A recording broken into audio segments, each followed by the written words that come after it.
Kailasas, enlightenment ecosystems, Sarvanya Peethas all over the world.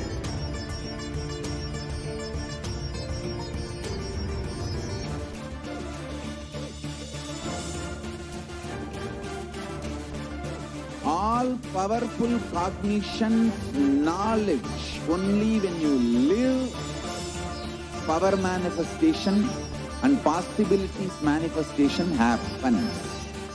It's a fundamental truth.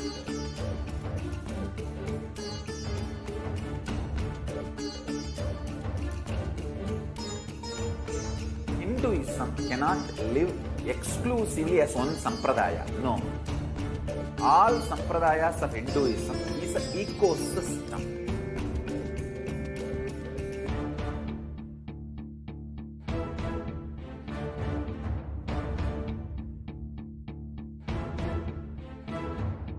So don't keep quiet thinking that if one sampradaya is attacked, only that sampradaya is going to be affected.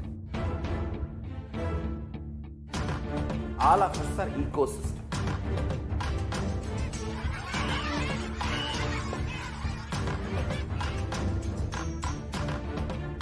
I invite all of you to get involved and enjoy Hinduism by the principle of Dharmo Rakshati Rakshitaha. When you protect Dharma, Dharma protects you.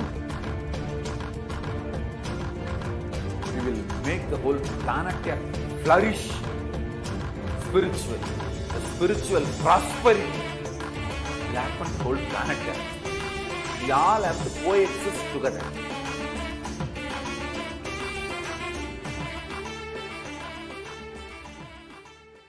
Just be alive for next 3 years. Don't die within next 3 years.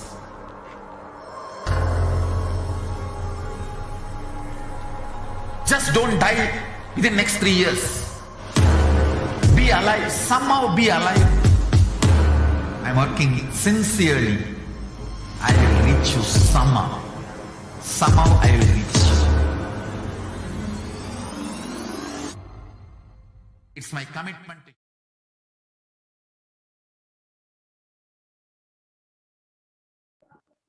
Nithyanandam Paramasukadam Kevalam Jnanamun Dvandvatitam Gagana Sadrisham Tatvamasyadilaksham Ekam Nityam Vimalamachalam Sarvadi Sakshi Bhutam Bhavatitam Triguna-rahitam Sadgurum Tam Namami. Nithyanandam, I offer my humble obeisance, my humble pranam to the divine lotus feet of the Supreme Pontiff of Hinduism, Jagat Guru Mahasannidhanam, His Divine Holiness, Bhagavan Nithyananda Paramashivam. And I welcome all of the viewers who are joining with us on Nithyananda TV and Kailasa TV, who are joining with us in Facebook, Instagram, YouTube, or Twitter, and all of the viewers who are in other platforms as well, joining with us from all of the different Devalayas, Annalayas, the Goshalas, Gurukuls, more than 2,500 centers across the world, in different time zones, in different countries, joining us right now, as well as people who are on two-way video conferencing, the Nayana Diksha, and joining us as well for this program. I know many of you are searching deeply and sincerely for something more in your lives, something which will fulfill you entirely. And what that is exactly, you may not know, but you have the purpose, you have a strong affinity for seeking. And that is one of the core fundamentals of Sanatana Hindu Dharma itself. Deeply seeking, whether it is long-lasting relationships in our lives, or if we are looking for whether we're looking for our lifetime partner, or we're looking for the career that we want and we're trying to establish the career that we want, or we're trying to establish more wealth in our lives, or achieving a healthy body and overcoming health concerns and health issues, whatever it might be, there is a strong undercurrent underneath all of these desires and all of these life ambitions, which is driving us forward, and we're continuously yearning for, continuously longing for inside of us. And that one thing, that undercurrent theme and motif under every single objective that we have in our lives is love. Love is that very thing that we are driving for, that we are yearning for continuously to fulfill inside of us. And often, because we don't have that love fulfilled, we go searching for it outside. Many of us confuse love today with different languages of love. And we say that love is giving compliments or physical touch even, or giving gifts or spending time with each other. All of this are really superficial acts of love. However, it is not love itself. What is love? How can we achieve it? And how can we help us transcend all of our daily conflicts that we are going through? In fact, in Sanatana Hindu Dharma, love is a divine emotion. It's a divine quality that literally has the power to make you transcend consciousness itself and make a breakthrough in your consciousness itself. Now, today, during this program, Devi Parashakti herself had even revealed before recently that love is God, Anbhe Shiva. That is what she was revealed, saying love is God. And showing us that love has such a beautiful divine quality. Now, how you can achieve that, how you can express that in your life, harness that unconditional love from inside and start expressing that in your life seamlessly, is exactly what you will experience today during this Devi Parashakti Akashic reading program. And as an introduction to this program, Devi Parashakti is the embodiment of the cosmic feminine consciousness. She is the divine cosmic mother. And she is the source where billions and billions of universes comes in and goes out. And she is the source Shakti, or the source power or energy from which all of us came, in which all of us are in right now, and what all of us are going to merge in finally. In Sanatana Hindu Dharma, we recognize that the first and foremost relationship in our lives is that with the mother. And even before we even cognize relationships, or we cognize relating with another person, we start relating with our mother, starting from when we were in the womb through the umbilical cord. And continuously after that, the first eyes that we see are the mother or the parental figure. And we always start relating from then. And even if we don't have memory of those specific events, they still play a deep role in our lives until today. That relationship that you have with the mother plays out in the relationship that you have with life, universe, and others around you, the community, society, everything. And in Sanatana Hindu Dharma, the Vedic rishis realized, understood, and started implementing methods to harness that relationship with the divine cosmic mother in order to inspire you to awaken to higher consciousness, to inspire you to awaken to high ambition in your life, and literally awaken your Kundalini. Now, today, during this Bhava Samadhi Darshan program, that is exactly what is going to happen. We are harnessing the beautiful strength of the divine relationship with the mother in order to have a super conscious breakthrough in our lives. And today, during this program, you will see so much of possibility open up to you just through the powerful cognitions. And all you have to do is listen deeply to internalize the different cognitions that we are presenting to you today. And to ultimately, you'll just have to witness the darshan and the diksha of the Supreme Pontiff of Hinduism manifesting as Devi Parashakti as well.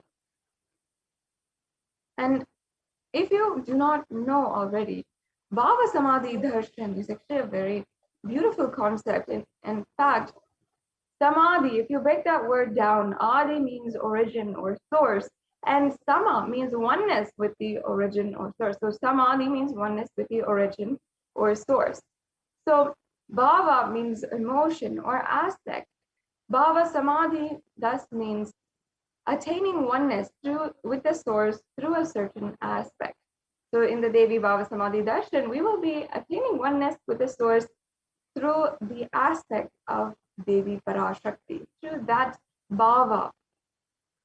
And you will be able to experience so much of breakthrough in just this program, and you will see the different layers opening up to you, the different possibilities and the breakthroughs in your life. Now, before we enter into the next segment today, let us be introduced to the very being who is making this available today, and without whom we would not be able to even think of having these beautiful grays of divine cosmic beings, the Supreme Pontiff of Hinduism. The Supreme Pontiff of Hinduism is the reviver of Kailasa, who happened on planet Earth on the 2nd of January 1978, and is today the reviver of the ancient enlightened Hindu civilizational nation of Kailasa. And the Supreme Pontiff of Hinduism was recognized and birthed by esteemed enlightened gurus from a young age, and imbibed the various sciences of power manifestation, yoga, temple-based lifestyle, and so much more in order to revive all of that for each and every one of us to attain superconscious breakthrough today. The Supreme Pontiff of Hinduism is the reviver of the 14 ancient indigenous kingdoms, and that begins with being ordained as the 233rd Guru Mahasannidhanam of the Kanchi Kailasa Sarvagna Peetham. The Supreme Pontiff of Hinduism is also the incumbent emperor of the Surya Vamsa Surangi Samrajyam. Supreme Pontiff of Hinduism is the 293rd Guru Mahasannidhanam or Jagat Guru Mahasannidhanam of the Madurai Adinam, the Kailashona, the Shamala Peetham, Sarvagna Peetham. As well, the Supreme Pontiff of Hinduism is the Mahamandaleshwar of the Mahanirvani Akada, or the spiritual head of the oldest epic body of Hinduism on planet Earth right now. As well, the Supreme Pontiff of Hinduism is the 1008th Acharya Mahamandaleshwar of the Atal Akada. As well, the Supreme Pontiff of Hinduism is the 23rd Guru Mahasannidhanam of the Dharma Mukti Swargapuram Adinam. And finally, the Supreme Pontiff of Hinduism was elected as with the title Supreme Pontiff of Hinduism by a congregation of more than 1,000 enlightened beings and recognized Hindu leaders from the global Hindu diaspora.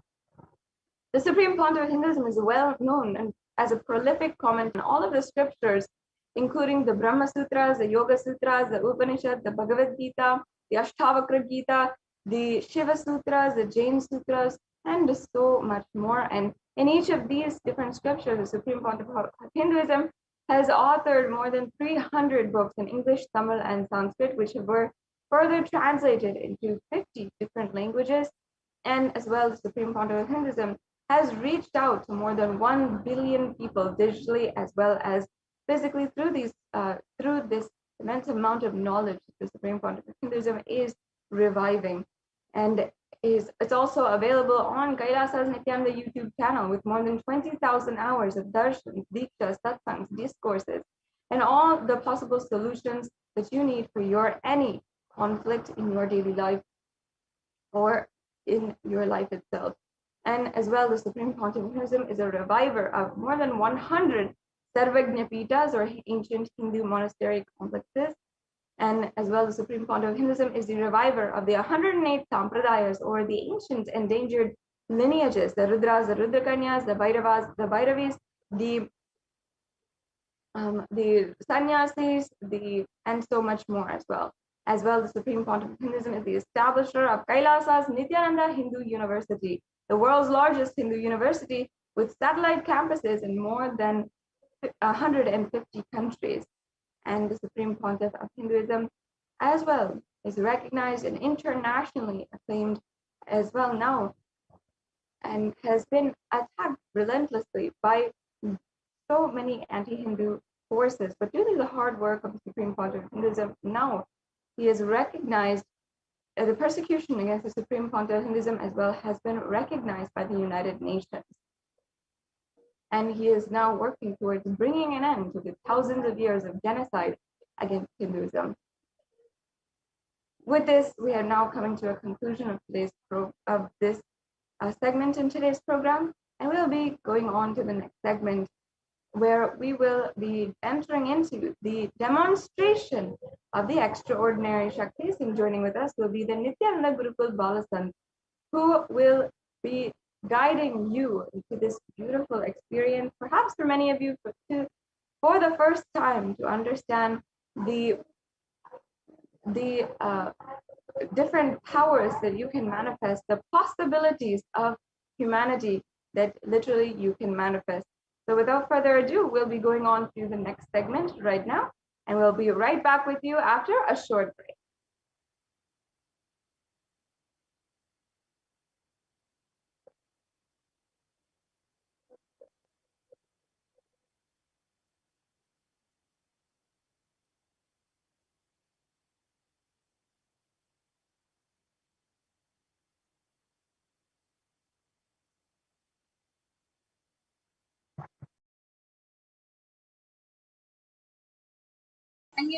Yes.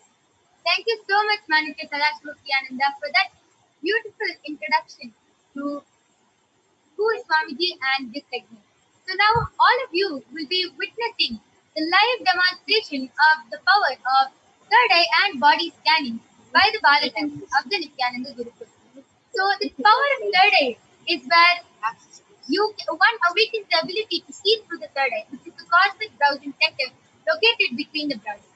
And the second power which you will be witnessing is the power of body scanning, where one awakens the ability to be able to scan another person's body, scan illnesses, diseases, medically diagnosed issues, reveal solutions, and even telling the root cause of the problem. So these are the two powers you will be witnessing today. And before we begin, let us understand what are Shaktis.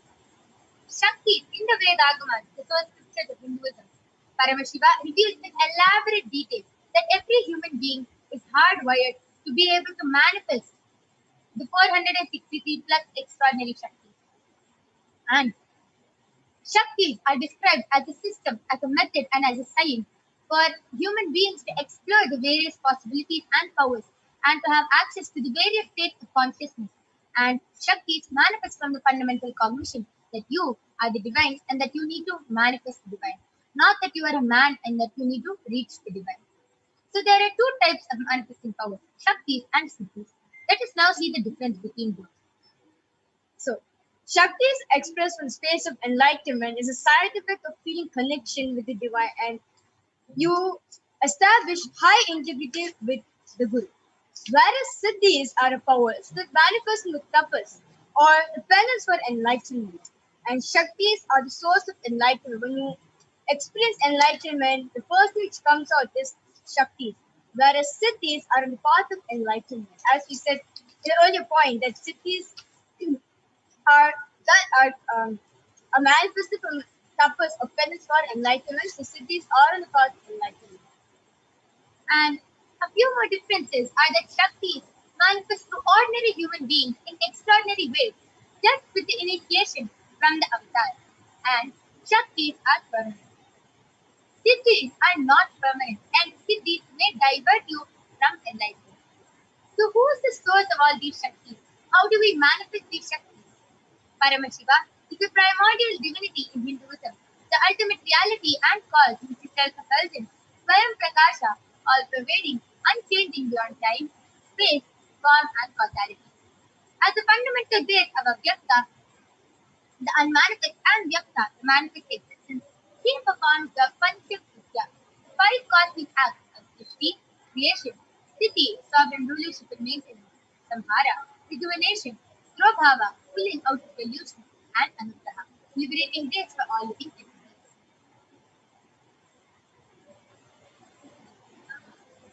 So, the avatar of Paramashiva, who is currently planet Earth, the supreme point of Hinduism, Jagadguru Mahasanghitanam, His Divine Highness, Bhagwan Nithyananda Paramashivam, is 1008 living incarnation and representative of Paramashiva and the reviver of Kailasa, which is the ancient enlightened Hindu civilization nation, the great cosmic goddess civilization.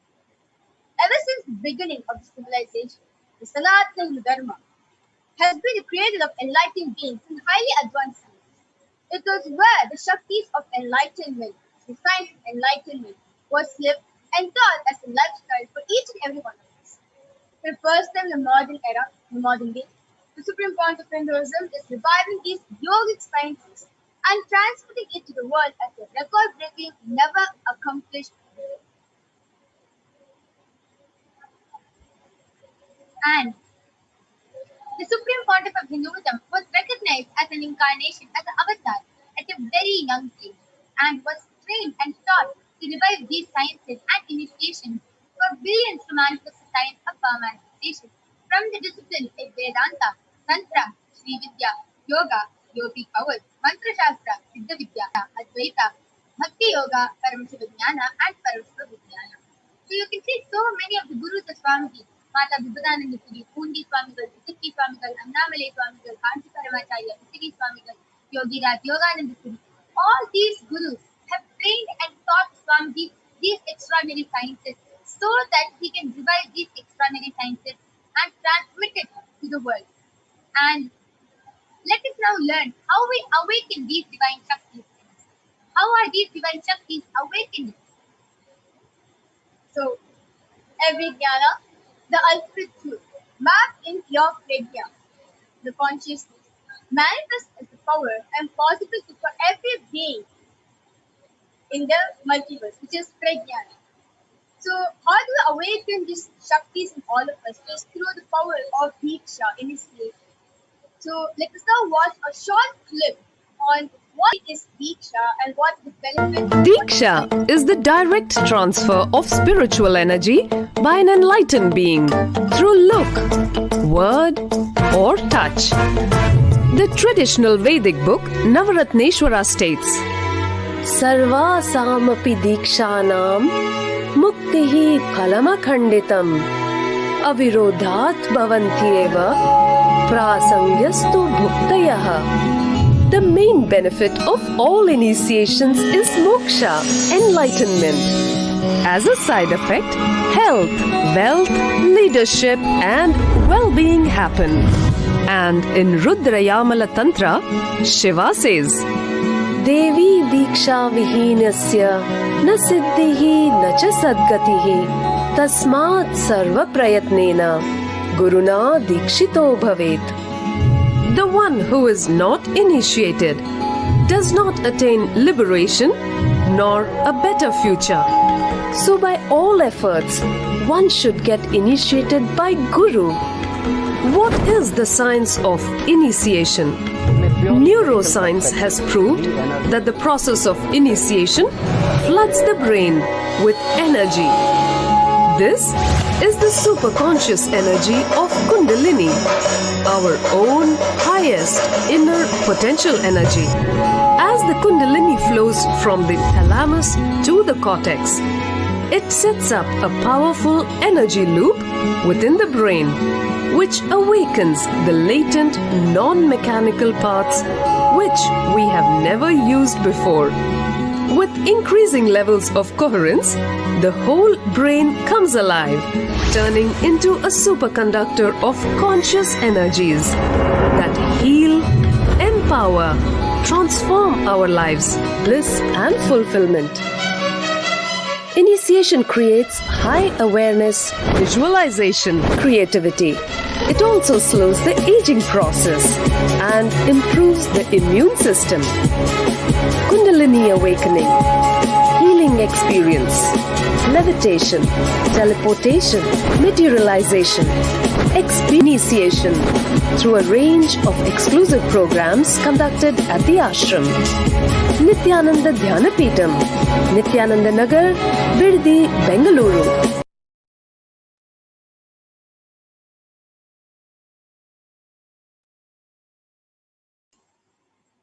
Yes. So let us now see how the science of power manifestation is authenticated through the four aspects of evidences or pramana. The first is the Shastra Pramana, which are the eternal unchangeable truths that are revealed in the source scriptures. The next is the Apta Pramana, the experiences and results of Aptas or the authorities of Hinduism, the Vedic rishis and scientists who have time tested and verified this extraordinary science.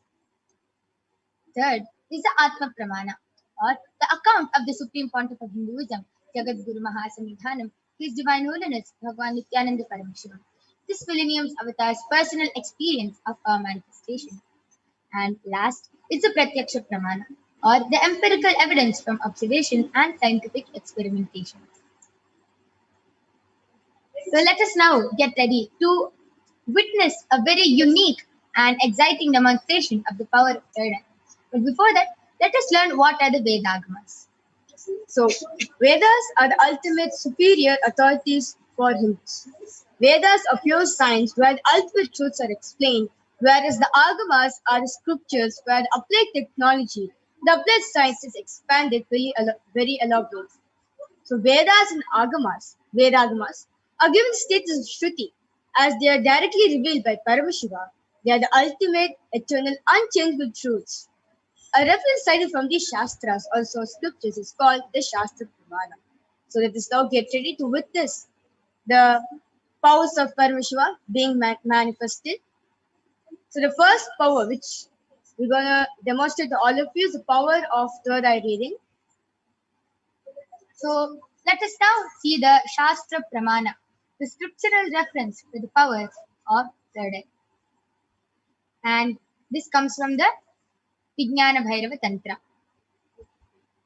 Sutra 34. Kabalantarmanonyasa tishtannilitalochanaha kramena manasodhadyat lakshaye lakshamuttamam.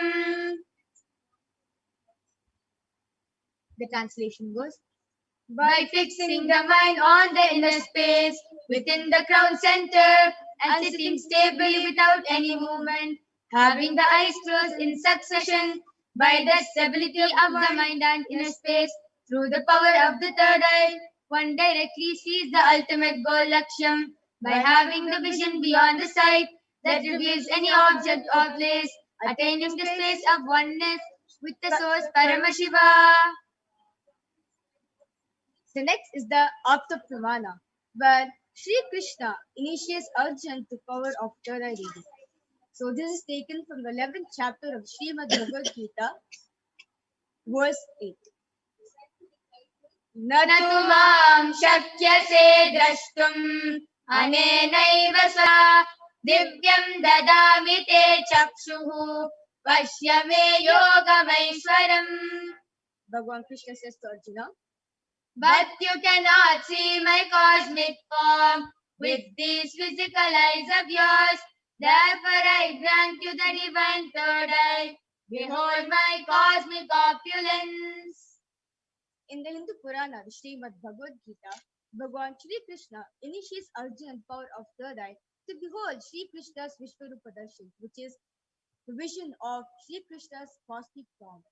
In the 11th chapter of the Srimad Bhagavad Gita, which contains description of Bhagavan Shri Krishna's cosmic form, is completely narrated by Arjuna as he sees Bhagavan Shri Krishna through the third eye. The next is the Atma Pramana, the experience Inside and outside broke. beautifully shared. How The first experience is that I was able to see everything. Able to see everything around me, above me, the whole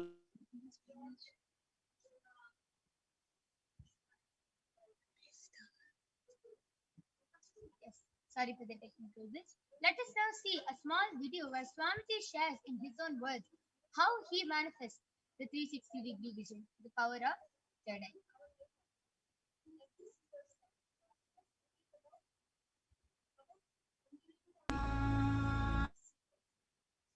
The whole 360 degree, 10 direction. Below me, everything. I realized not only I was able to see, I was able to feel, experience. I felt that the skin of the stone on rock on which I was sitting and the skin of this body both carry me equally. In both I exist equally. The setting sun, rising moon, the whole Arunachala hill, all the plants, bush, shrubs,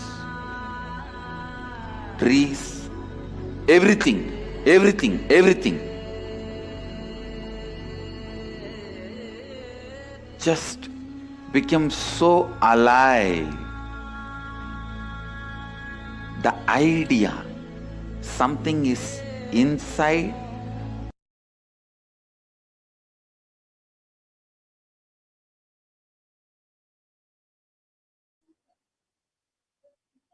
The Pratyaksha Pramana, the scientific experimentation, where the study measures and compare the metabolic cell activity of the brain in conscious and meditative states using the positron emission tomography, the PET. So when doing daily activities, high activity is measured in the brain where the third eye is located, where in deep samadhi state, only the third eye region is active when almost 90% of the brain is at rest and peace. So let's now witness a live Sakshi Pramana for the power of third eye reading done by the Balasans of the Nithyananda Guru. Yes. So along with me, I have two extraordinary Balasans, two extraordinary manifestors, and that is Maniti Kaladharananda and Maniti Virajananda, who are going to be demonstrating this extraordinary Shakti, the power of third eye to all of you today. So along with me, I request the slides to stop being shared. Yes. Along with me, I have two medically tested eye bands. In front is a complete opaque sheet and behind is a thick sponge. And you can see that in both the eye bands, there is no gap between the sponge and the opaque sheet. And there is no possible way of light entering. This is actually medically tested eye bands, medically certified eye bands. It is completely tested and proven that even with the eyes open inside these eye bands, there is no possible way of light entering these eye bands. So I'll be placing both of these eye bands on Ma Virija and Ma Kaladra now, and you will be witnessing the extraordinary demonstration. You can see I'm just showing the eye band before I place it on Ma Kaladra's eyes.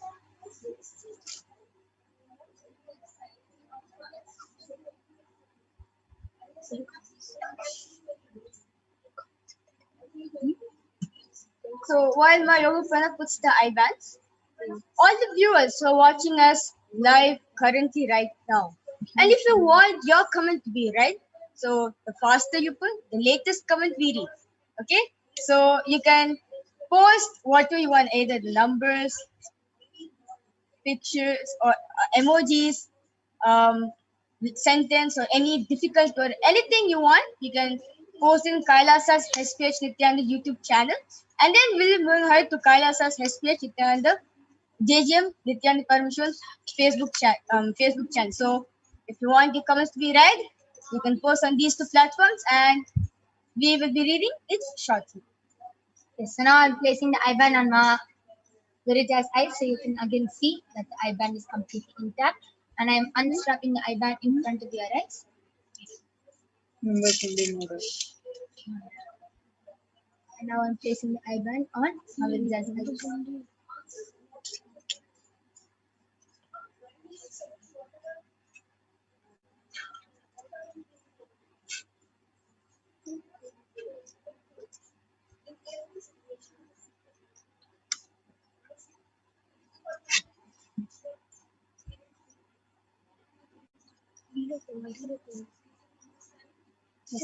Virija, are you comfortable?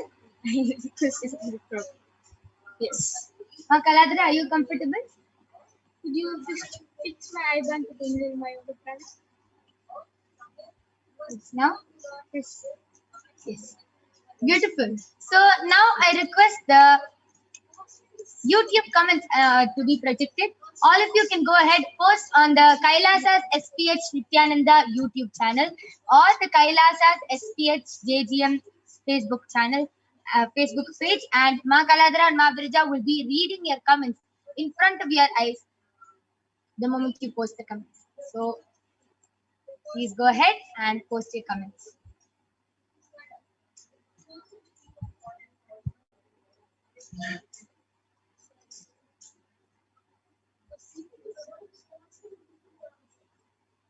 Yes, Ma Virija, Ma Kaladra, you can go ahead.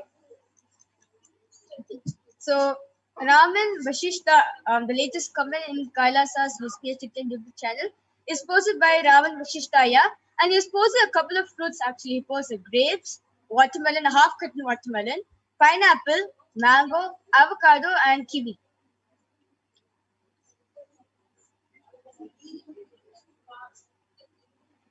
And before that, I has posted Nithyananda, and Kama. Please body scan my Bhabi Monisha Gupta Vashishta in the next session. I have a consent. Sure, yeah. In the next power of body scanning, the Balsams will come and do a body scanning for your Bhabi, Aya. Yes. I request all of you to continue posting. You can post fruit emojis, animal emojis. You can post any emojis you want, expressions, anything. And Ma Kaladra and Ma Virija will be reading the comments out live in front of all of you today.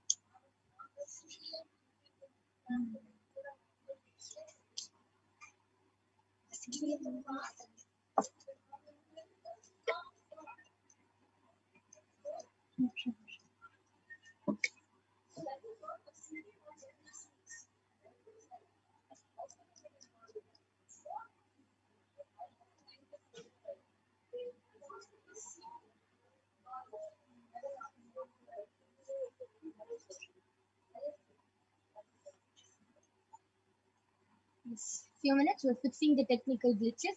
Request all of you to please be patient with us.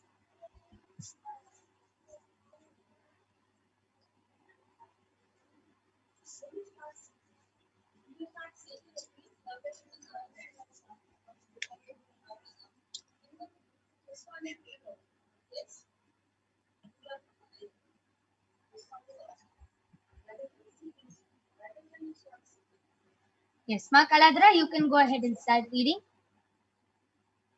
So the latest comment is from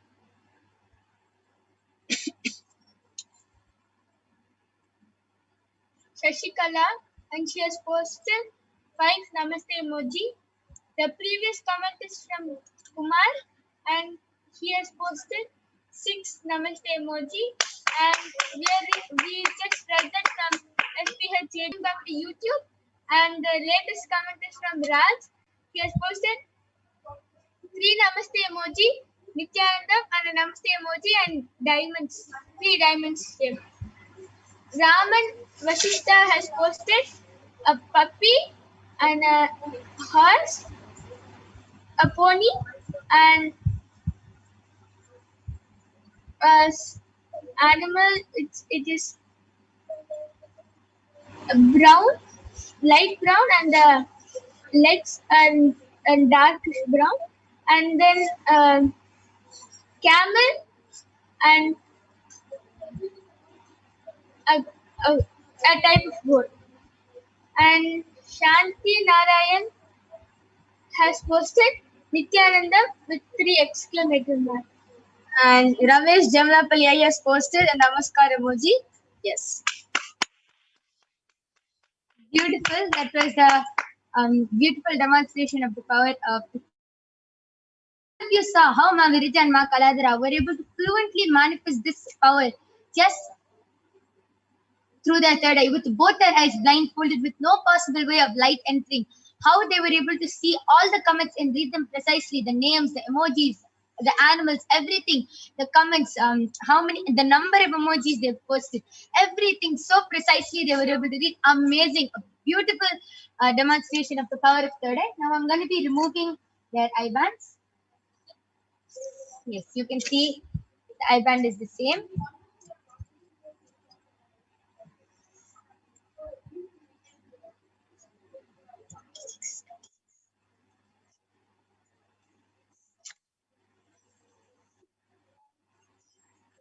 Yes, and this eye band is also completely intact. Yes, that was a beautiful demonstration of the power of third eye. The next power which you will be witnessing is the power of body scanning, manifested by the Balasins of the Nithyananda Gurukul.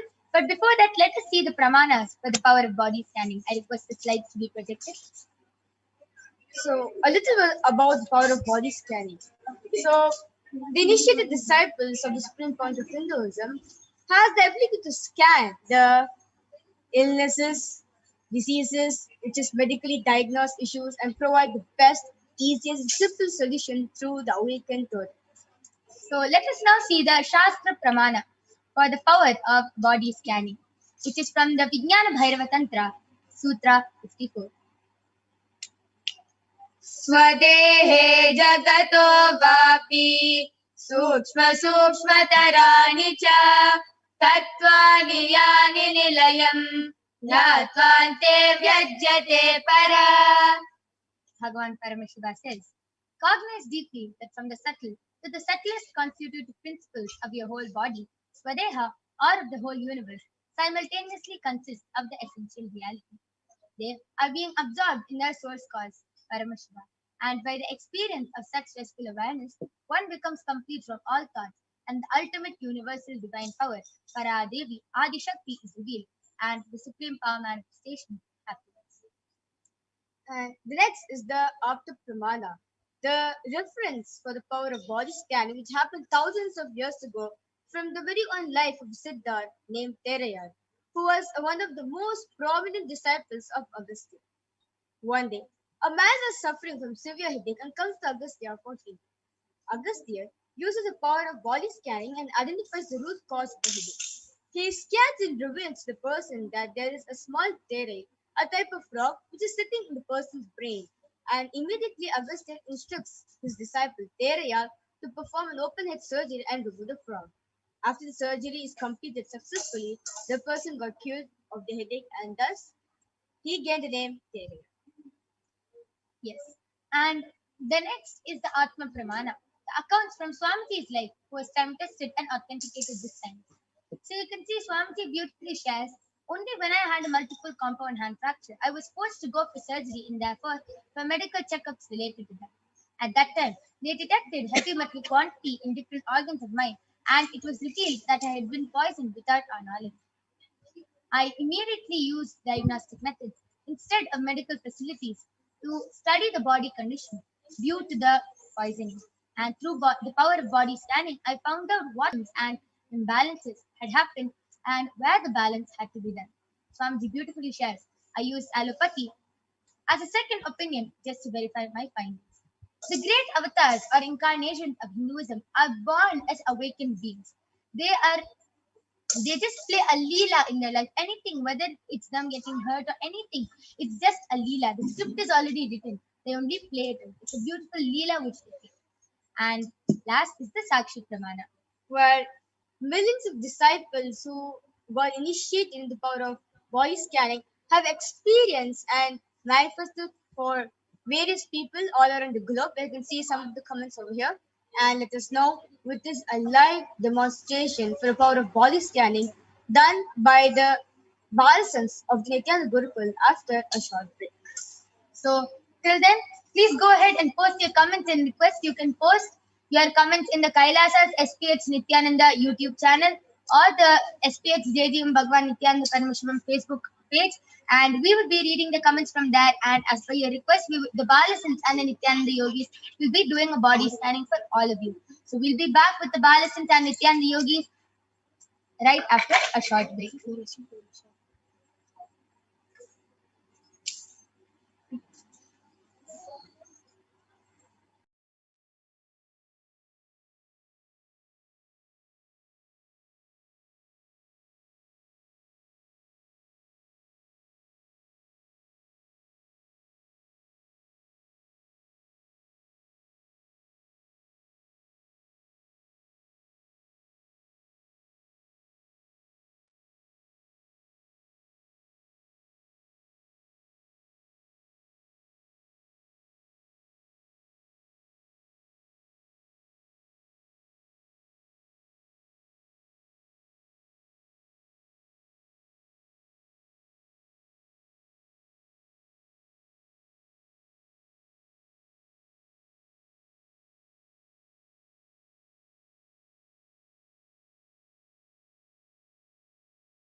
Yes. So now I'm back with the Balasins of the Nithyananda Gurukul. I request the slides to stop being shared.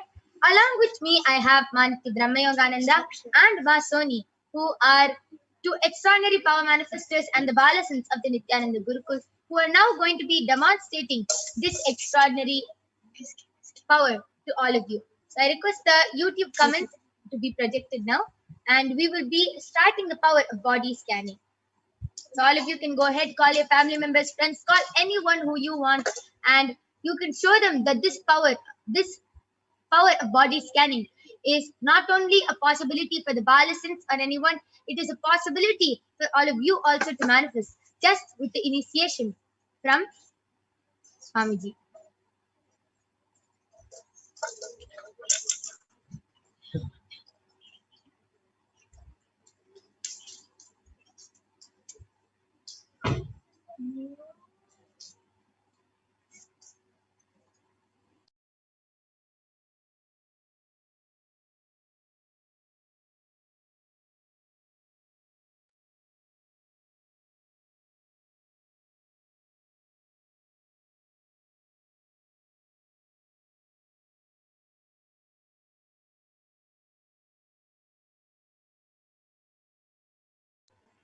Yes. So Raman Vasishta has requested for a body scanning for his Bhabi, and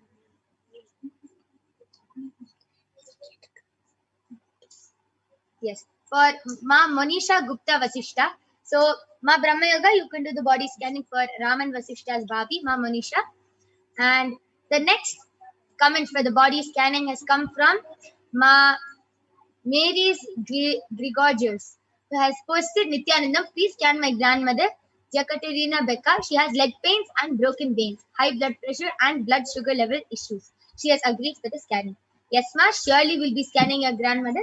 Ma Soni, you can do the body scanning for Ma Jakaterina Becca. And Ma Satya Narayan.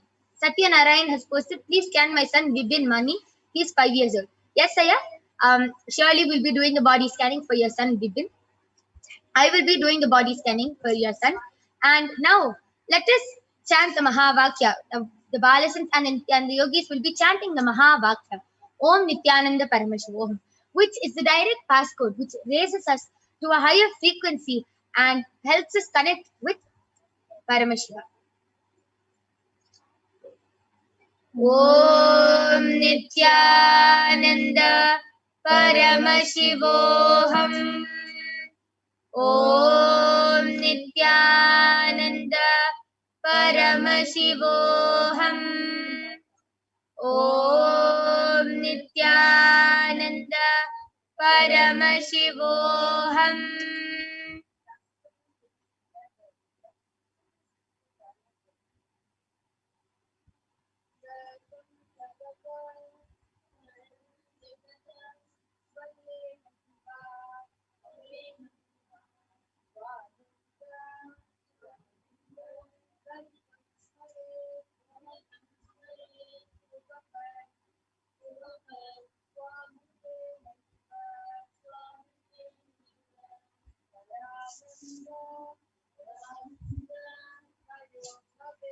Yes.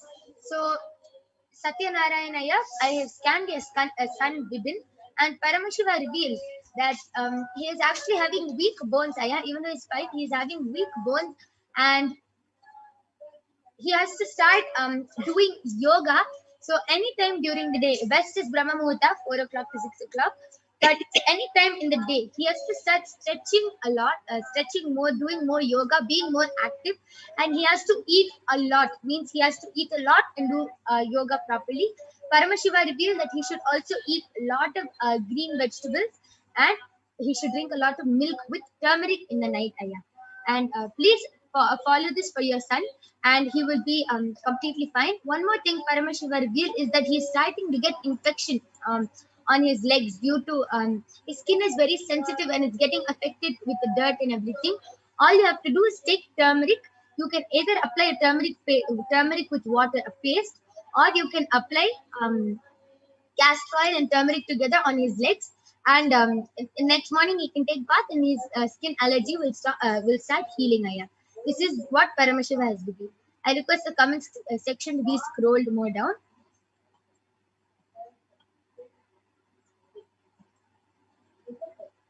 Yes. And Satya Narayan, you can, I request you to get back in the chat section.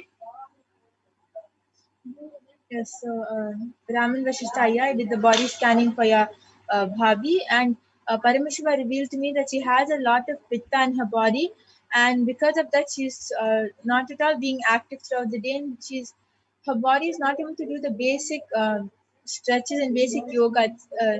Like her body is starting to become really fat, and she's a lot of pitta is getting collected. So the solution which Paramashiva revealed for that is for the next 7 days, she should do Nirahara Samyama, and she should be drinking only water, not even any other liquid. She should drink only water, a lot of water during the day. And after that, once she starts eating normal food, she should have a maximum only 2 meals a day. She should not have more than that. And also, and that she has to make sure that she does not eat so much of food which has a lot of which creates mucus in the body. She has to ensure that she does not have a lot of that type of food, and the pitta will heal in her body, and she'll also start becoming active. Yes, so this is a body scanning for for Raman Vasishta's Bhabi. I request you to get back, Aya, and yes, Ma Sonia, you can go ahead and share. Nithyananda, my maiden I did the body scan for your grandmother, and as you told that she has too many body issues, like leg pain, broken veins, high blood pressure, and blood sugar level issues. All the Parameshwar revealed that she has to be competition with her body, but she's having a thought current that because of her old age she's getting all this problem. No, because she has to do competition with her body. All these issues will get solved. Yes, and that was a scanning from Ma Jakaterina, Mary Aya's grandmother. I request you to get back. Satya Narayan has gotten back telling, thanks a lot, I will do it. Yes, he's lean and weight is low. Please scan his throat. He struggles little while speaking. Thanks. Yes, Aya Paramashiva revealed that your son's throat is completely fine. It is just, he just has to get adjusted and used to speaking. So all you have to do is every day, just give him hot water with tulsi water. Just boil a little tulsi in hot water and give it to him. He will be fine, Aya. And this is all Paramashiva revealed. Yes, and Raman Vasishtaya, I request you to get back. Mary Saya, I request you to get back. Whether you were able to relate with the scan and how you felt by the scan. And now, yes, it's time to conclude this power manifestation session. We thank all of you for joining us, and whoever were not able to get the body scanning today, I request all of you to come back tomorrow, as we will every day we'll be having the power manifestation segment at 4 a.m. at 2 a.m. IST and 4 p.m. IST. So you can come back tomorrow and request for a body scanning. Definitely the Balasins and the Nithyananda Yogis will do a body scanning for you. And with this, we would like to thank all of you for joining us. Please stay tuned for the upcoming segments. Thank you, Nithyananda.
Yes, and Raman Vasishta Aya has gotten back telling, thanks, Ma.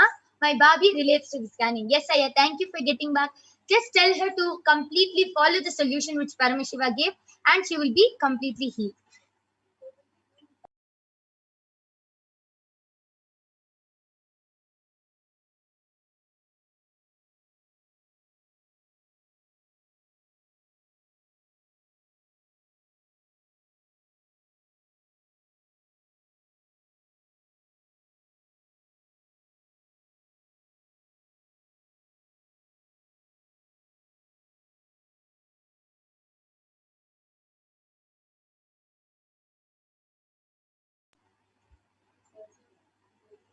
Nithyananda Mamadura.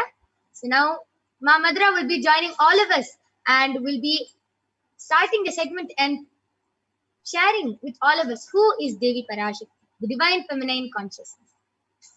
Yes.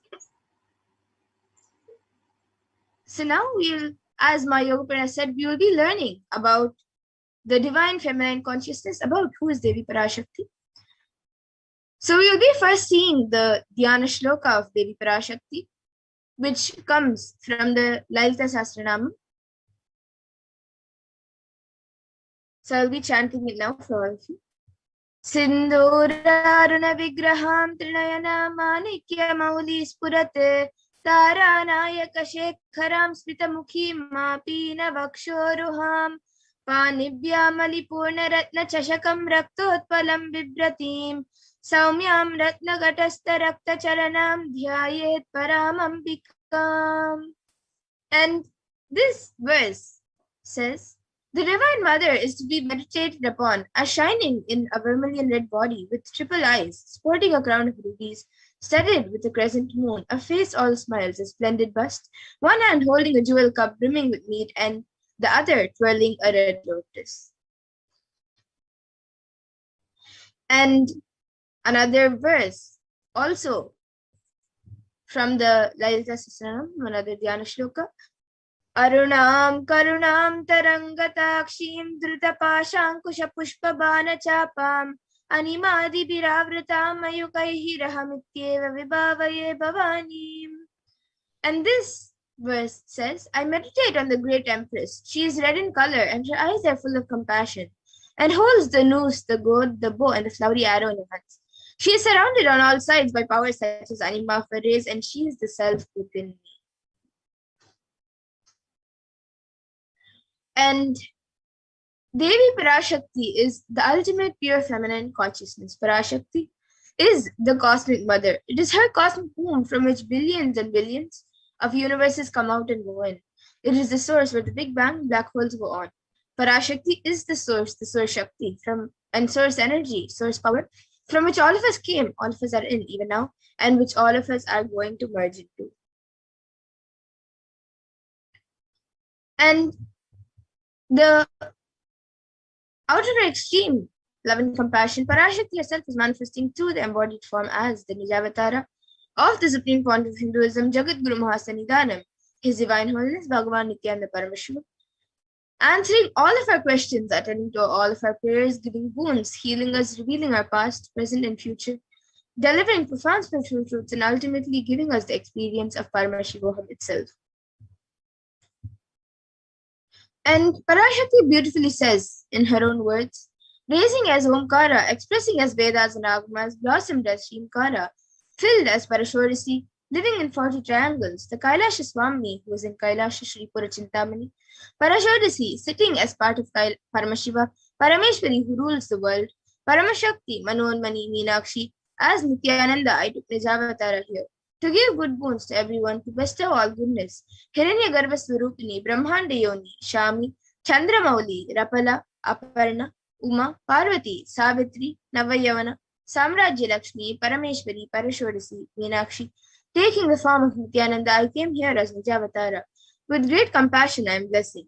Listen, people, to do good to all of you, I took the form of Nithyananda and came down as Nijavatara.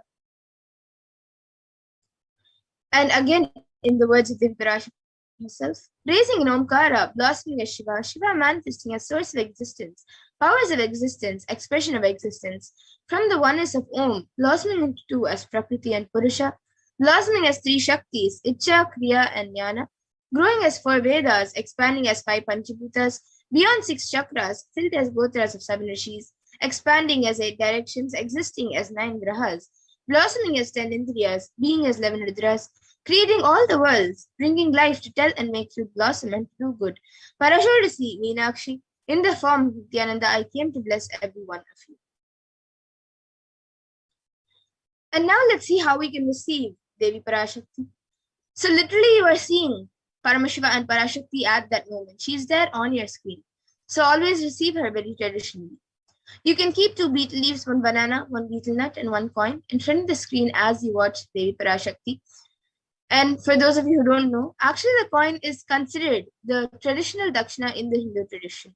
It can even be the lowest value. In India, it can be just a paise, and in the US, it can even be just a cent.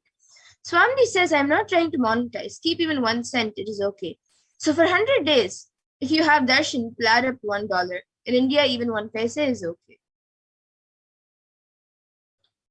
And you can offer that to Devi, and after darshan is over, you can do namaskar and eat the banana, betel leaf, and the betel nut, taking it as prasadam immediately. And the coins that you collect, you can send it to the LA temple. And some of you might be wondering how this betel leaf and betel nut may benefit you. Swamiji says that this betel leaf and betel nut may look too small, but in a few days you will see how much it adds to your sentiment that really she is there.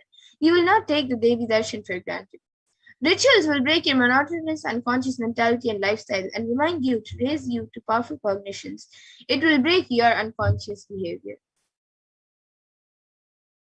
And now all of you can also see how you can set up the tambulam, the items for receiving Devi Parashakti.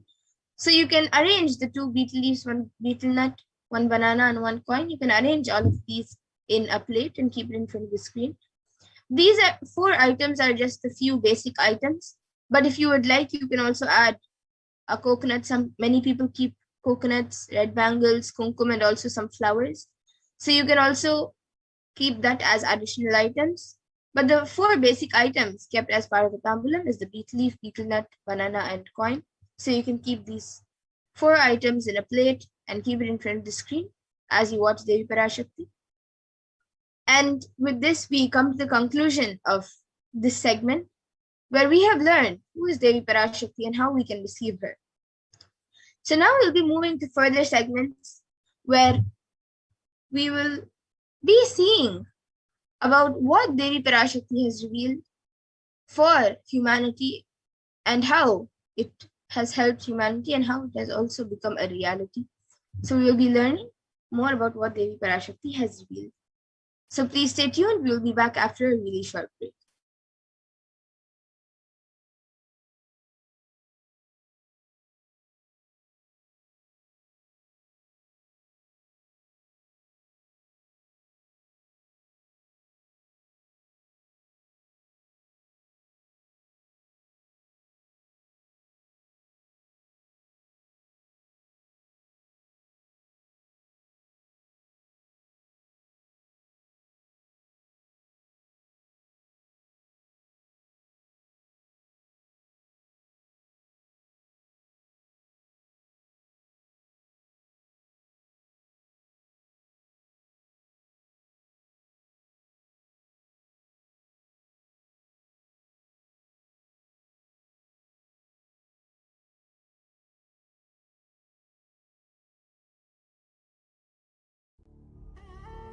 What I mean by the word e-Kailasa, listen intensely.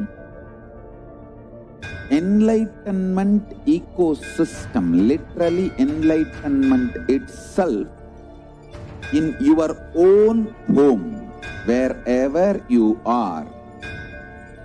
If you cannot come to Kailasa, it's okay. Kailasa can come to you. Kailasa is e-Kailasa.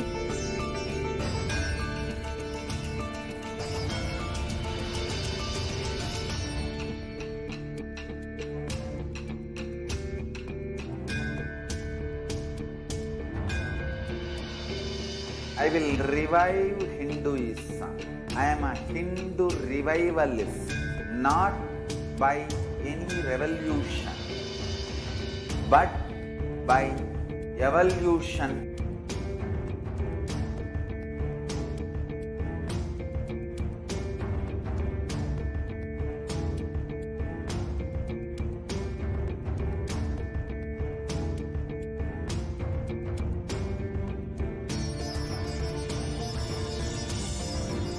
And setting model community.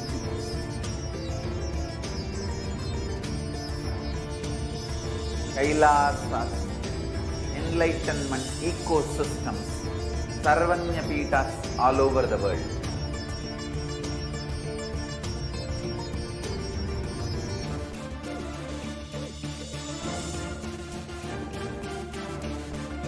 All powerful cognition, knowledge, only when you live, power manifestation and possibilities manifestation happens. It's a fundamental truth.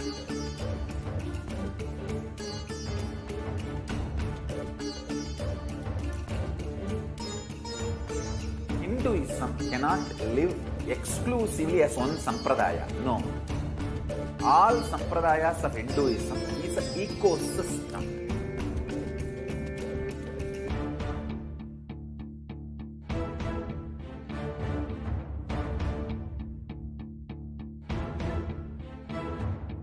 So don't keep quiet thinking that if one sampradaya is attacked, only that sampradaya is going to be affected.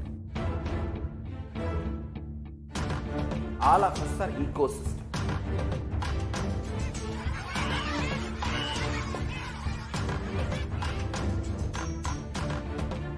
I invite all of you to get involved and enjoy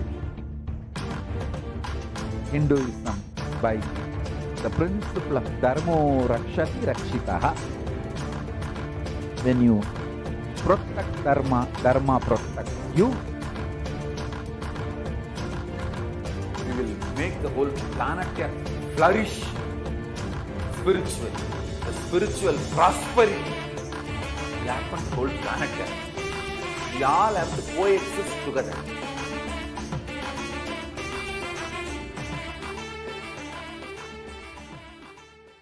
Just be alive for next 3 years. Don't die within next 3 years.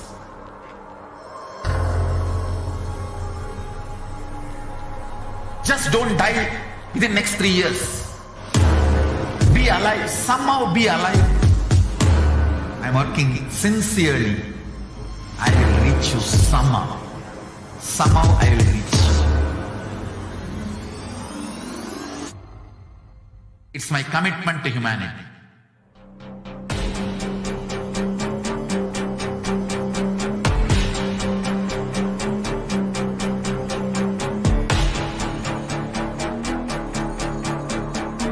Just don't die within next 3 years.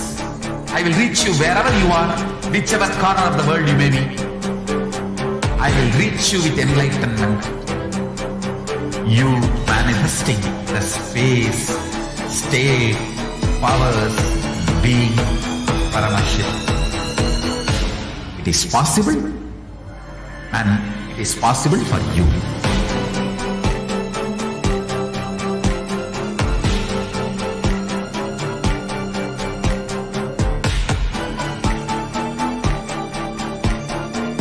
Paramashivoham will reach you with enlightenment science. I know he is going to do the job. Just be alive for next 3 years. Nothing else.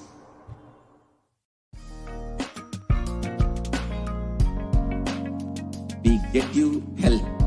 We get you ability to build beautiful relationships in your life. We get you direct spiritual support, and we make sure you become wealthy.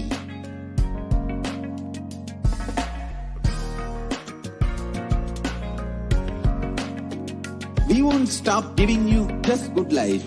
We will literally not stop till you live enlightened life. Manifesting the state of Paramashiva, space of Paramashiva, powers of Paramashiva, being of Paramashiva.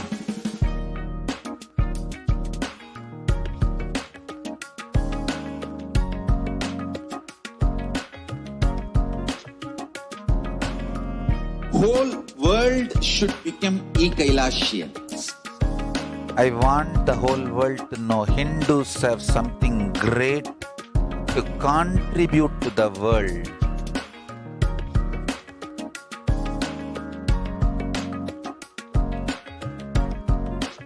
We have something great to contribute to the world. Let us do that.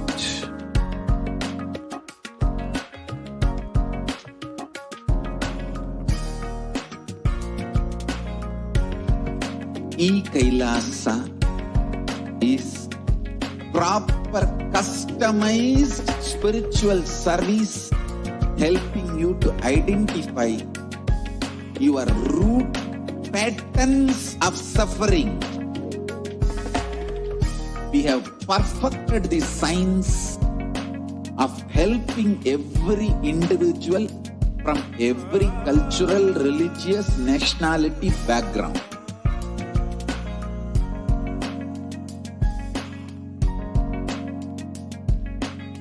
You will have lowest reactionary assumptions, highest awakened response, alive response for life continuously.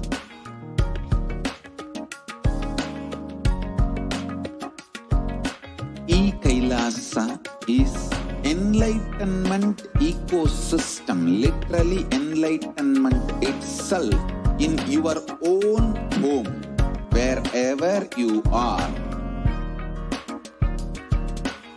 Proper customized spiritual service helping you to complete with your life negativity.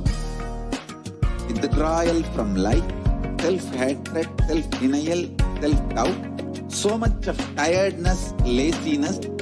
We can support you aligning your diet, your attitude, your aptitude, your understanding about life. We can help you with everything.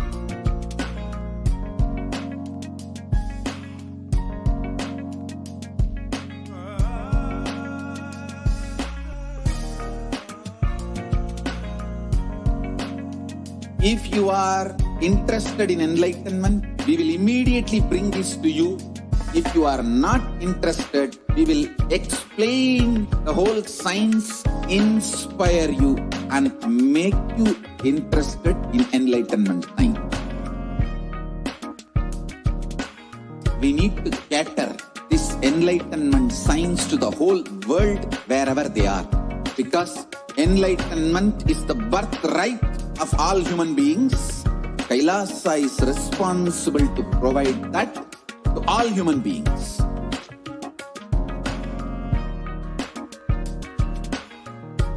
Kailasa is the totality of the knowledge I received from my gurus and practice manifested in my life, perfected by teaching millions of people from all cultures, time zones, backgrounds, genders, nationality, race, from every creed.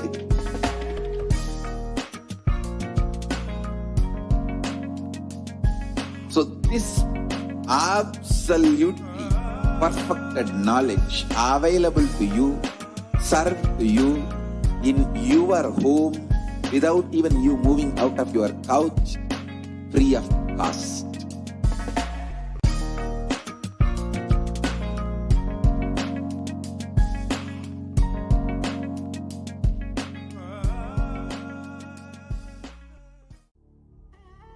What I mean.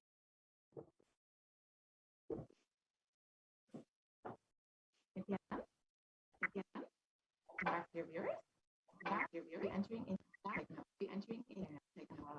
the revelation made for how we can with atheist guidance, with their suffering that is happening in the world. So let us enter into this segment where we will understand of the revelation.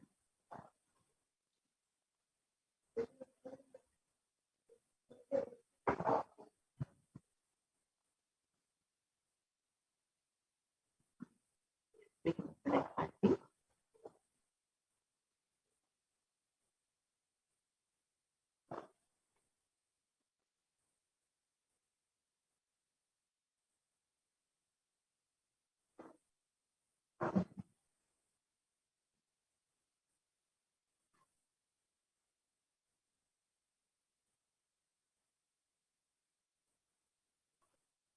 We can continue.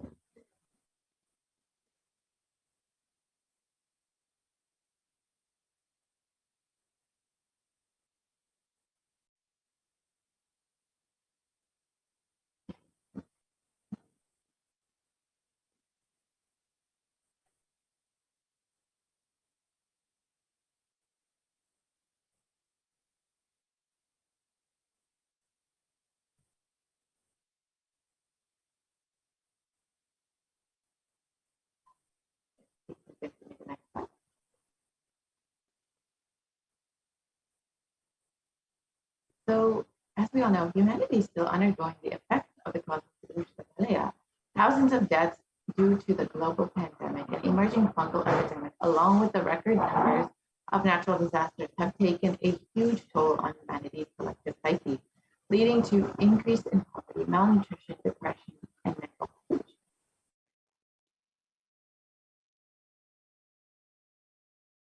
So what has caused this? Who is behind all this? How could we have avoided this? What is the solution for this? In this segment, let us go through a scientific and statistical analysis of Devi Parashakti's revelation on the cause of this failure.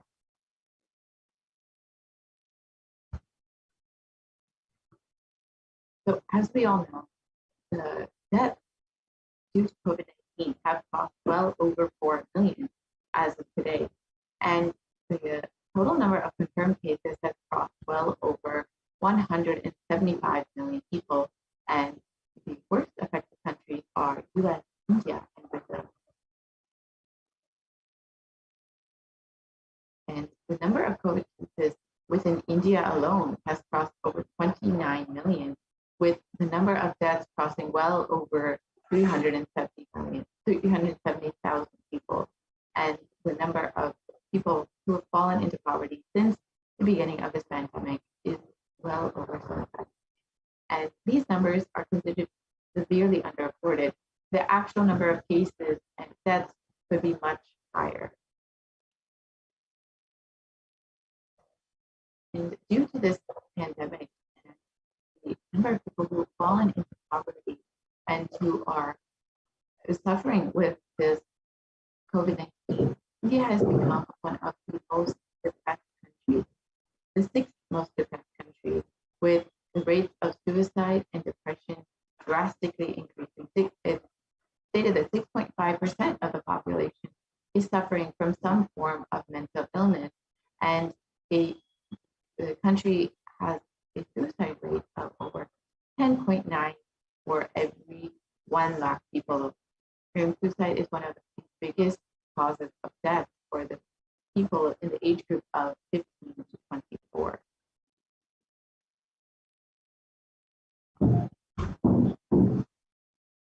And India is not only suffering from this pandemic, but even various natural disasters like the cyclones and floods that are happening now in South Africa. And unfortunately, along with this, there is a serious cause for concern for the third wave, which could hit within the next few weeks.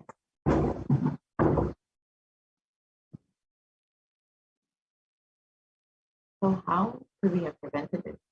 How could we have saved ourselves from this?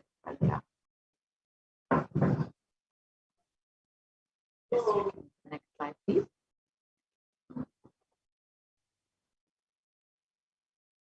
Let us listen to Devi Parashakti's revelation made on the 31st of May 2020. Understand it a bit more deeply.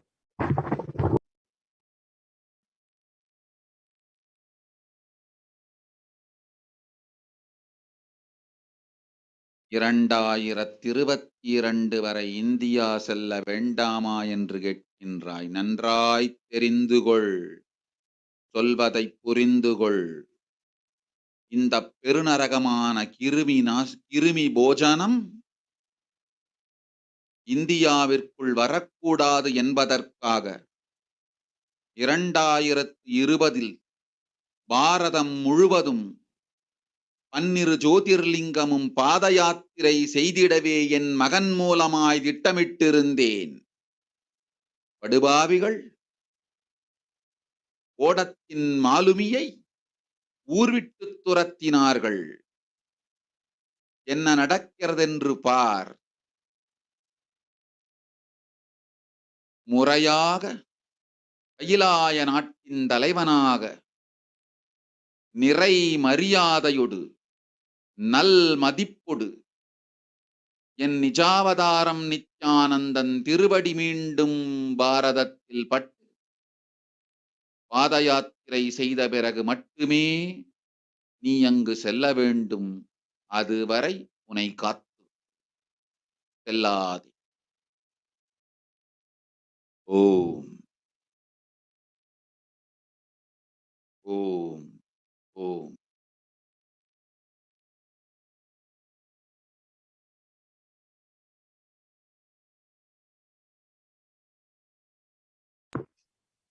So let us look at the translation for Devi's revelation. For this huge giving motion of hell not to come to India, in 2020 itself, I have planned to move the Padayatra throughout India and the 12 Jyotirlingas, the right sun. They chased the captain of the ship out of the country. See what is going to happen.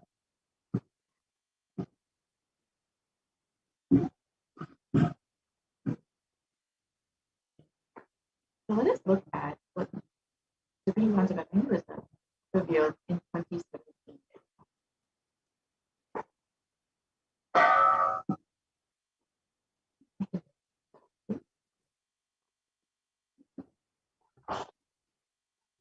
Let us look at the Supreme Concept revelation on the vision for the Padayatra that he revealed in 2017.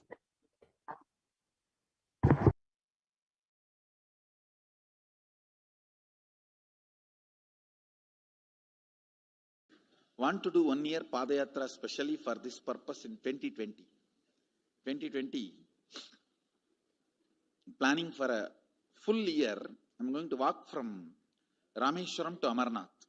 1 year with 10,000 people, just walking all over India to spend time with people. 2020, there will not be any program other than Padayatra and just spending time with people. Just walking. Of course, 10,000 people will be walking with me. Maybe 200 vehicles to carry our food and all the other items, transportation. Enjoying the river banks, forests, and time with nature. 10,000 people manifesting powers, walking from village to village. What do you think will happen?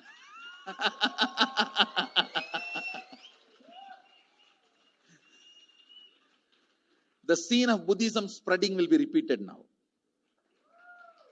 How the Buddhism spread. 10,000 monks walking from village to village. What will happen?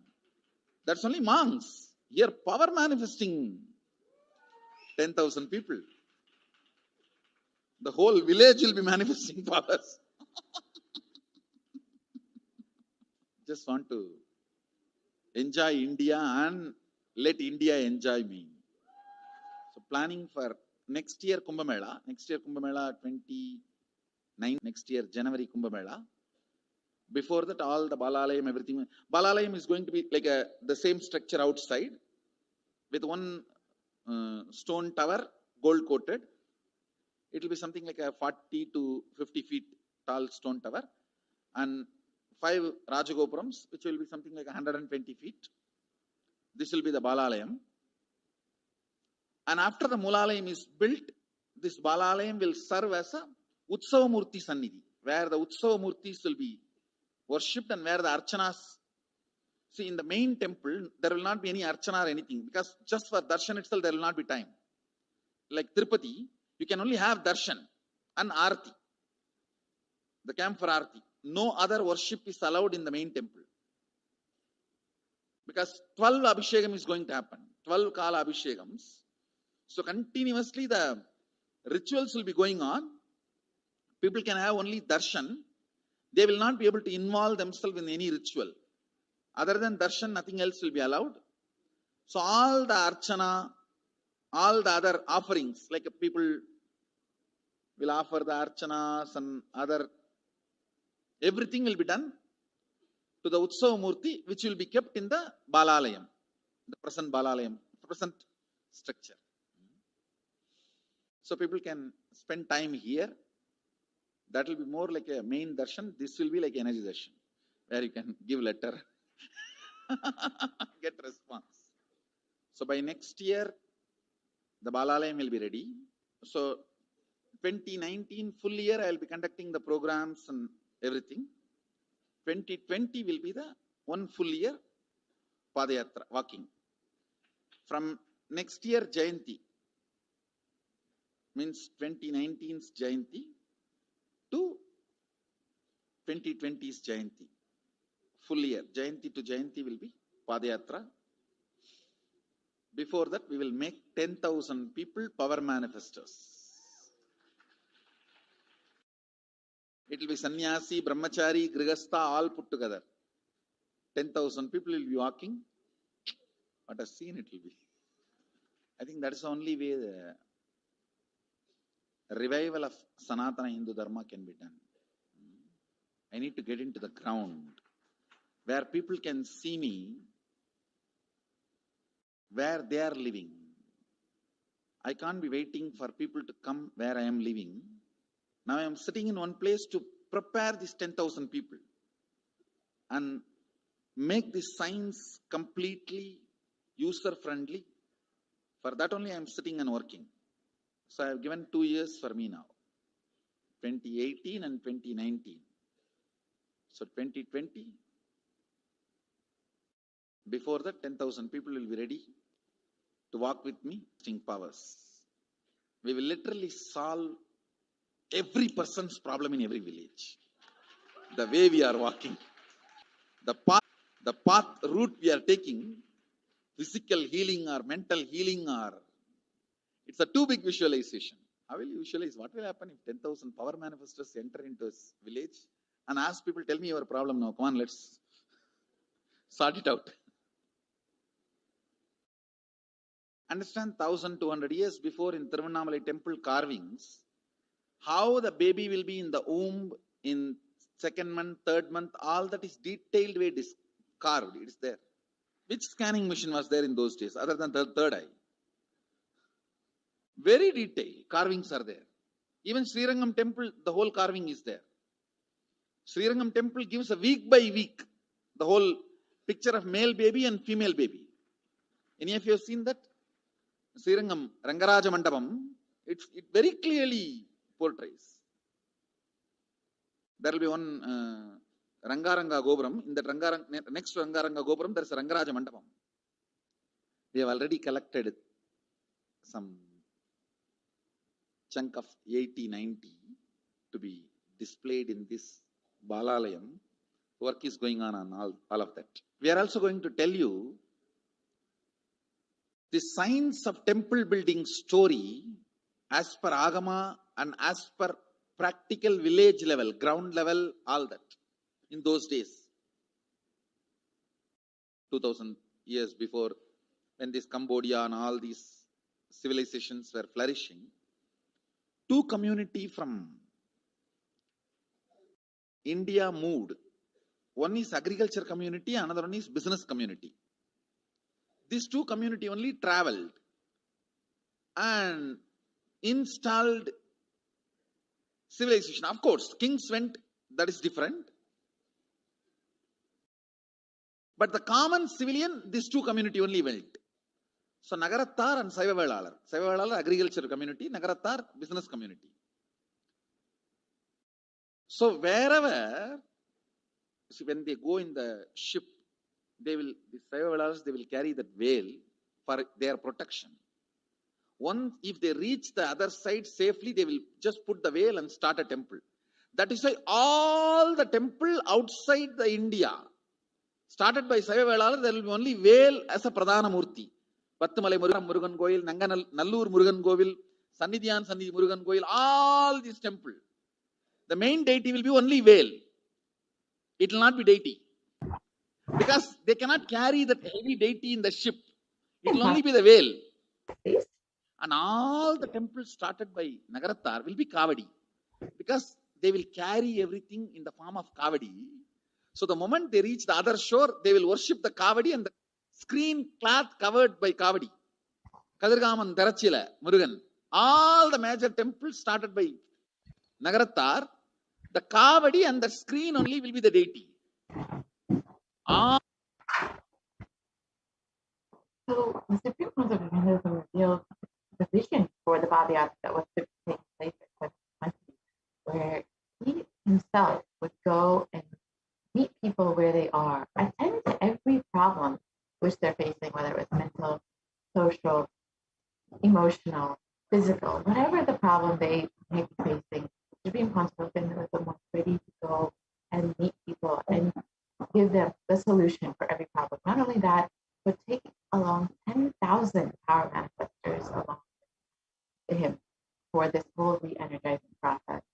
So the Supreme Pontiff of Hinduism has begun preparing for this Padayatra from the age of 10, enriching people and preparing them for this Padayatra to save them from this.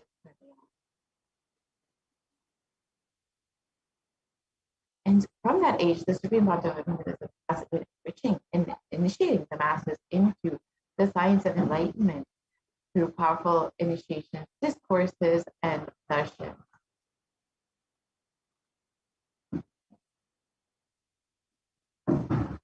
And here are just a few examples of the various discourses, programs, satsangs, initiations that the Supreme Pontiff of Hinduism has been blessing humanity with from the early 2000s. Here you can see in 2005 in Tamil Nadu, the Supreme Pontiff of Hinduism conducting a discourse for thousands of people.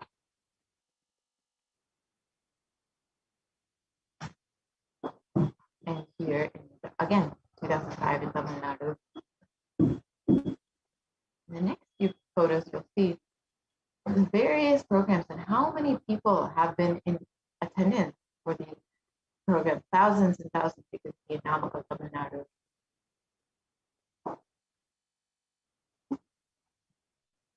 And in Salem, Tamil Nadu, the Nithyananda program. And the Nithyanandam program in Bidadi.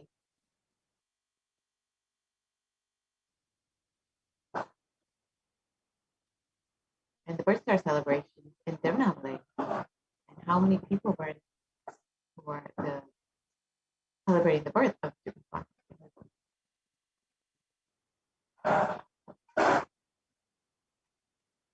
On the Jayanti celebration in Adi Kailasa, again, how many people, even in the early 2000s, were there to celebrate the advent of the Avatar?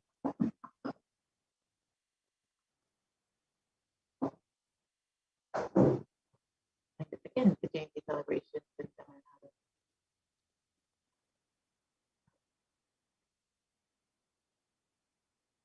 And the Nithyananda Swarna program.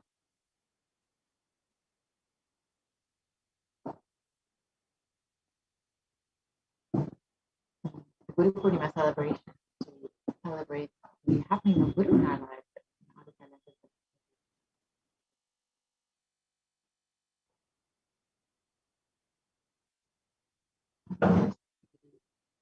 Bhakti Swarna program. The Dhyana Swarna program. And then the Little Ananda program conducted for young people. The Saptayagam. In the next few photos, we'll see the various photos from Saptayagam where the Supreme Pontiff of Hinduism himself conducted 7 different homas along with 1,008 people who also conducted this homa guided by the Supreme Pontiff of Hinduism. These are the photos of the devotees who were there for conducting homa guided by the Supreme Pontiff of Hinduism.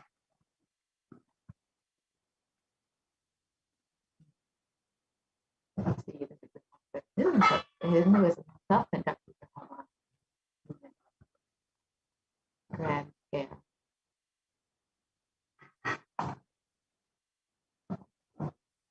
Again, one photo of the Supreme Pontiff conducting the homa.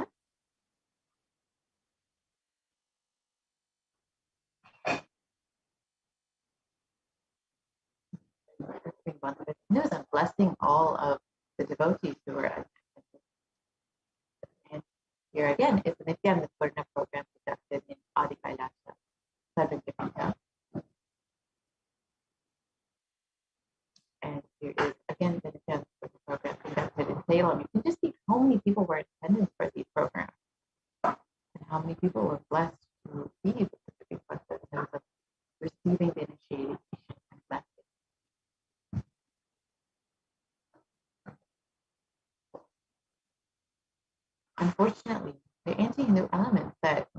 made it nearly impossible for the Supreme Concept of Hinduism to do the re-energizing process by driving the Supreme Concept out of India.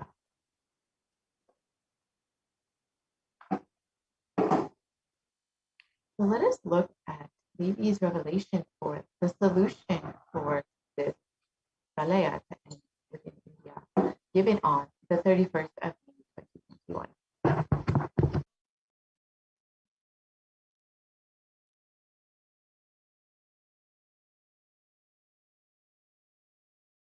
இரண்டாயிரத்திருபத்தி வரை India செல்லாமா என்று கேட்கின்றாய். நன்றாய் தெரிந்துகொள், சொல்வதை புரிந்துகொள்.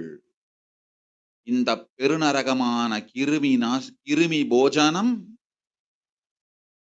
இந்தியாவிற்குள் வரக்கூடாது என்பதற்காக 2020 பாரதம் முழுவதும் 12 ஜோதிர்லிங்கமும் பாத யாத்திரை செய்திடவே என் மகன் மூலமாய் திட்டமிட்டிருந்தேன்.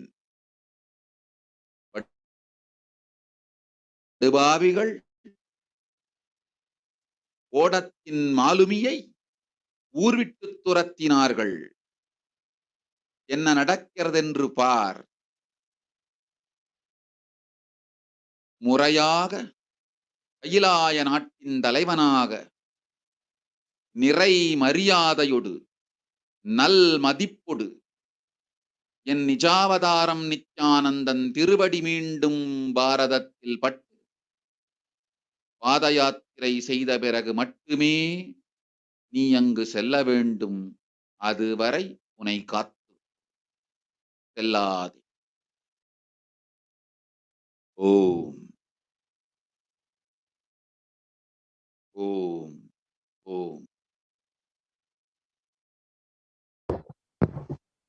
So Devi revealed that for this pralaya to end in India, the Supreme Concept must be received in India as a Supreme Concept of Hinduism with great respect and reverence, and that the Supreme Concept of Hinduism must conduct the Padayatra that was originally planned to re-energize the 12 Jyotirlingas.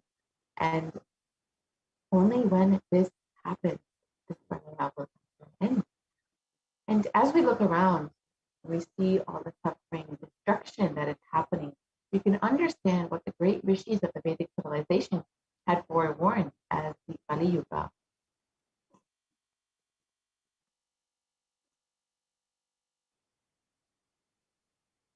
And here is the reference for Kali Yuga in the Kurma Purana, which states that Kali Yuga is the worst of the 4 yugas, where man will be his worst enemy.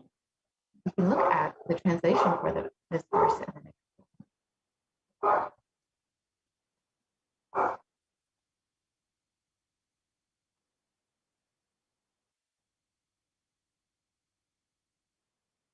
Sage Vyasa states that this Kali Yuga is the worst of the 4 yugas. Go back to the last one.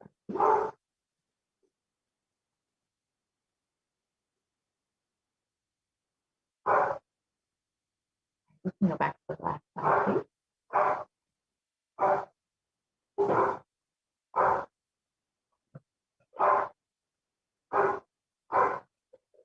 We can go back to the last slide.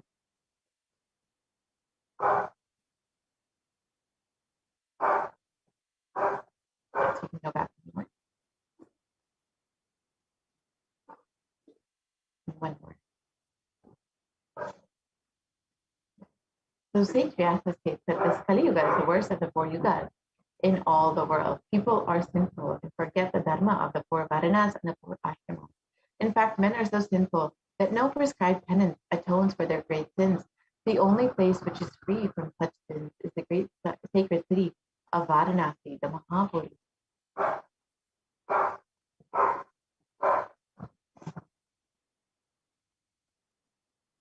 And again, in the Kurma Purana, there is a reference for Kali Yuga which states that Lord Rudra, Paramashivoham himself, is the avatar for the Kali Yuga. And Brahma, the translation of this verse is, Brahma is the presiding deity of, or Devata for Treta Yuga, the first cycle of time. In the Treta Yuga, the second cycle of time, it is Bhagavan Ravi, Surya, in which appeared Sri Rama in the Dvapara Yuga, the third cycle of time, the presiding divinity is Vishnu. In the Kali Yuga, the fourth cycle of time, the current age, the presiding divinity, the avatar is Rudra, Lord Maheshwara himself, Mahasadasiva. And so, out of his deepest compassion, on the 2nd of January 1978, the Paramashiva himself descended into the human form in the form of the Supreme Pontiff of Hinduism, Jagat Guru Mahasannidhanam, His Divine Holiness Bhagwan.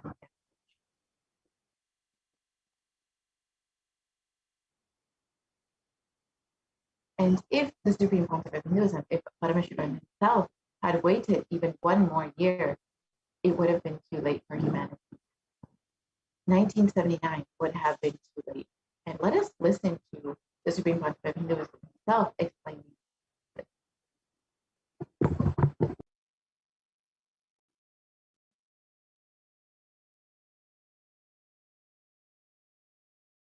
And I tell you, O Hindus, don't be afraid. I am back with the same science. We are going to be rich.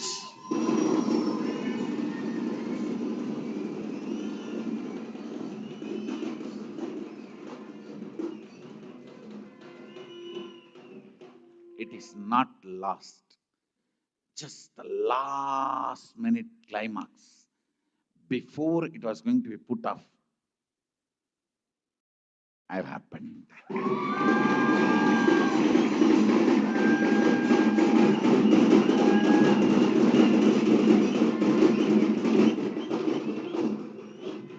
(1979) would have been late.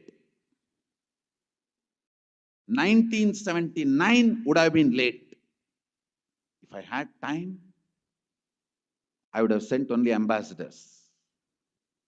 Because no time, I have to get up and come directly.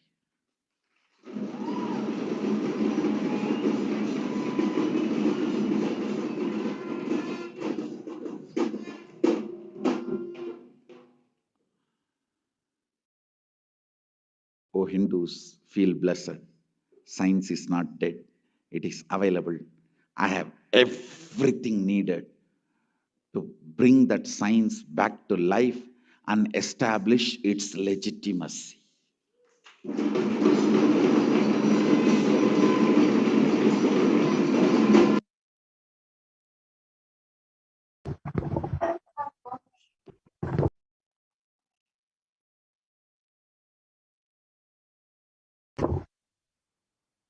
And the Avatar's advent on the planet Earth was to protect humanity from this great cosmic deluge and to bring the new age, the Satya Yuga, and to bring the super conscious breakthrough for humanity.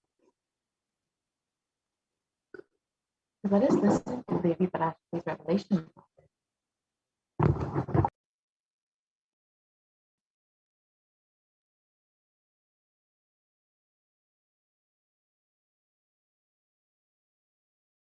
ஓம் ஓம் உலக மக்களே கேளுங்கள்.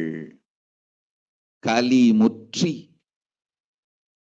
கலி கழிந்து புதுயுகம் சத்தியயுகம் புறப்பட வேண்டிய காலம் வந்ததனால் வந்திருக்கின்றது இந்த பெரும் பிரளயம்.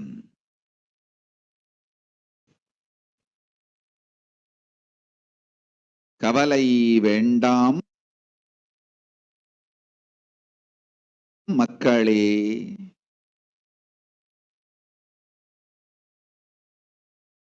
நித்யானந்தன் வடிவம் தாங்கி நாமே இங்கு வந்திருக்கின்றோம். நித்திய யுகம் செய்வோம், நித்திய யுகம் சத்தியயுகமாய் மலரும் இங்கு.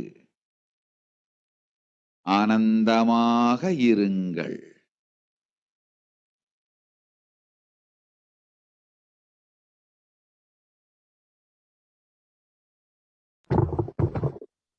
So let us look at Devi's translation for this. People of the world, listen.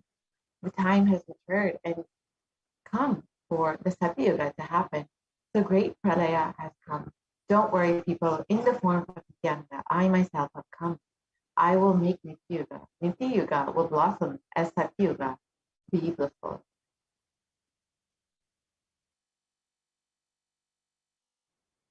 for this huge help, Kirmi Bhojanam, not to have come to India. 2020, I had planned to do the Padayatra throughout India in the 12 Jyotirlingas through my son, Swamiji.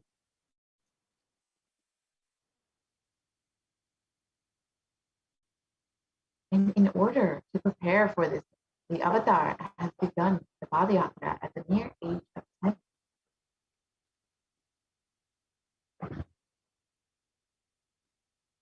And the Supreme Pontificate of Hinduism began enriching people, one person at a time, with the great truths from the sacred scriptures and the secrets of higher living.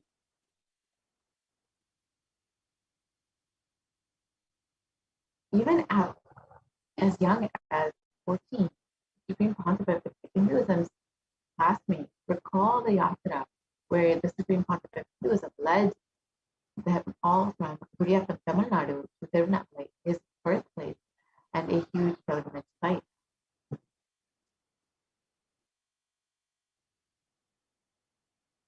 And when the Supreme Pontificate of Hinduism was just 19 years old, his fellow monks at the Ramakrishna Math remember when the Supreme Pontificate of Hinduism led them from Chennai, Tamil Nadu to Tirunelveli, his birthplace, an unforgettable pilgrimage experience.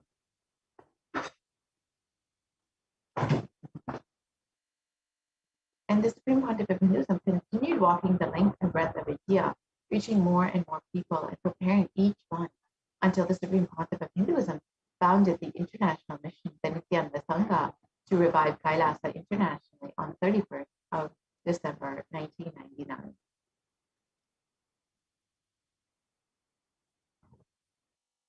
And here you can see the photos of the first Kailasa enlightenment ecosystem established in Tiruchendur, Tamil Nadu on the 14th of April 2001.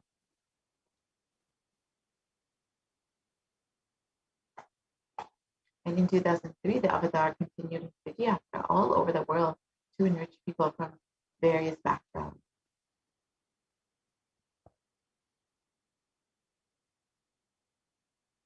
And though many people did not speak English, thousands of people were touched by the Supreme Pontificate's intensity and dedication to the people and resonated deeply with his teaching.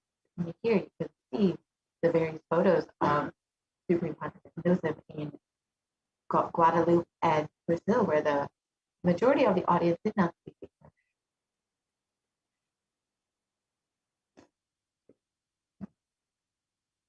And in 2004, the Avatar led his disciples on the first Malay Yatra, visiting temples, delivering satsang, initiating them into the superconscious breakthrough.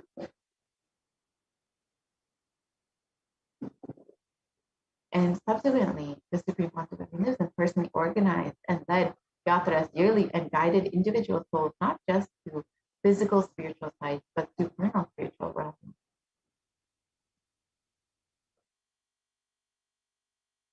And in 2006, the Padayatras were taken to the next level with the Kodikan Padayatra, with crores participating and impacted by the Nithyanandeshwari deities that were traveling from city to city.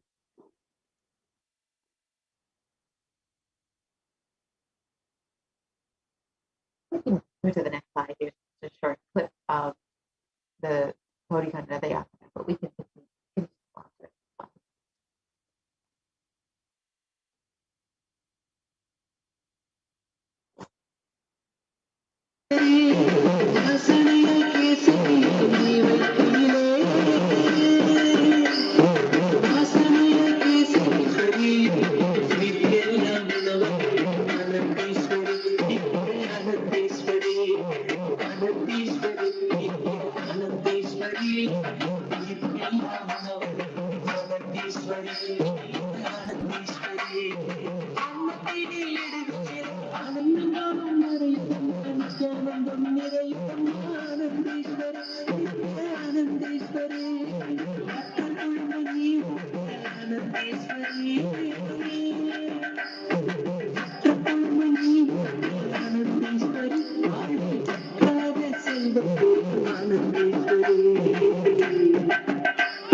And you can see here the photos of the Supreme Master Hinduism consecrating the Nithyanandeshwari and the Garva Mandir in the Adi Kailasha Sarvitya Pita after giving blessing to all of India in the Kaurika Radayatra.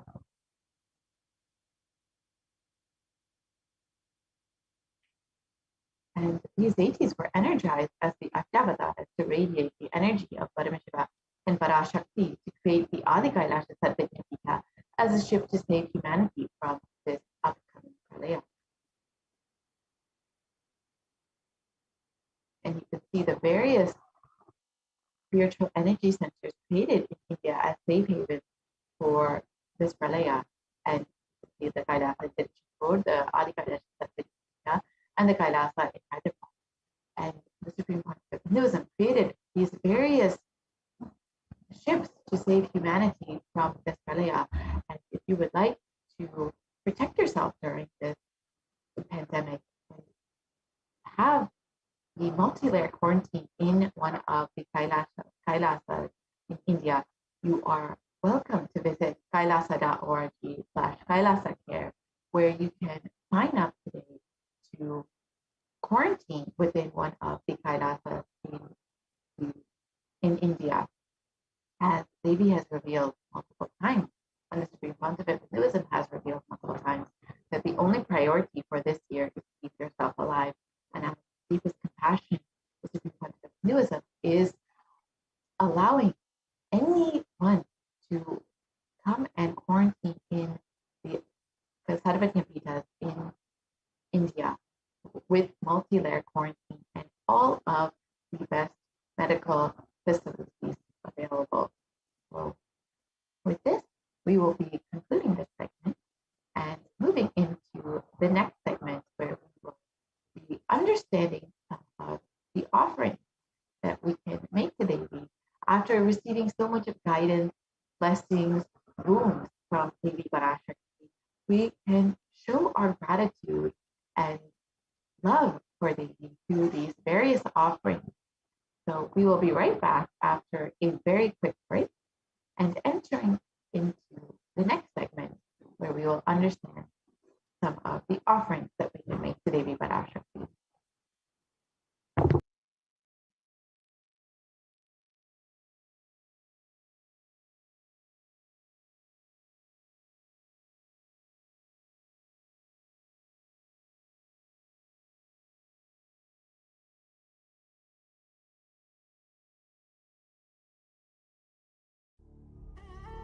What I mean by the word e-Kailasa, listen intensely.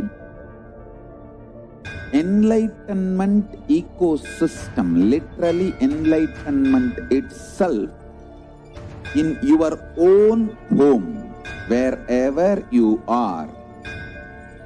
If you cannot come to Kailasa, it's okay. Kailasa can come to you.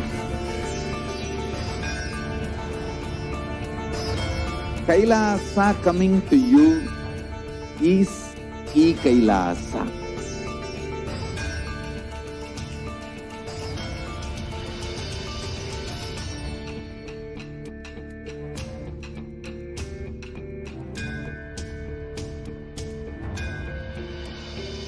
I will revive Hinduism.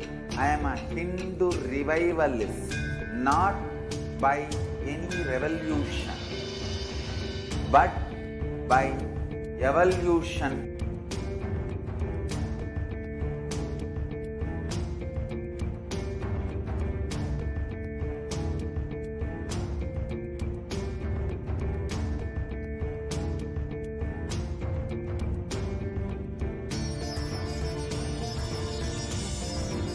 and setting model communities.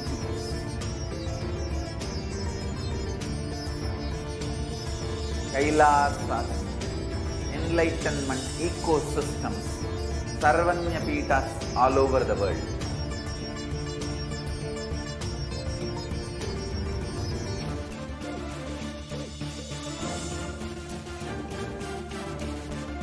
All powerful cognition, knowledge, only when you live, power manifestation and possibilities manifestation happens. This is a fundamental truth.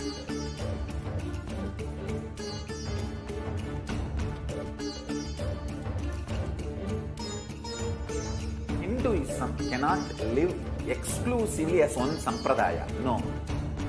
All sampradayas of Hinduism is an ecosystem.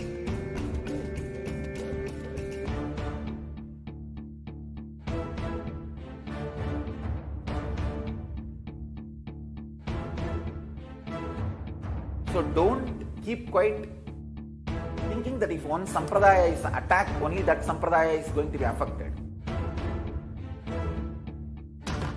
All of us are ecosystem.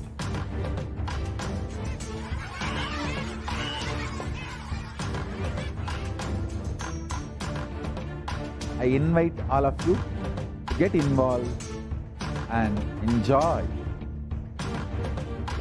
Hinduism by the principle of Dharmo Rakshati Rakshitaha.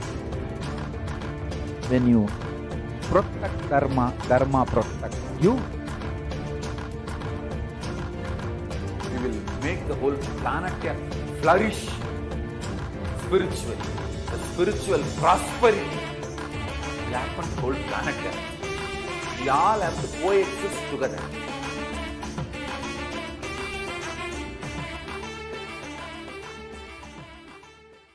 Just be alive for next 3 years. Don't die within next 3 years.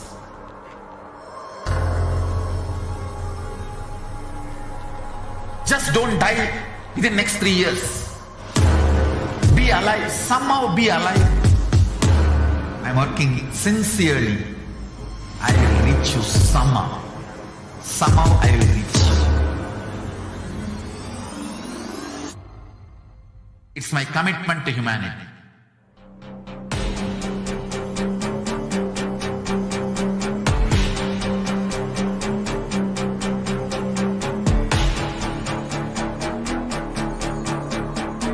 Just don't die within next 3 years. I will reach you wherever you are, whichever corner of the world you may be. I will reach you with enlightenment. You manifesting the space, state, powers, being Paramashivoham. It is possible, and it is possible for you.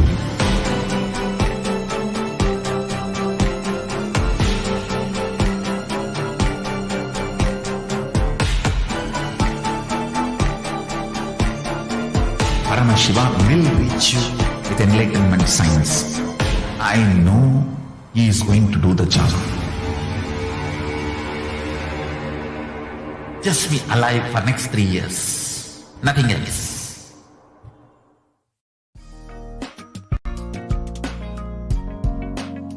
We get you health. We get you ability to build beautiful relationships in your life. We get you direct spiritual support, and we make sure you become wealthy.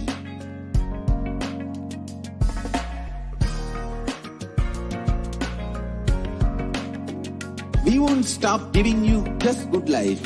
We will literally not stop till you live enlightened life. Manifesting the state of Paramashiva, space of Paramashiva, powers of Paramashiva, being of Paramashiva.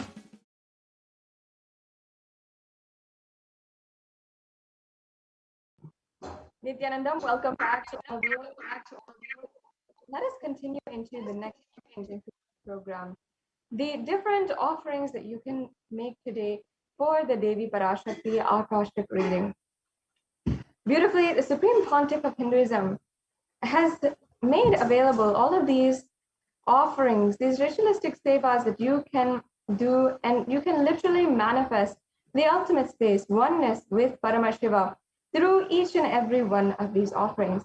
And he says that until you're able to manifest the reality that you want in your life, we will manifest it for you with these offerings. So let us now begin this next segment. Can I request if we can go back to the beginning of the segment, the beginning of the slide? We'll start with the significance of offerings, and then understand the and then understand the various different offerings that we have, the various array of offerings. As well, we'll be understanding the different components that are all involved in these offerings. Everything that is available for you to make today in the offerings, and make today in the offerings, and make these offerings, especially in offerings. That's what we're going to do. Yes, we can go on to the next slide.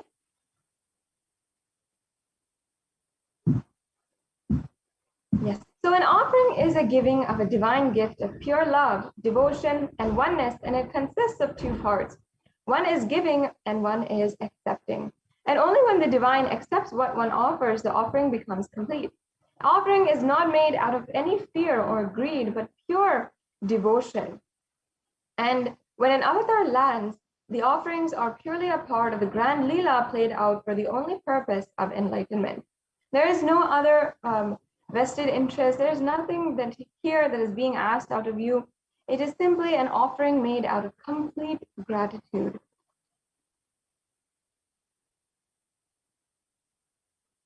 So now, before beginning this segment, let us first chant the Dhyana Shloka from Manonmani Devi Parashakti, who is seated on the very lap of Paramashiva, the embodiment of love and compassion.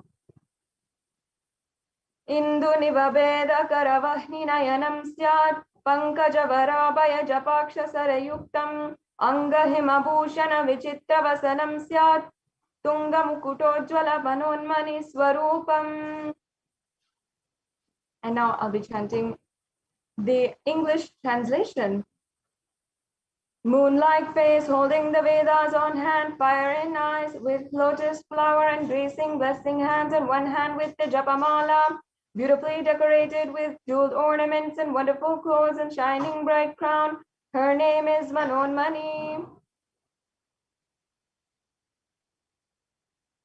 And I'll now chant the next Dhyana Shloka.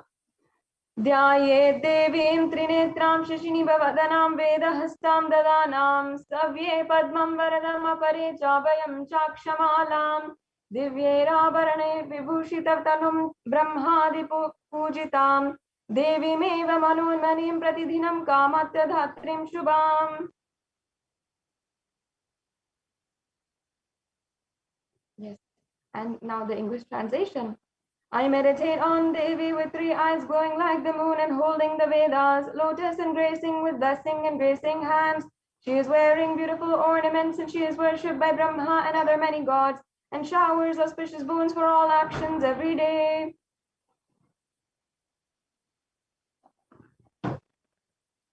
Yes.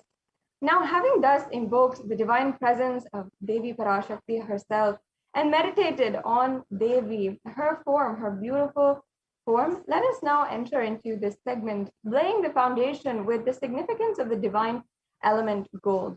Many of us know and are familiar with the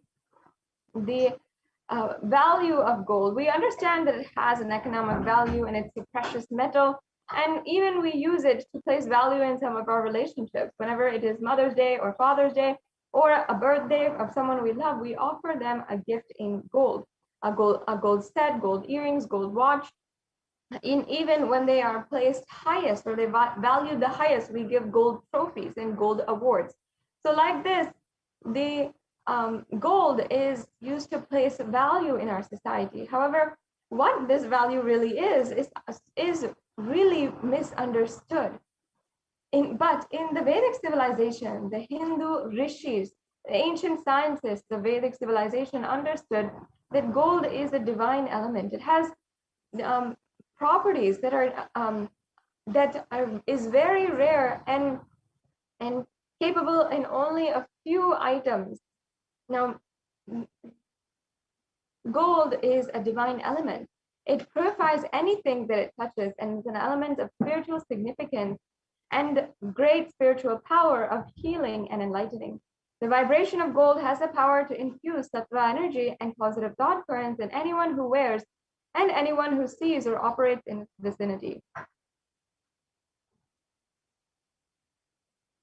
Gold is present in all the scriptures, the Agamas, Vedas, Shrutis, Smritis, the Itihasas, and Puranas.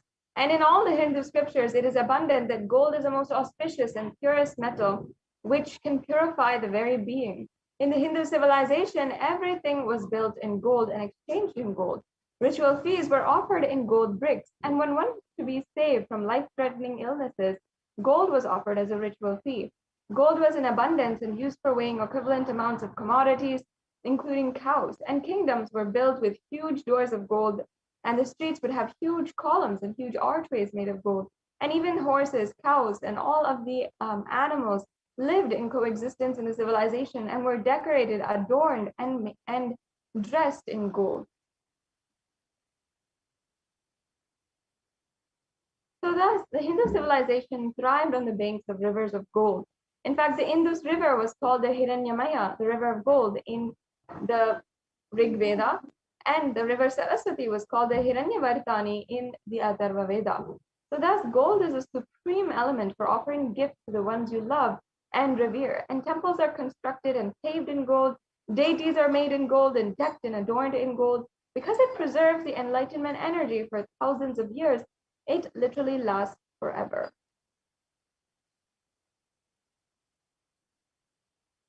So yes, now let us begin the different offerings that you have. You'll see that we have offerings with which you can make for any amount of money, or we have other offerings that are have a more substantial donation associated with it that you can offer as well. But if you are in any level, you'll be able to offer today, and you don't have to feel yourself incapable. You don't have to feel yourself somehow insufficient in order to make these offerings. That's why there's such a wide array today. And the first offering here is the Hundi offering that you can make. Many of us Hindus know the sacred sentiment behind the Hundi offering. Whenever we go to the temple, we always have this Hundi offering, and either we offer a few coins or a few rupees or $1 or in the plate of the pujari, or we offer it in the Hundi. And that is out of just our love, our gratitude that we offer this. And we offer this because Devi Parashakti is the one who is Bhakti Priya. She is the adorer of true devotion. And in the Lalita Sahasranamam, there's also a verse which I'll now be chanting on how Devi Parashakti is named as Bhakti Priya. Bhakti Priya, Bhakti Gamya, Bhakti Vashya Vayapaham, Shambhavi Sharadaradya Sharvani Sharmadayini. And the translation says, Devi is fond of true devotion and has realized through true devotion. She can be won over through true devotion, and she removes all fears. So in this, you can see how Devi Parashakti is literally removing all the fears and bestowing you with liberation itself, going beyond fears, just because you express true devotion. And because she is Bhakti Priya and Bhakti Gamya, she is the one who literally is the lover of true devotion, and through that devotion, she helps you achieve the ultimate. So you can just offer this Hundi offering for any amount of money, for anything really, and it'll be accepted, and Devi Parashakti will remove all of your fears. The next slide, please.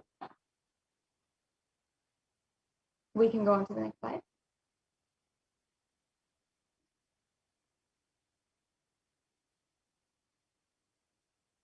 The next offering is the Sankalpa chanting.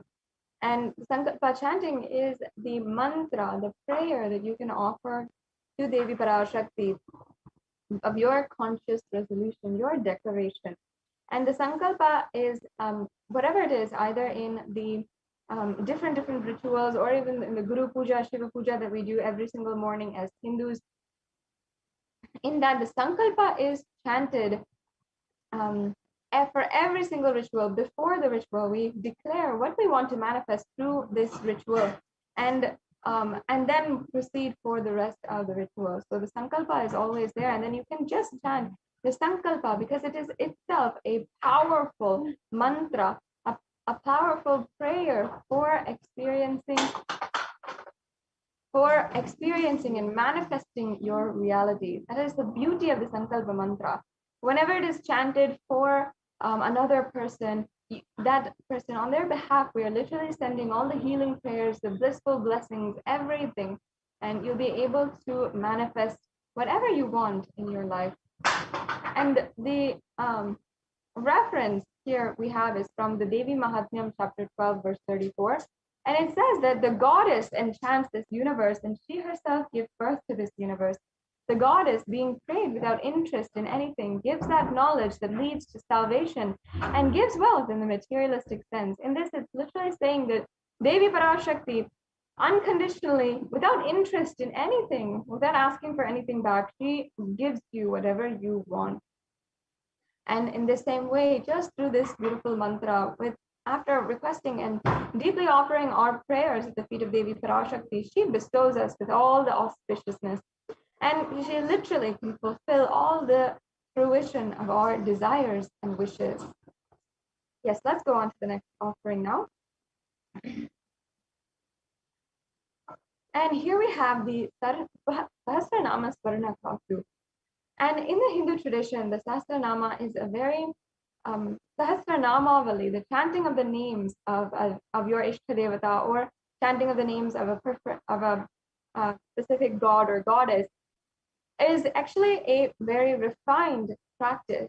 It is something that is very traditionally used, and continuously chanting the name or doing the japam of the name of God is a very powerful practice for attaining a very sacred space and even attaining Nirvikalpa Samadhi. Now, just doing this Sahasranamavali, chanting the names and the divine qualities of your Ishtadevata, of God, is so powerful because it literally, we are cherishing those divine qualities inside of our inner space. And the reality is that whatever we cherish in life, whatever we keep inside of the secret chambers of our heart, and we're continuously ruminating on, we're continuously holding inside of our inner space, whatever that is what you're going to manifest in reality. If you feel you are always in suffering, or if you feel you are always attracting situations where you are kept in suffering, whatever it is, that is what you are going to manifest into reality. If you keep all the time Mahavakya going on in your inner space, that is what you're going to manifest in your inner space. So in the Lalita Sahasranama, verse 731, Lalita, or Devi Parashakti, is described as Nama Parayana Prita, the very one who likes the repetition of her various names. And this is not out of coincidence. Beautifully, Devi Parashakti gives this as a technique, just doing the Parayana of her various names, which will help you manifest reality as you want it. So this is the offering of the 1008 names of Devi Parashakti. And it's a very special and unique archana offered to the Mahameru of Devi Parashakti. You can offer a gold coin inscribed with the 1008 names to receive the blessings, to have the Ananta Kalyana Gunas, all the divine qualities of Devi Parashakti.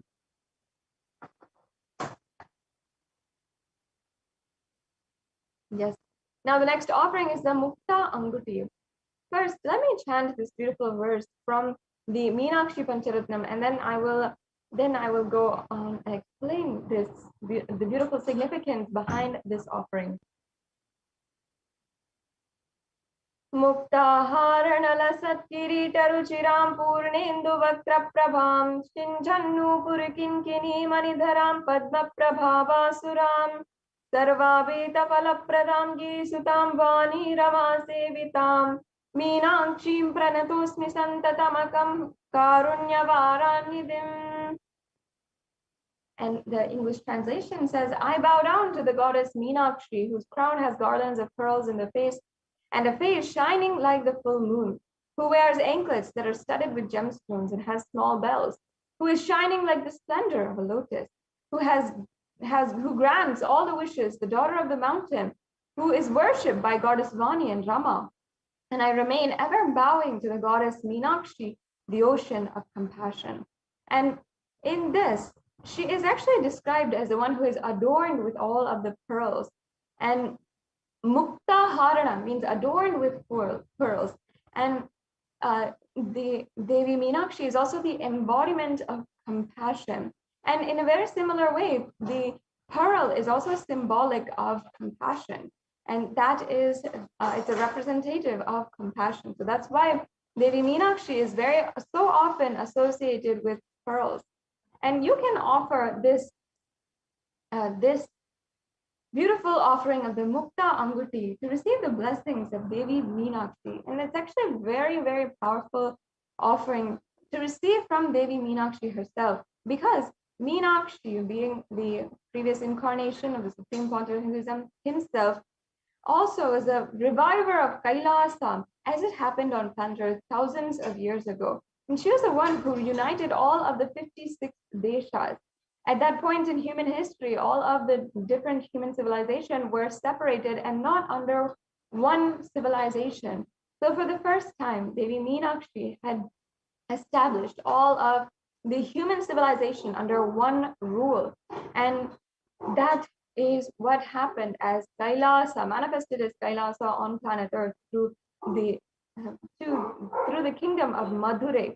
And it's such a vast kingdom that has thousands of years of history, culture, heritage, that literally was all revived and is available on planet Earth today because of Devi Meenakshi. Now, with her space of radiating the space of Kailasa, and she literally conquered all the 8 directions and brought it under one rule.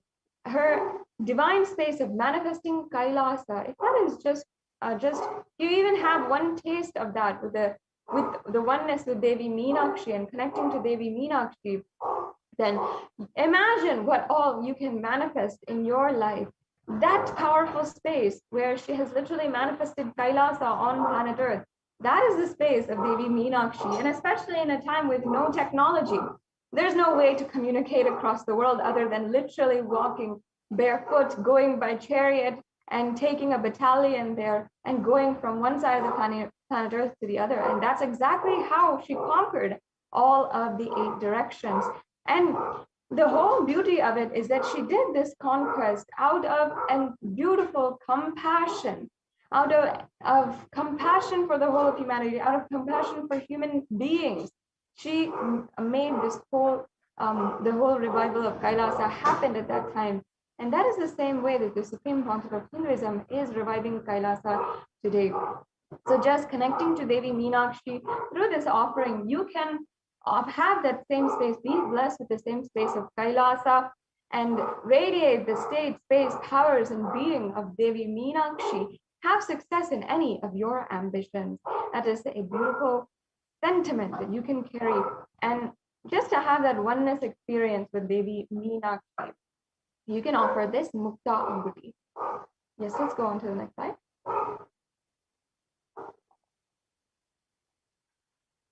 We can go on, Ma.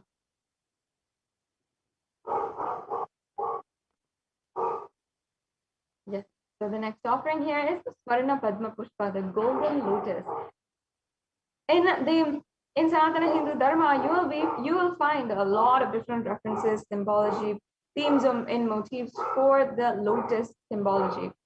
And lotus has so much of significance in Sanatana Hindu Dharma. It is recognized as a divine flower. And that is because no matter if it is in polluted waters or pond waters or very little water, whatever it is, it always blooms. It has the same kind of elegance, resilience, radiance, and it still has that beautiful divine quality. And here in the Kamikagama, it actually says that all the kalashas in the worship of Paramashiva should be wound around with a suitable thread and covered with new cloth. And they should be adorned with a lotus flower made of gold. So as you can see here, this is a reference for the use of the golden lotus in the worship of Paramashiva. And that is exactly why we are offering it, because it is a divine flower with extremely pure significance. And it is told by Paramashiva himself that it should be used in his worship. And you can attain the same space of Devi Parashakti, being ever resilient and divine, elegant in any situation, adverse situation that you might find yourself in. Yes, let's go on to the next slide. The next slide, please.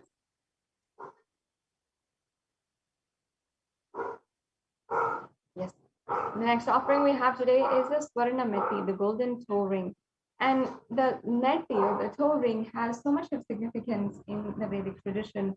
In fact, the toe ring, which we know as in popular culture as a very fashionable jewelry, it is a source from Hinduism and has its origin in Hinduism, because the very toe ring is used to adorn the feet of Devi Parashakti, and also adorn the feet of any married woman, any woman who upon her marriage, she is bestowed with the toe ring, because the energy of Devi Parashakti is invoked in her. I'll just be chanting the verse where it refers to Devi Parashakti as the one who graces just from her toenails. So it says, Nakhadiditi samchana namajjana tamo guna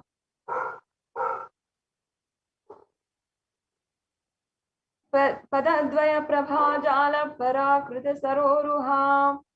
And the translation says, you whose brightness from toenails destroys the darkness of ignorance from the minds of your devotees who prostrate at your feet. You whose brightness from your 2 feet overpowers that of the lotus flower. So this is the verse from the Saundarya Lahari where the very feet of Devi Parashakti is glorified. And you can see that it's not just her feet, but even her toenails, if they grace you. Even if you just have the grace of her, of just even an inch or a quarter of an inch on her toenails, you will be able to manifest anything in your life. You can remove all the darkness, the ignorance in your life.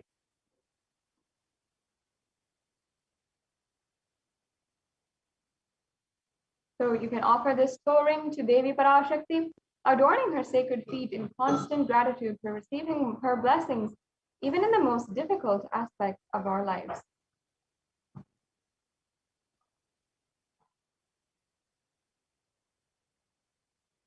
Yes, and the next offering that we have here is the Swarna Mantika, the golden hairline jewelry.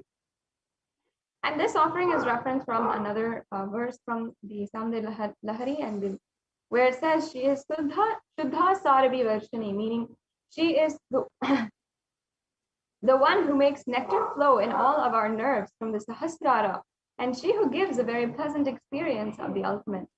So the Mantika represents the nectar flowing from the Sahasrara chakra, which is fully open.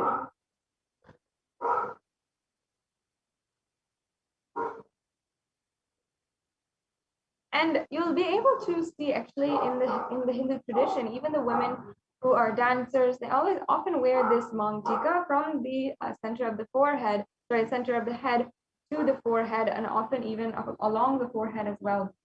And that is actually representative of the nectar which is overflowing, and representative of the fully bloomed 1,000-petaled lotus on top of their head. So when the 1,000-petaled lotus, which is a representative of the Sahasrara chakra, that literally opens, it is a symbolic for the enlightenment experience itself. So that is the very experience that you are offering for today. You can offer this Mantika to Devi and receive the blessings of achieving the blissful state of overflowing gratitude in the space of complete completion.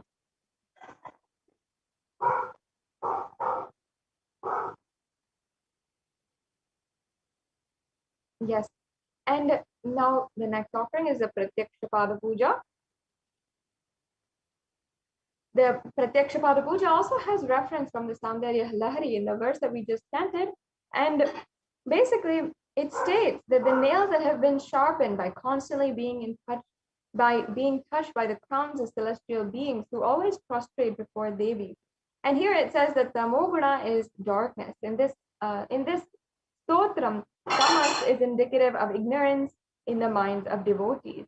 And by constantly prostrating before Devi, their ignorance is removed and they attain ultimate knowledge. So offering this Pratyakshapada Puja to Devi Parashakti blesses the Yajaman with auspiciousness and the blessings of the Supreme Pontiff of Hinduism.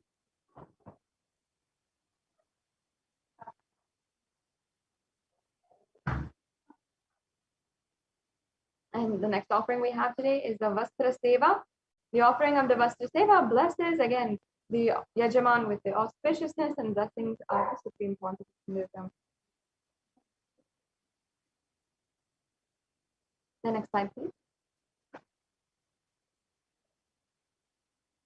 So here we have all of the different offerings that you can make. There's 9 different offerings. And you don't have to feel, once again, you don't have to feel that there is something that it might be too much that you can offer. You have several different levels of offering, either something that you can make for any amount for $1, and there's several different levels for each of the offerings as well, and options that you can choose from, so that if you have the interest in making the offering, you can make any one of these offerings, and it still has such deep significance and can give you that ultimate space of oneness with the avatar. So as you can see, we have the E-Hundi offering, the Sankalpa chanting, the Devi Sahasranama Kasu, the Mukta Ankuti, the Swarna Padma Pushpa, the Swarna Metti, the Swarna Mantika, the Pratyakshapada Puja, and the Vastra Seva. So all of these, once again, have different amounts associated to it, and you can offer this as well. The next slide, please.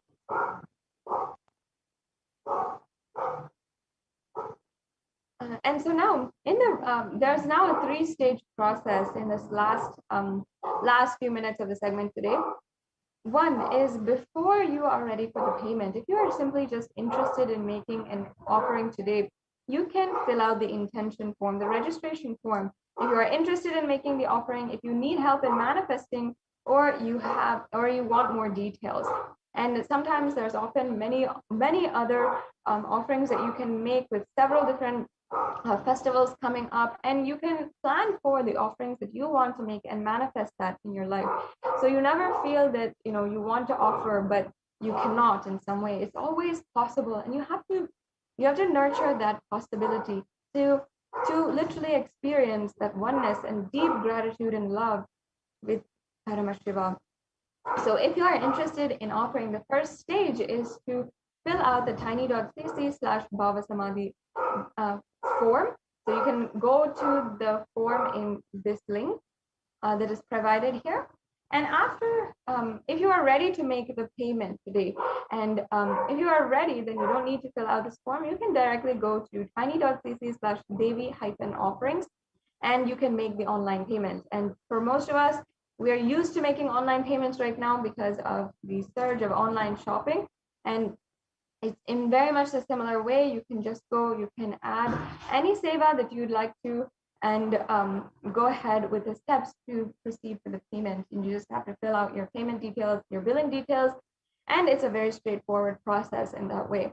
And after the payment is complete, we request each and every one of the Yajamans to please make sure that you are submitting the details for the puja and the names that need to be chanted in the Sankalpa 2021 form. This is a necessary form that you need to take, that you need to fill, and this makes sure that your names are chanted during this puja. So, yes, this brings us to a conclusion. This segment, I'd just like to stay on this slide for a few minutes while people, I hope you can take a few minutes right now and you can go ahead and fill out the registration form if you'd like to, and also fill out the payments if you can. Another option that we have today, if you are watching from YouTube, if you're joined in the YouTube channel, if you're not, I highly recommend that you join the YouTube channel today. And you just have to join as a member of Kailasa's HDH Nithyananda YouTube channel, and you'll be able to get access to more than 20,000 hours of different discourses, darshans, dikshas, so much of content that the Supreme Pontiff of Hinduism has made available and every solution that you can possibly need in your life. And once you are a member, you can also go to the super chat in the right-hand side corner of the chat. You'll see a $sign. You can click that and you can make a donation option. And these are just very simple ways to make a donation, either through credit card, debit card, or PayPal, and really straightforward steps, again, to make your donation. So once again, we'll stay on this slide for a few minutes, and then we'll be going on to the next segment in today's program, where the representatives from the Adi Kailasa Sarvagnapeetham will be joining us.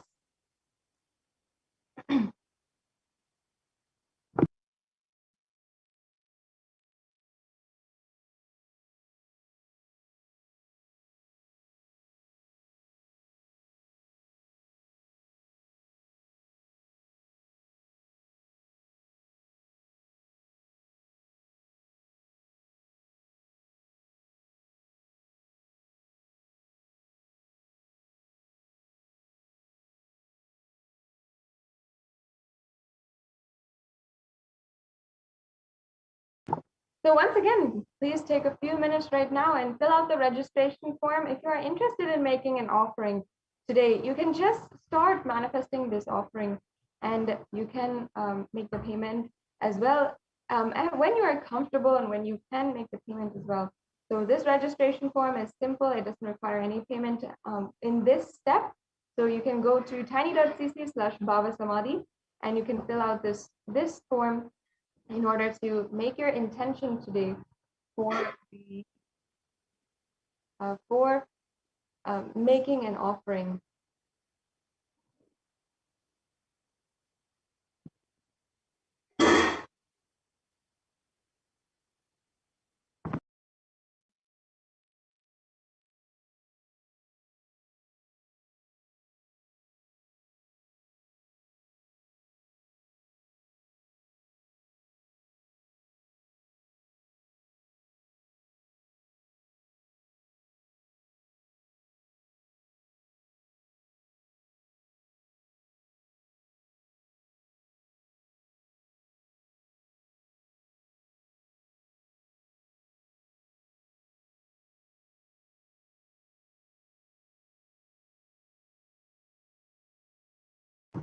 I request also if we can go to the link and show the link tiny.cc/devi-offerings. If we can go to this link and project this link, then we can show the viewers exactly how easy it is to simply make a donation today and make an offering today. It's just a very quick process where you're just filling out your payment details.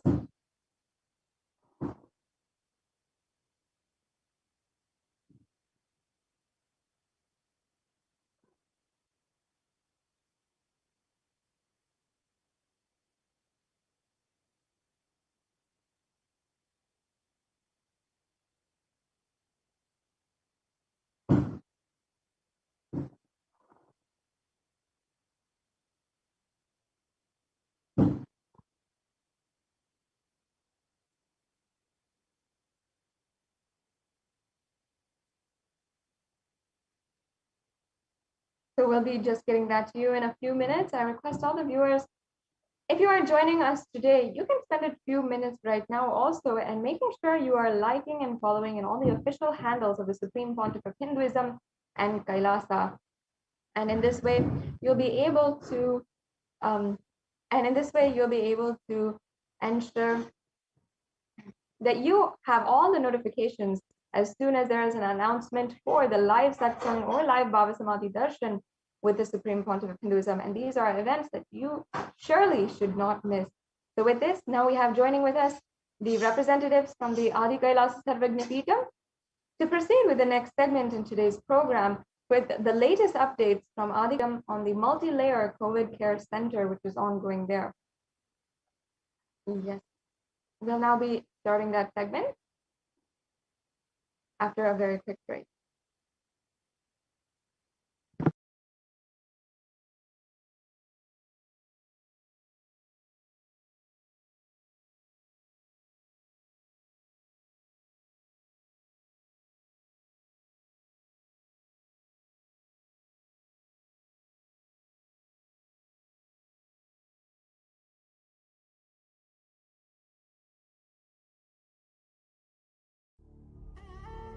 What I mean by the word e-Kailasa, listen intensely.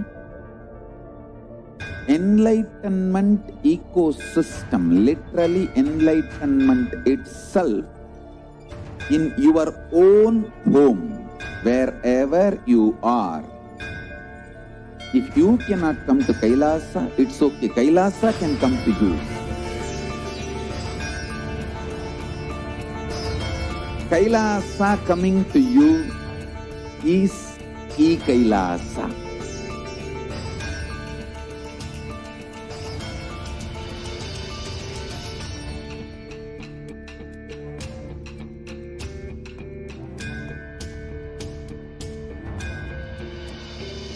I will revive Hinduism. I am a Hindu revivalist, not by any revolution, but by evolution.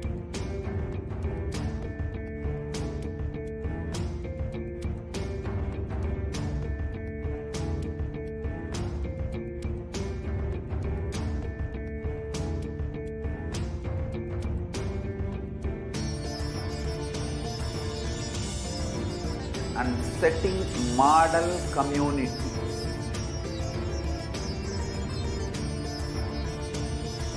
Kailasas, enlightenment ecosystems, Sarvanya Pitas all over the world.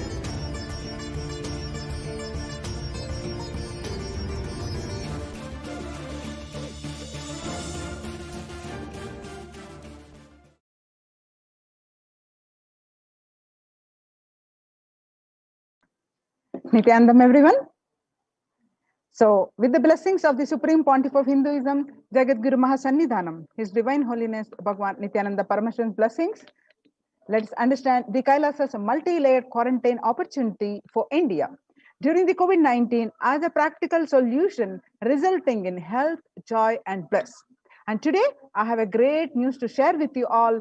This Kailasa's multi-layer quarantine facilities are recognized by the United Nations. So I'm going to share with all that. So let's start with the Sadguru Vandanam. Nithyanandam Paramasugadam Kevalam Jnanamurtim Dvandvatitam Gagana Sadrusham Tattvamasya Ekam Nityam Vimalamachalam Sarvadi Sakshibhutam Bhavatitam Triguna-rahitam Sadgurum Tam Namami. Yes. So on June 5th, 2021, Devi Parashakti revealed during the Akashic readings and what she revealed of the effect of the mental health and physical health on the pandemic and the reports which showed following the days after the Devi revealed the state of the world reports. Let's understand that. So the Devi revealed on 5th June 2021 that not only people dying in crores, financial and mental retardedness, you will also see minds getting collapsed. Freedom from all this suffering is the life of living enlightenment. They clearly give the how the minds are getting collapsed, how we will see the reports on the world across different online, the different colleges, how the reports are coming as the literally majority, 80% of the people are getting mentally affected, and how the solution they will reveal is the life of living enlightenment. First, they will reveal that. First, prevent yourself from this deadly corona. Oh, people, do the job of saving your life as first priority.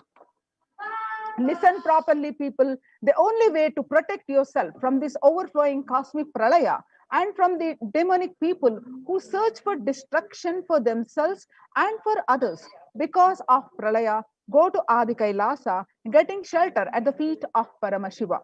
Save yourself from corona and death, economic crisis, and mental collapse that is formed because of corona. Save yourself and move towards living enlightenment.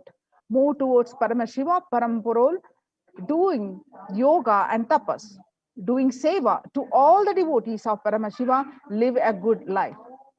Devi revealed, continued that just for that I have opened the doors of Adi Kailasa.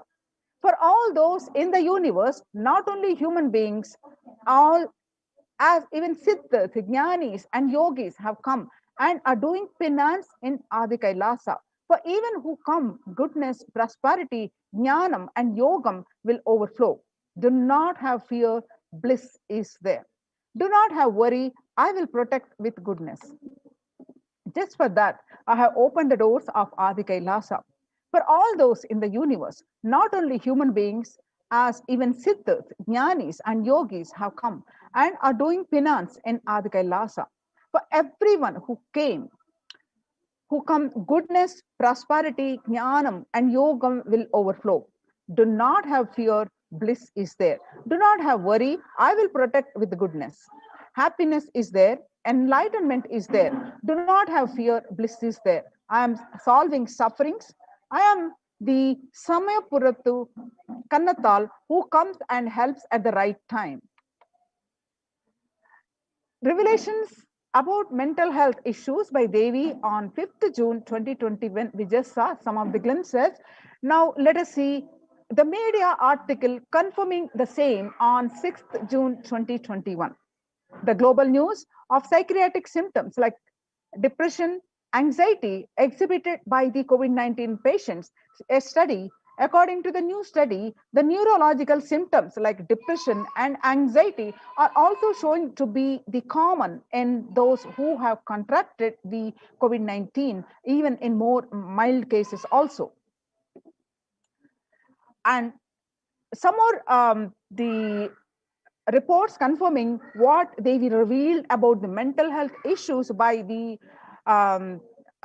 corona pandemic on 5th June 2021, and the media article confirming the same on 8th June 2021 by the BMC Psychology, published on June 8th. It says the impact of COVID-19 on the mental health of the US college students. The result shows that our results indicate that students closer to graduating faced increases in anxiety, that is 60.8%, feeling of loneliness, that is 50.1%, and depression, which is 59.8%. Many reported worries for the health of loved ones. The most impacted their mental health status, about 20%. And they need to take care of family, most affected current and future plans, that is 31.8%. Almost 1/2 of students took exercising and other remedies. The rate of anxiety and depression among college students continue to soar, researchers say. Researchers at the Dartmouth College, who have tracked the moods and behaviors of about 200 college students for 4 years, say stress levels are at their highest. This report by Lauren Lumpkin on June 10, 2021.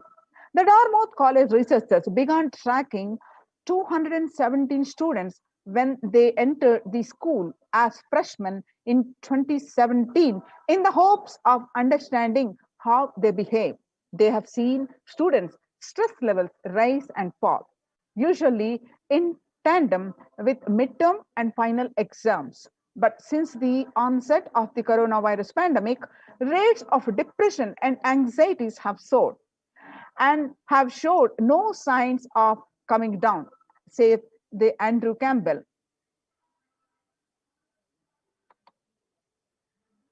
The Psychology Today revealed the coronavirus, the psychological trauma, said the PTSD event, how this pandemic will result in trauma responses. Much has been said about the mental health crisis that is occurring related to the coronavirus pandemic. Much of this information has focused on the all-consuming anxiety, panic, and fear that many are experiencing. While this is important and needs to be at the forefront of discussions, something that has not been discussed in this psychologically traumatic nature of what our nation and our world is experiencing. Revelations to the World by the Devi Parashakti, some more statistics that shows that increased prevalence of post-traumatic stress disorder is expected to emerge as a primary factor of driving the growth of the global post-traumatic stress disorder therapeutics market over the period of assessment. What used to be in 2019, and what is expected by the 2027, this global post-traumatic stress disorder PTSD is going to rise in 11.91% as per the current statistics. The Revelations of the World by the Devi Parashakti by the CNN report, and the UN states that the coronavirus pandemic's impact on global mental health is already extremely concerning. There is a high prevalence of mental distress in countries across the globe due to the coronavirus pandemic, especially among healthcare workers and children. According to the United Nations and the World Health Organization, the impact of the pandemics and the people's mental health is already extremely concerning. The World Health Organization Director, General Tedros Adhanom, released a report in the news release recently. The CNN Health, which continue to say that the coronavirus pandemic impact on global mental health is already extremely concerning, the United Nations says. In that report, it said that it is now crystal clear that mental health needs must be treated as a core element of our response to and recovery from the COVID-19 pandemic, that Tedros said. One of the remedies suggested, according to the reports, which the Supreme Pontiff of Hinduism stressing for the decades, yoga greatly improves mental, spiritual, and physical health. People who practice yoga experience less anxiety, less depression, and fewer symptoms of post-traumatic stress disorder. Yoga also improves well-being, including increased gratitude, relatedness, acceptance, centeredness, empowerment, self-esteem, compassion, and self-awareness and hope. Yoga can help us to manage stress and self-regulate, an important tool in the current time. We are all equipped with innate coping strategies for responding to stress, but sometimes our stress response can become out of balance. We are living in a world that regularly activates our sympathetic response, that is, the body's way of responding to stress, sometimes called fight or flight. This is balanced by our parasympathetic response, the way our body helps us to rest and relax. Yoga can help bring our parasympathetic response back online and allows us to find balance. Activating our parasympathetic response brings us into a more restful space and allows us to find calmness, connection, and compassion. The deep mindful breathing of yoga and meditation stimulates the vagus nerve, which activates the parasympathetic nervous system and supports self-regulation and stress management. Revelations to the World by the Devi Parashakti and the yoga can be a valuable tool to self-care, especially in challenging times. Yoga is now being used as an empirically based treatment, often in combination with other interventions, with benefits for both physical and mental health. Many clinicians are recommending yoga as it may help support the effectiveness of the traditional treatment approaches. The Psychology Today revealed that when we actively choose a tool of self-care, we better equip ourselves to survive and seek resilience in different circumstances. While it is but one tool, yoga offers the potential for connection and well-being, even in these challenging times. Research shows that spirituality benefits mental health. Spirituality benefits the mental health that individuals have better mental health if they belong to a particular community or have religious beliefs. Spirituality can help people in many ways. First and foremost, spirituality or religion can help people find meaning in their life, which is instrumental in improving one's mental health. Spirituality perhaps help you connect with your divine self. In addition to endowing meaning to your life, it has the potential to improve mental, physical, and emotional well being as well. It has been a source of relief and comfort from various challenging issues for thousands of years. Revelations to the world by the Jagadguru, the Supreme Pontiff of Hinduism, Jagadguru Mahasannidhanam, His Divine Holiness Bhagwan Nithyananda Paramashivam on 22nd May 2021. Paramashiva is very clear. Focus on making your body alive, life alive. Mind is obsessive compulsive reaction. It is nothing but a bunch of unconscious reactions. Do not try to sympathize with the mind. Make your body and life alive. That is the only priority for all of you. I am talking to everyone who has the little love and sympathy for me. For all of you, take this as Guru Walk. Make your body consciously strong. Gym will build muscles, make you look very nice in the outside, but only yoga and Ayurvedic lifestyle will make your body conscious. Just see all over the world, all the gym bodies are just dropping dead. Only yoga will make organs strong and your ability to manifest consciousness strong. Let me give you the solution from Paramashiva to protect yourself from this whole pralaya, not just from corona.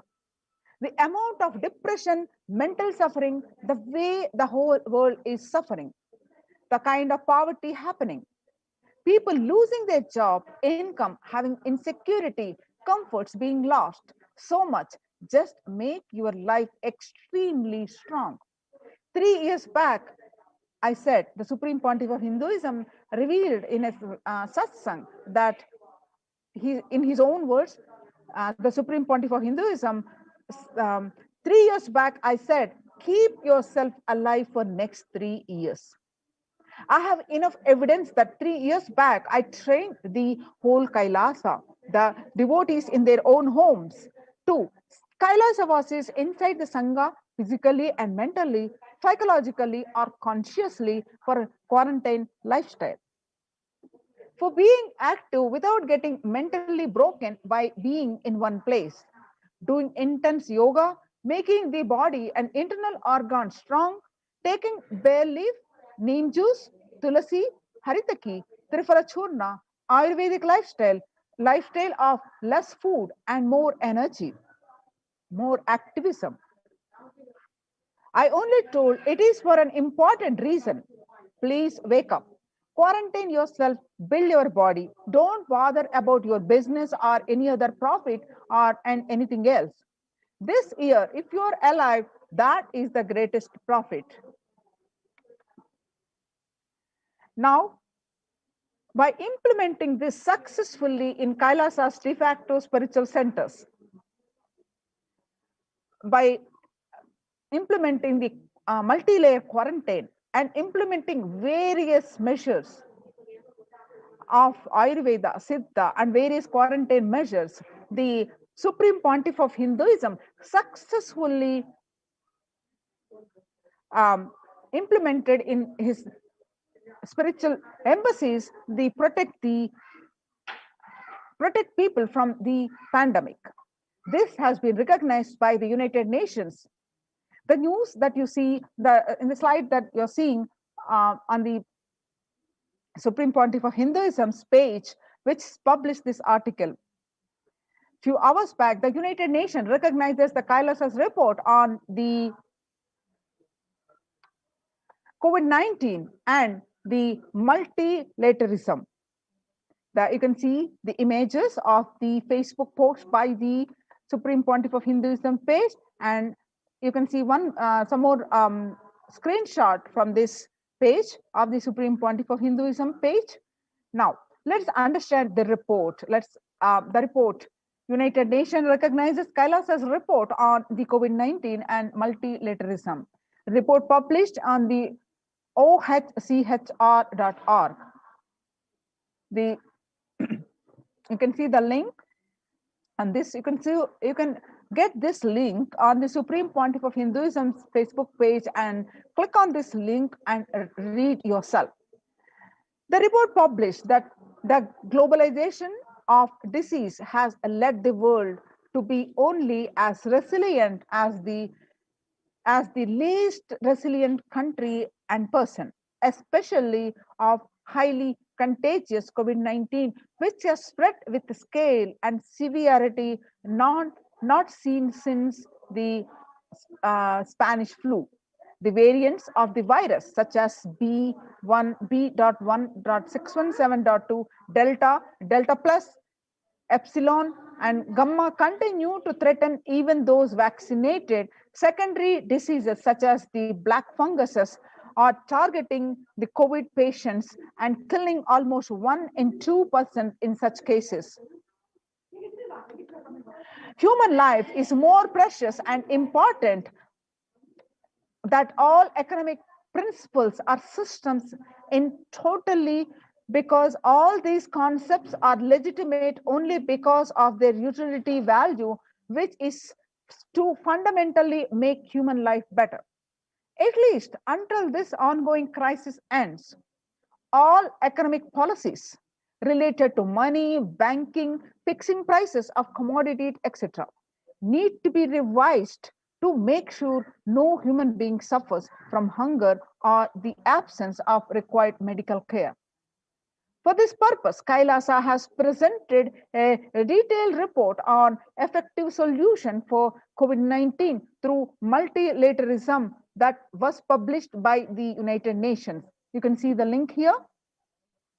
The link on the Supreme Pontiff of Hinduism's Facebook page and download the link and read it here. I'm going to present the excerpt from that article published. COVID-19 and reports by the UN, reports on the rights of indigenous women. And not only this article, there are 2 more articles published by the United Nations recently, 3 to 4 weeks ago. The earlier report, you can see the links here on the topics of reports on the rights of indigenous and women and girls. The link is projected here, and also second report on femicide. The introduction of the key obstacles, globalization of diseases, had led the world to be only as resilient as the least resilient country and person, especially for highly contagious COVID-19, which has spread with scale and severity not seen since Spanish flu. The variants of the virus, such as the Delta plus, Epsilon, continue to threaten even though vaccinated. Secondary diseases such as the black fungus are targeting COVID-19 patients and killing almost 1 in 2% in such cases. Second, the distorted policy decisions and conflicting principles can lead to polarizations amongst nations and within, leading to various extremes such as the hoarding of vaccines in some places, the wastage of vaccines in others, and an unaddressed shortage of vaccines globally. Third, the pandemic has exposed the fragility of the global system. The disruption in the supply chain is especially worrisome for essential food supplies, which disappropriately affects the already most even more. Fourth, the lockdowns have brought the global economy into crisis, bringing recessions and worsening unemployment rates. Frequent lockdown and the ongoing threats of the famine especially in countries where the employment is predominantly informal, or exacerbating worries that starvation may cause more suffering than the virus itself.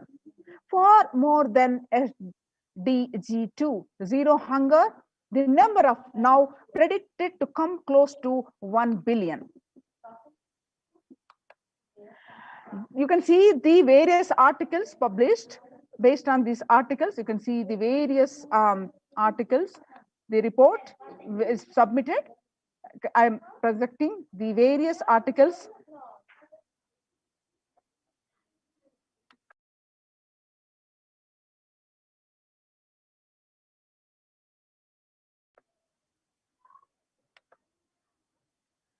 Now, the solutions. In the report, the solutions presented: the first, revised economic policies.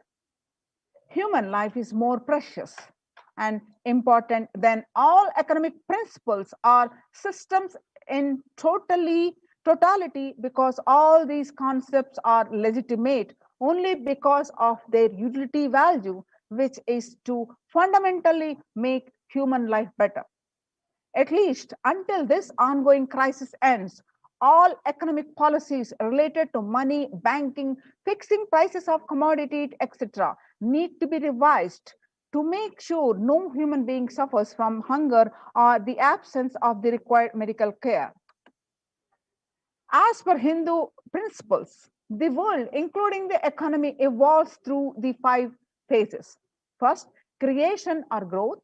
Second, sustenance or stagnation. Third, recession or revitalization. Fourth, reinvention. Fifth, breakthrough. As per the Hinduism, conventional economic growth is observed when best practices are applied diligently. However, during times of crisis, lead us to the 4th and 5th phases, wherein the need to reinvent and deliver a breakthrough becomes both a survival need and an opportunity to surpass any means and measures of conventional economic growth.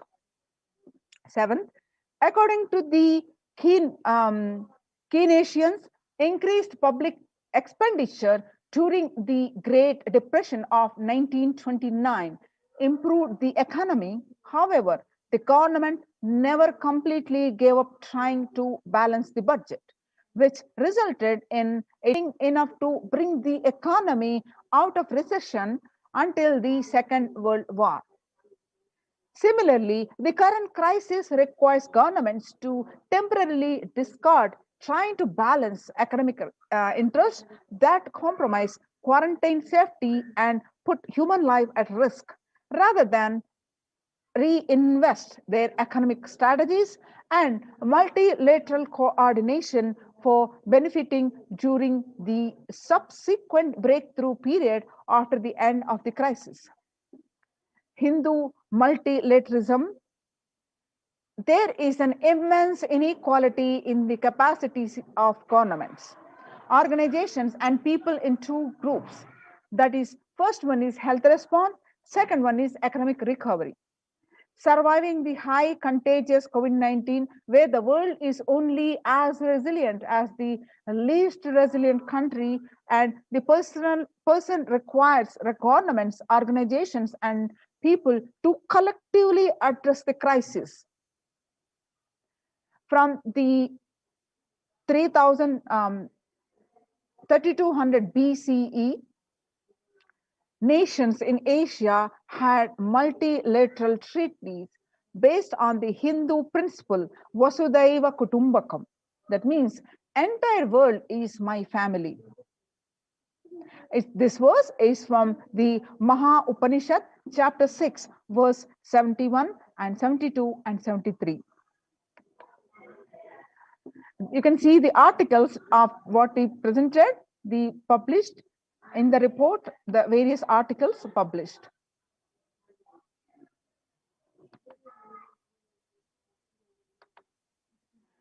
The next is provide sustainable community livings with multi-layered quarantine. Home or self-quarantine is not a viable solution for a vast majority of people for either health safety, or economic reasons. In Assam, home quarantine has been reported to be a primary reason for a large number of deaths. In some places, governments have moved people out of home quarantine to COVID care centers. Other issues linked with quarantine, especially in small houses, are mental health problems, such as an increase in suicidal ideation, especially among the younger population. This requires friendly quarantine setups which are self-sustained and sufficient in terms of food stock and supplies, recreation, employment, education, etc. In India, the state governments have attempted to provide free and paid solutions which face various challenges related to hygiene, exorbitant pricing. Some facilities have seen challenges related to requests for private accommodation. Experimental townships such as the Auroville have demonstrated a fair amount of success in creating a friendly, safe, and compliant quarantine facility. However, solutions such as Auroville are not open to public. For 2 decades, the leader of the ASMT Hindu community, the Supreme Pontiff of Hinduism, Jagadguru Mahasannidhanam, His Divine Holiness Bhagwan Nithyananda Paramashivam, had been creating townships like Auroville across more than 100 cities in several countries. Most of these townships, such as the ASMT Monastery, India, Bangalore, have been opened to offer multi-layer quarantine as a free public service with free food and accommodation, free internet to work from home or monastery. The ASMT community has seen a fair amount of success in these townships with 0 reported cases of COVID infection in the past 2 years and has already saved many lives. The Supreme Pontiff of Hinduism, Nithyananda Paramashivam, has urged citizens worldwide, especially from regions severely affected by the pandemic, to protect themselves as the topmost priority and avail these free quarantine facilities that the community has created, especially as home quarantine has failed for many and is known to be a primary reason for large number of deaths in many scenarios. The Supreme Pontiff of Hinduism, Nithyananda Paramashivam, has emphasized the need and urged the government worldwide to provide food, safety, medical care, shelter, and all survival needs to all human beings under their care, with absolute multi-layer quarantine until coronavirus is eliminated from the planet Earth, including all different strains of the virus. The references to this, what we presented, you can see in the report. The next report, D, educate citizens on individual pandemic management. Unlike previous pandemics, the current era provides active, real-time, and visual information about fatalities. Underreporting of this data may give false hope and reckless. Exaggerations in reporting can also make people reckless, as they may feel eventual death is due to coronavirus is inevitable. Proper education is extremely crucial, as it will dramatically reduce the number of deaths and reduce the challenge on the healthcare systems. Alcohol-related deaths have hit the record high during the pandemic, as long post-lockdown liquor lines are some extremely worrisome issues regarding which people need to be educated. As a top priority, people need to be given confidence in their life and security about their future for them to stop behaving recklessly and fall into depression and commit suicide. Leveraging best of different economic systems based on charity, barter, and money. Ancient Hindu economic treatise by Paramashiva, the primordial Hindu divinity, described three kinds of economic systems and their principles. First, for things that do not perish by sharing, such as education and knowledge, Paramashiva recommends that no fee be charged. Second, for survival needs, such as food and health care, barter and charity are recommended. Third, for all other infrastructure and development works, service and commodities, gold and conventional currency-based options are allowed. These systems are still in practice in the modern day, but grossly overlooked and not sufficiently studied with their close to mainstream economics. The World Health Organization, WHO, and the GISA ID had yearly access to data regarding the virus. This is an example of an open knowledge-based economic policy where critical data about the virus was not monetized. Similarly, South Korea helped the USA access masks and testing kits, and there was a hope that this would lead to a reciprocal arrangement in terms of vaccines, which is like a barter-based model allowed in food and healthcare.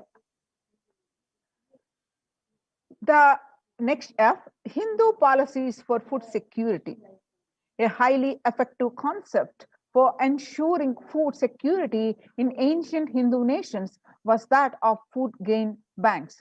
These were prevalent until the 18th century. The elderly in villages would start food grain banks with a seed capital of grains collected by the fundraising. If any person met with a crisis such as the crop failure, a food grain bank would lend them grains in exchange for an interest. The compound interest was prohibited in grain banks, which the debtor was expected to return with the principal grain amount during the next harvest. The bank would expect its reserves of food grains based on interest earned and donations. At the time of severe crisis such as famine, the entire village would be able to withdraw these grains. And if required, all such grains loans would be written off on humanitarian grounds. In Hindu temples, food is shared for free as a policy. This was the case in both ancient times and in modern times. For 27 years, even every month, the Hindu ASMT community has served more than 3 million free organic meals in religious gatherings to everyone without discrimination and has served over 1 billion free meals in total. Such private and public efforts are crucial to ease the threats of starvation, which is estimated to hit a billion people worldwide. Next, monitor global health. The crisis requires governments to take aggressive, proactive measures to monitoring health. Smartphone applications have been used by the governments that are based on health code, color systems that categorize individuals into 3 color groups based on their health status and travel history, and then determine whether they need to be quarantined. You can see what we presented so far. You can see the supporting articles projected.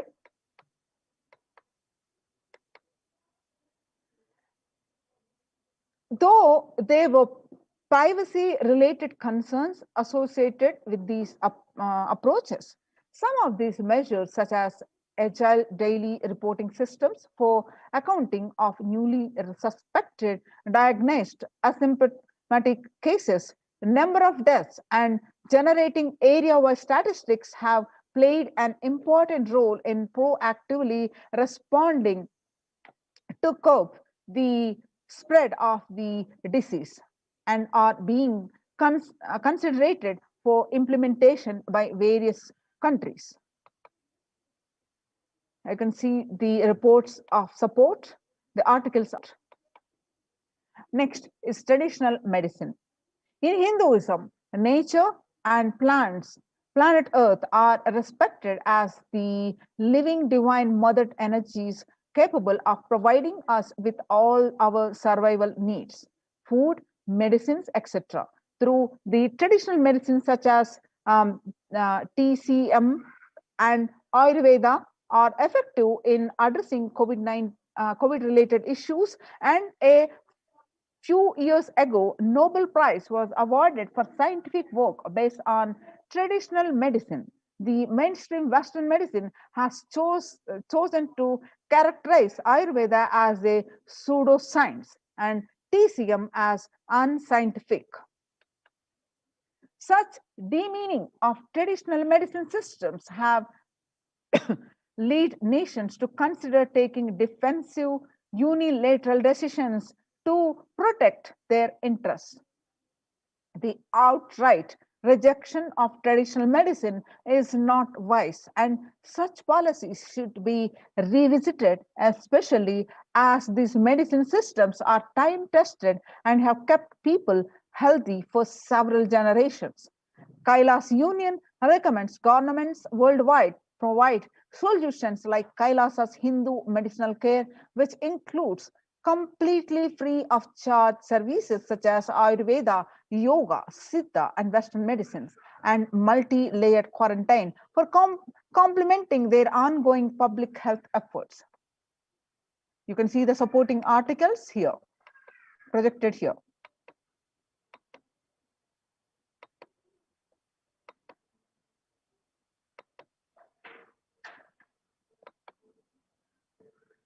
Now, we have seen the detailed report of the report published in the United Nations. Now, let us see how practically, successfully, the Supreme Pontiff of Hinduism is implementing some of these things we will be seeing in this next part of the segment. As we have seen, the report say that spirituality solves the mental distress or depression or suicide tendencies and the one and all, especially in the young adults. Now, the reason the Supreme Pontiff of Hinduism, since born, he was reviving the temple sciences and ecosystems. With these blessings of the Supreme Pontiff of Hinduism, Jagat Guru Mahasannidhanam, His Divine Holiness, Bhagwan Nithyananda Paramashivan's blessings, let us understand more on the revival of the temple sciences and ecosystems. Now, how are the Kailasas ecosystems are functioning, where across India, the temples which function thousands of years seamlessly are shut down due to pandemic. For example, due to the rising in COVID-19 cases in Maharashtra, the Shirdi Sai Baba and Mumbai Siddhivinayak temple will remain closed for devotees from recently till further orders. The officiating Chief Executive Officer Ravindra Sai Sri Siddhi Sai Baba Samsthan Trust revealed this. Siddhi's temple administration took the decision after the Maharashtra government on Sunday announced a weekend lockdown and night curfew in the state to control the spread of the virus. The Puri Jagannath temple to remain closed for devotees, keeping in view of the surge of the COVID-19 cases in Odisha and also in Puri, the authorities of the temple of Lord Jagannath in the pilgrim town on Sunday. The famous temple is closed for devotees since May 5th, as a statewide lockdown was imposed by the Odisha government. Not only this famous temple, but all the religious places closed for public in Bhubaneswar, as the city records the highest daily COVID surge. With the Odisha capital Bhubaneswar registering the highest ever single day spike of 581 new COVID-19 cases, the local municipal authorities recently declared the closure of all religious places like temples, mosques, gurudwaras, and churches for the devotees from Wednesday till further orders. In Uttar Pradesh, the major Maharashtra temples ban entry of devotees amidst the COVID-19 surge. Two major temples are the Sapta Devalaya, the cluster of 7 temples, and Vrindavan on Sunday banned the entry of the devotees in view of the rising COVID-19 cases. On the other side, the Gujarat Somnath temple is closed for darshan amidst the COVID-19 surge. In view of the surge in the COVID-19 infection, the Somnath Temple Trust has announced that the temple will remain shut for devotees from April 11th for an indefinite period. On the other hand, in South India, Tamil Nadu, the Chola era temple murtis were has been vandalized in Pudukkottai, Tamil Nadu. A devotee who went to temple was shocked to find all the murtis in the temple in a beheaded state. He lodged a complaint in the local police later. The Kailasanatha temple in a village in Pudukkottai is said to belong to the era of Kuluchunga Chola II. With Shiva as the presiding deity, the temple houses other deities such as the Ganesha, Parvati, Muruga, and Krishna and Nandi. All of these murtis were discovered in a beheaded state few days ago.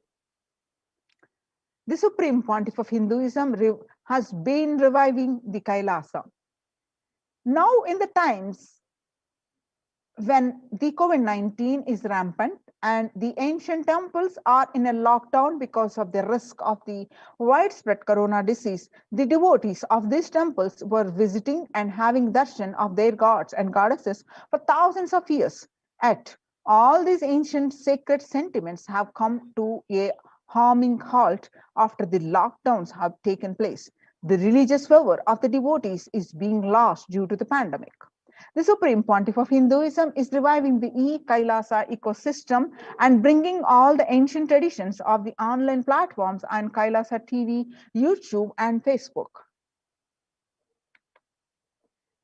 Now, let us understand the basic of why deity worship with the blessings of the Supreme Pontiff of Hinduism, Jagadguru Mahasannidhanam, His Divine Holiness, Bhagavan Nithyananda Paramashivan's blessings. Why deity worship? In his own words, Supreme Pontiff of Hinduism says, understand, deities are not mere idols. They are embodiment of ideals. We do not worship the idols. We worship the ideals represented through the idols. When the divine is present before him in a form that he can see, touch, and relate to, the transmutation becomes an easy and joyful process. Second, the deities in a real kshetra. A kshetra is the one where the high frequency vibration is radiated all the time. The deities in a real kshetra are always curved in the form of an ancient masters and enlightened beings. Even though they are no longer in the body, they can be invoked through the name or the form they used while in the physical plane. When we pray to the deity or chant its name, the corresponding divine vibration is automatically awakened and becomes available on the energy plane to guide and bless us. The Supreme Pontiff of Hinduism says, we mastered the science of bringing the divine to the deities and expressing the divine through the deities. The whole science has been mastered in the Vedic tradition. The revival of temples will be the revival of world peace and world bliss. Revival of temple culture and deity worship, where people are made to look in, and that is where the revival of Sanatana Hindu Dharma, the Advaita Satya, the principle of oneness, is going to happen. The deities, the divine has infinite qualities, attributes. In Sanskrit, we call as the Ananta Kalyana Gunas. To say the infinite qualities, auspicious qualities, they manifest in different forms to save the devotee or to save the world from destruction. For example, Shiva saved Markandeya in the form of Kala Kala. Markandeya was destined to die as a young boy at the age of 16. Knowing this, his parents were devastated. So the Markandeya, to remove the sorrow of his parents, he decided to live for good.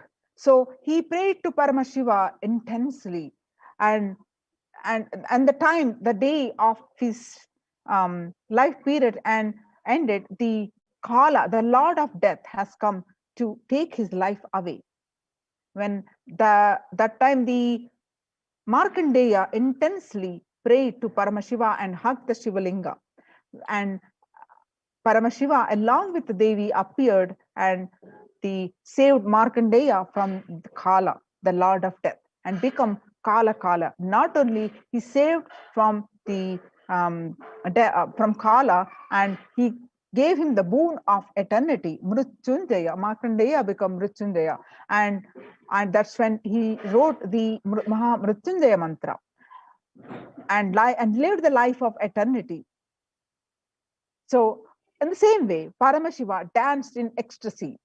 Nataraja, the king of the dancer, and performs the Panchakrityas of the creation, sustenance, rejuvenation, and pulling out of delusion, and giving us the liberation.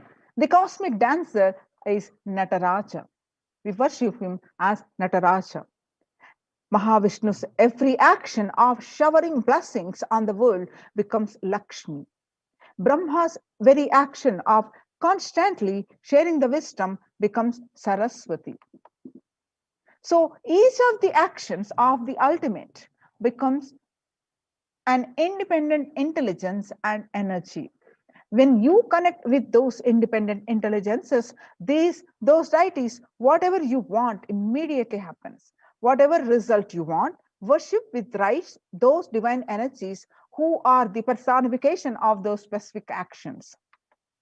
Immediate results are achieved by connecting with those deities. In this world, this can be a powerful method through which you can achieve whatever you want in your life.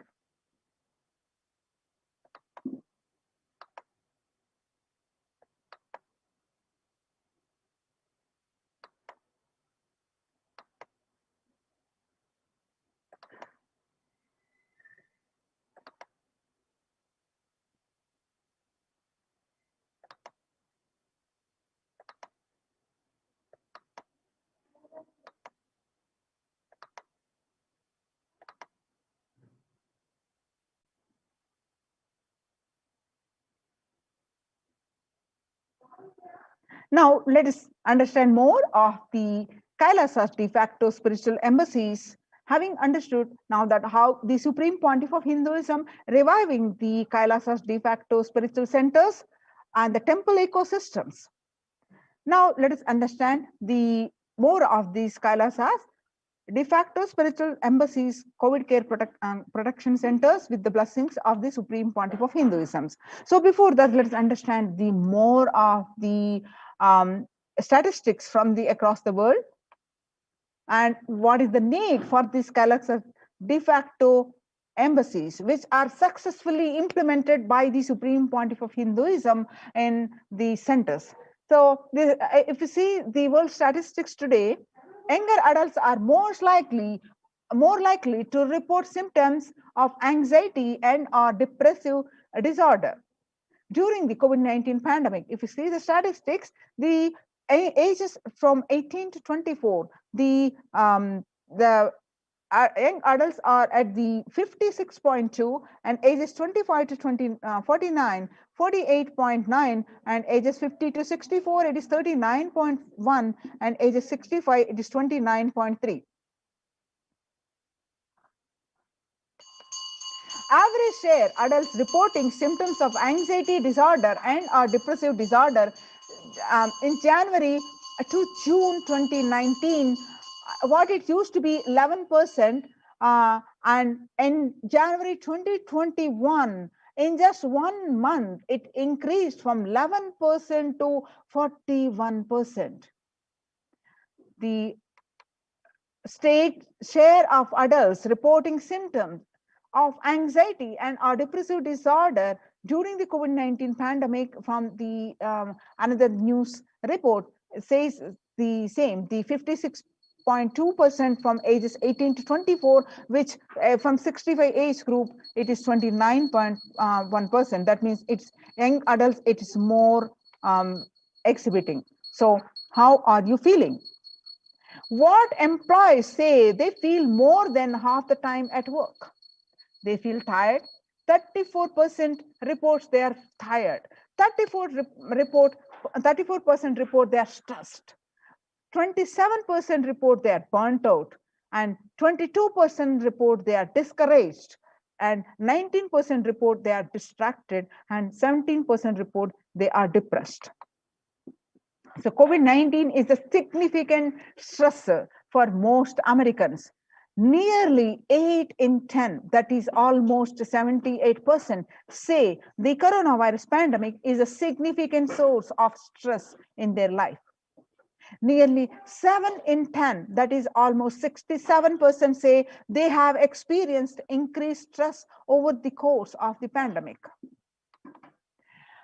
And more statistics on the world today: 1 in 4 essential workers, that is 25%, diagnosed with the mental health disorder since the start of pandemic. The COVID-19 could exacerbate doctors' existing mental health burden. More than 60,000 US healthcare workers have contracted COVID-19 and 300 have died. On the health workers who treated patients during the China's COVID-19 outbreak, 50% showed signs of depression and 45% showed signs of anxiety, according to the preliminary research. An estimated 300 to 400 physicians die by suicide every year. Some more reports of the world today that self-reported mental health among the pregnant women, the new mothers, before the pandemic, COVID-19 pandemic, the depression, which was 15%, now during this pandemic, it raised to 40.7%. According to the Helio report. And the before COVID-19 pandemic, what used to be the anxiety, 29%, now during this pandemic, it raised to 72%. The US cases of depression have tripled during the COVID-19 pandemic. A large study finds a dramatic increase in the number of adults in the United States reporting symptoms of depression during the COVID-19 pandemic. The number of adults experiencing depression in the United States have tripled. According to a major study, researchers estimate that more than 1 in 4 US adults now report experiencing symptoms of depression. Before the pandemic, 8.5% of US adults have reported being depressed. That number has risen to 27.8 as the country struggles with the COVID-19. And some more reports from World Today that young workers hit the hardest. Ages 20 to 25, about 89% reports the burnt out. They report, and 26 to 37% report 83%, and 73% of ages between 38 to 54% report, and the 62% report from 55 to 74 age, which reports of burnt out. Now, let us see the contributions from Kailasa's Department of Human Services with the blessings of the Supreme Pontiff of Hinduism. Let's understand the Kailasa Department of Enlightened Civilization present, and Kailasa Department of Religion and Worship, and Department of Human Services, and each of Kailasa's temple ecosystems consider the right of happiness to be the highest fundamental right of all human beings, in fact, all beings. The ultimate goal for Hinduism and Kailasa, led by the Supreme Pontiff of Hinduism, Jagadguru Mahasannidhanam, His Divine Holiness Bhagavan Nithyananda Paramashivam, is the material and spiritual well-being and prosperity of humanity. Kailasa is a place where the everything related to superconsciousness is revived. All the sampradayas, all the spiritual ecosystems created for enlightenment will be revived, and established in such a way it never gets lost again. They are there forever serving the humanity. Now let us see how the Supreme Pontiff of Hinduism reviving tirelessly for 220 plus years, reviving the Kailasas ecosystems. The picture that you're seeing is from the 21st October 2006. Following a meditation under the sacred banyan tree in Adi Kailasa, the peacekeepers of Kailasa, along with children and the Nithyananda Gurukul, celebrate the auspicious occasion of the Diwali. The Deepavali is the traditional national celebration which is celebrated in the Adi Kailasa, Bidadi, Bangalore. Now you will see the pictures are from the Adi Kailasa Sarvajnapeetham, which are taken on the 22nd December 2018.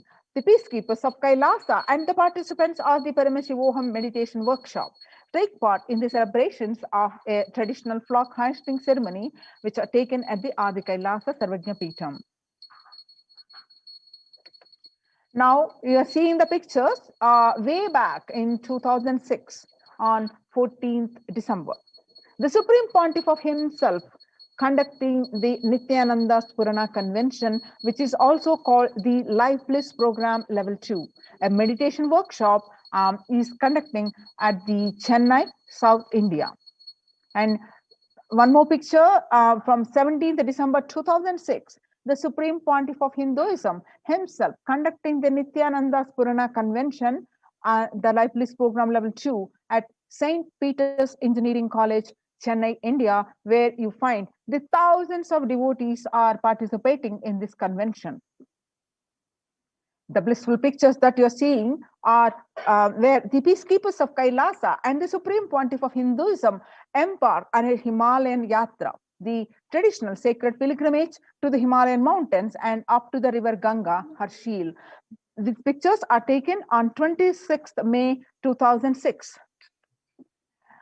The picture that you're seeing where the Supreme Pontiff of Hinduism receiving and welcoming thousands of devotees on the procession at the temple ecosystem of Tirunamalai, which serves as the driving factor in maintaining the lifestyle of health, wealth, and well-being for the citizens of Tirunamalai. This is one of the remaining temple ecosystems in India.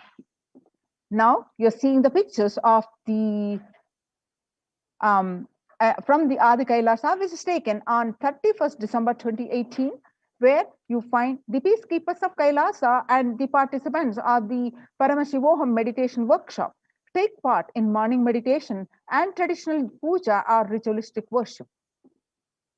Now you're seeing the pictures of the peacekeepers of Kailasa led by the Supreme Pontiff of Hinduism take part in Karaseva.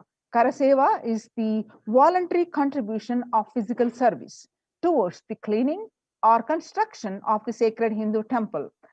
At the Adi Kailasa Sarvajnapeetham, this picture is taken on 11th September 2016.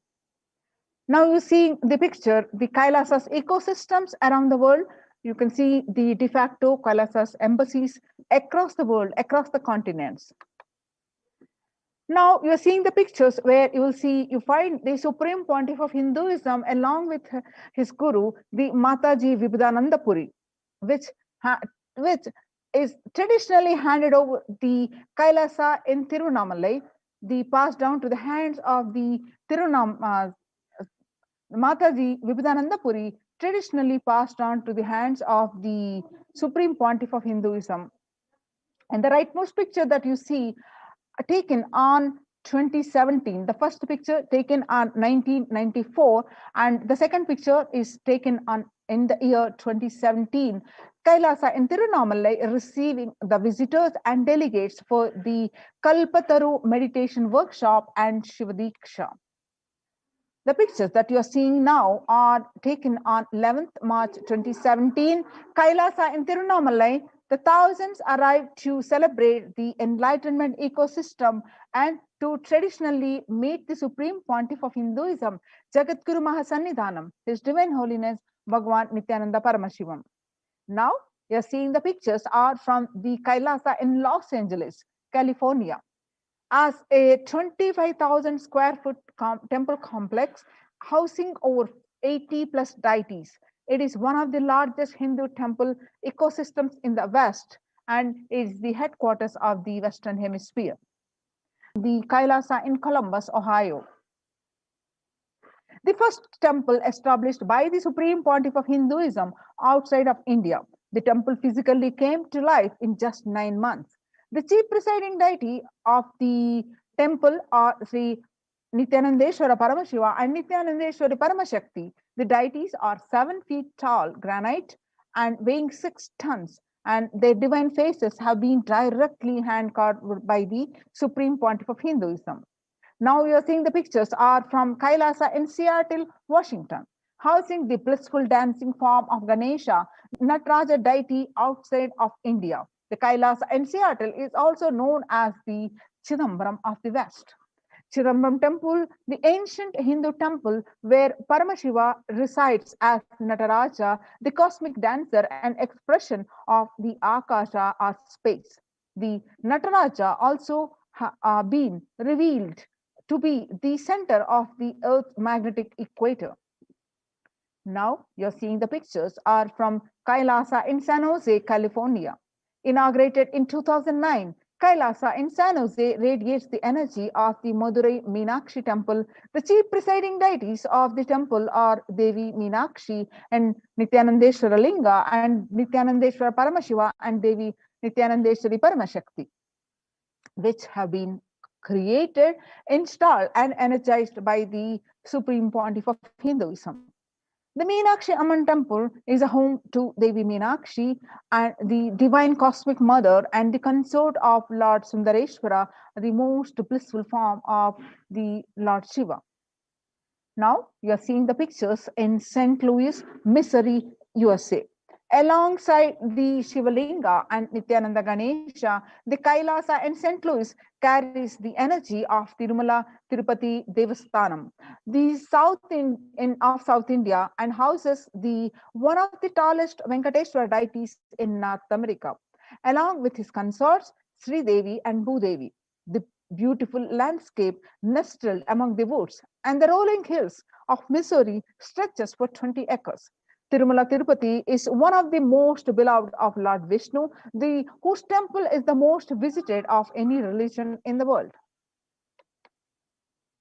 Now you're seeing the pictures are from Kailasa in Houston, Texas. Formally inaugurated in 2017, the Supreme Pontiff of Hinduism has declared the Kailasa in Houston as the Parihara Sthala for all the Navagraha doshas. Navagrahas, which will all the ill effects of the 9 celestial bodies are removed. Parihara is the celestial ill effects of the 9 celestial bodies are removed. The Navagraha means the 9 celestial planets, which makes the horoscope for every individual being, which held responsible for all our deeds, what we do good or bad, we are bound to experience the results of that. So, but in a course of time, if one decides to repent, one decides to go in the right path, the path of the divine, then Navagrahas, the effect will be rectified. That Parihara Sthala, the Houston temple is Supreme Pontiff of Hinduism, bless the Houston temple as the Parihara Sthala. Now you're seeing the temple, Kailasa in Toronto, Canada. Inaugurated on July 11th. Kailasa in Toronto is the only Hindu temple in the West, with all 63 Naimanas and 18 Siddhas residing as deities. The temple deities here are seated exactly as they existentially preside in Kailasa around Paramashiva, the primordial Hindu deity. The Nayamanas, the 63 Nayamanas, are the most endearing, the notable saints of Hinduism, and the Siddhas are meaning the accomplished, perfected one. Now, some more pictures are from the Kailasa in Toronto, Canada, active and alive from 2011 onwards. Kailasa in Toronto has been blessed to radiate the super consciousness energy of Kailasa. The temple ecosystem goes to providing various temple services to the community, such as Annadan and traditional Hindu ceremonies. Now we will see the department of the enlightened civilization presents with the blessings of the Supreme Pontiff of Hinduism, how the participants of the Kailasa's de facto spiritual centers are protected, and their level of physical health, their level of mental health are being raised, and multi-layered quarantine ecosystems. So how the morning spiritual routine and the enlightened ecosystem looks like. Now let us see the revelations to the world by the Devi Parashakti on 12th May 2021. The Devi revealed that I came as Nija Avatar and I am blessing you. Listen, people, listen. To do good to all of you, I have taken the form of Nithyananda and came down as Nija Avatar. People of India, listen. Carefully listen. Time after time, Bharatam is Jnana Bhumi, where enlightened beings come. We cannot make Jnana Bhumi as infertile. Enlightened beings have to come. They have to live, it has to flower. Few hypocrites, because they are stuck in delusion, we cannot sacrifice the world. Cosmos cannot be destroyed. The ship I did to save the cosmos from being destroyed, that is called Adi Kailasa. The ship I did to protect beings from Pralaya is Adi Kailasa. Because of conspiracy of Drohis and enemies rule, the captain has to leave the ship. Before 12 years, knowing the great deluge that is going to happen, all Aushadas by this Guru Purnima, that Jnana Rasavadam, Navapashana is going to flower. Allow people to come and take dip in Navapashana flower. People, whoever comes and dip in by this Sarovar, they will not have death. They will not have corona.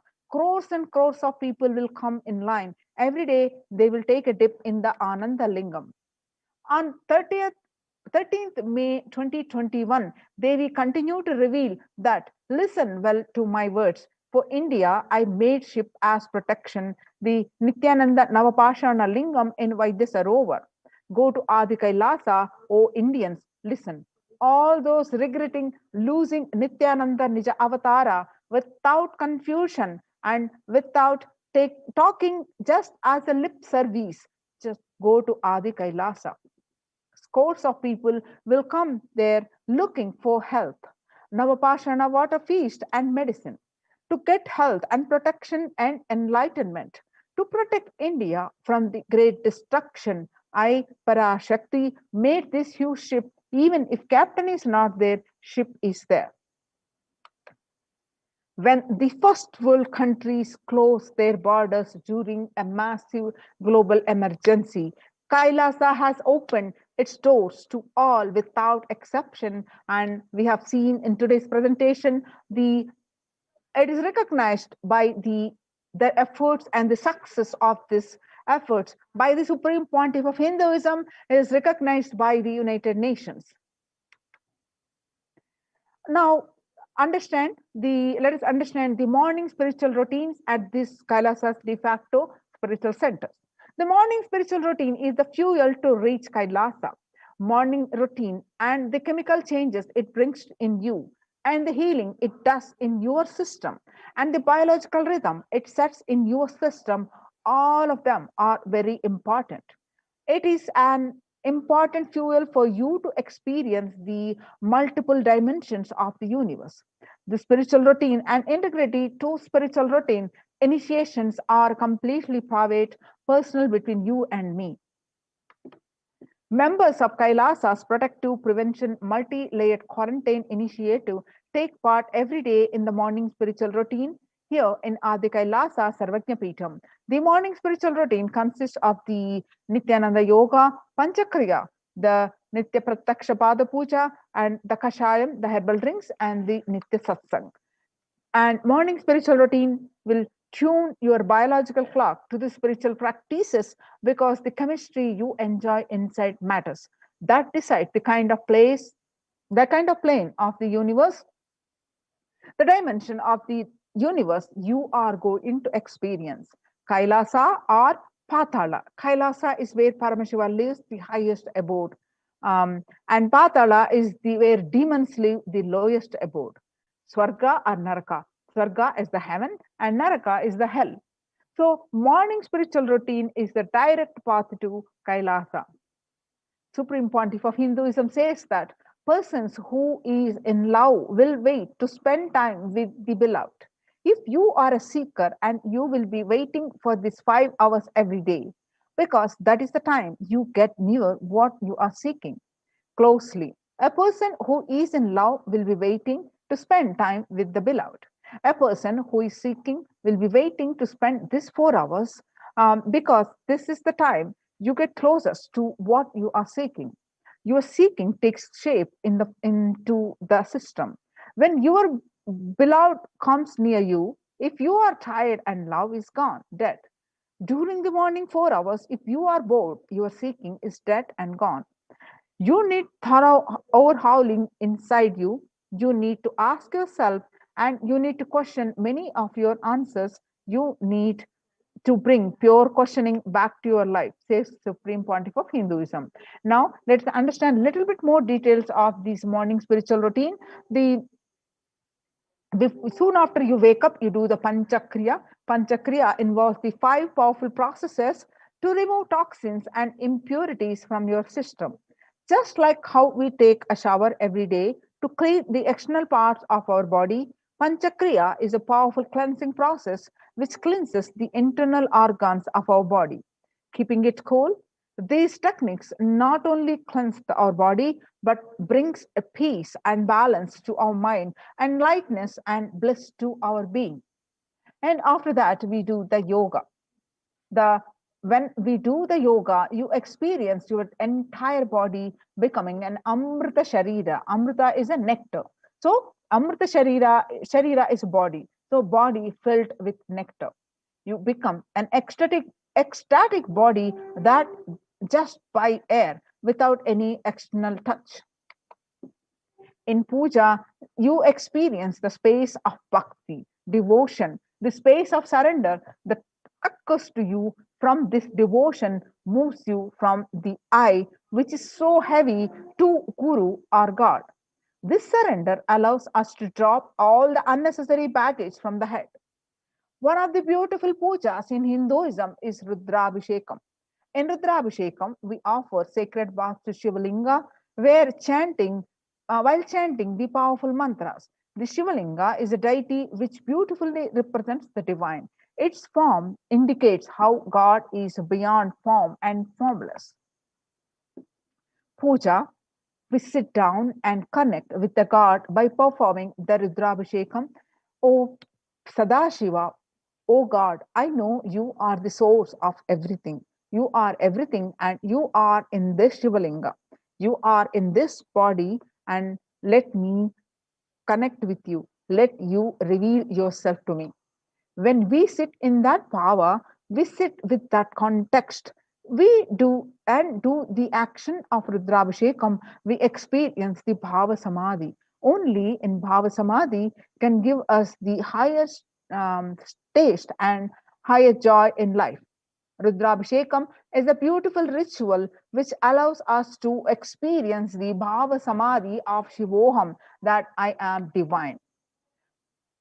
The morning spiritual routine, when we are integrated to that, we manifest Shaktis and spiritual powers with the morning spiritual routine. If you just follow this morning 5 hours enough, you will have Vak Shakti and all Shaktis manifesting in you, because all the obstacles for manifesting Shaktis, the tiredness, boredom, pitta, fatigue, everything will be churned out in that morning 5 hours. The morning puja is the most powerful mandala process, Shakti Pata, the melting your being, and then sitting and listening to the sacred truths. constantly inspiring, engaging, alive, and awakening. Just this morning 5 hours, if you can bring integrity and authenticity, all the obstacles stopping you from proper manifestation will disappear. You can perform all the spiritual practices by yourself, like morning yoga, nitya puja, but there will always be a risk of losing your initial inspiration and excitement after a few days and after a few weeks. Living in the enlightenment ecosystem, if your boredom and tiredness try to pull you down, the Sangha will protect you, help you by giving a wake up call and supporting you to complete your incompletions. No. So join the COVID care protection centers, which is now recognized, appreciated by the United States, United Nations. I'm sorry. Join these highly appreciated, recognized by the United Nations, these COVID care protection centers. Register now through the link below, https://kailasa.org/kailasa care. The https://kailasa.org, KAILAASA, kailasa.org/kailasa care, KAILASA, Kailasa Care, CARE. So join now, and these COVID care protection centers, register now. So we'll be moving on to the next segment after a short break.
What I mean by the word e-Kailasa, listen intensely. Enlightenment ecosystem, literally enlightenment itself, in your own home, wherever you are. If you cannot come to Kailasa, it's okay. Kailasa can come to you. Kailasa coming to you is e-Kailasa.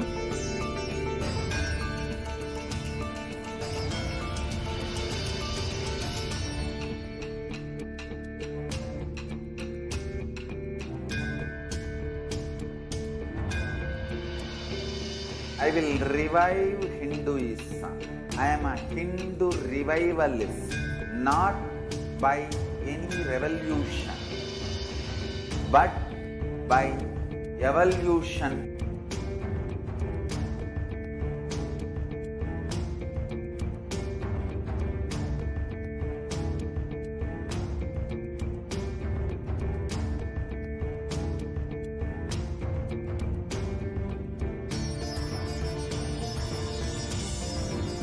And setting model community.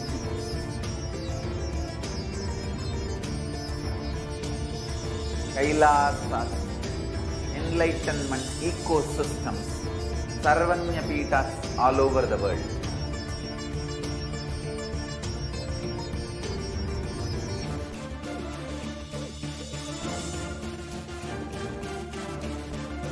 All powerful cognition, knowledge, only when you live, power manifestation and possibilities manifestation happens. It's a fundamental truth.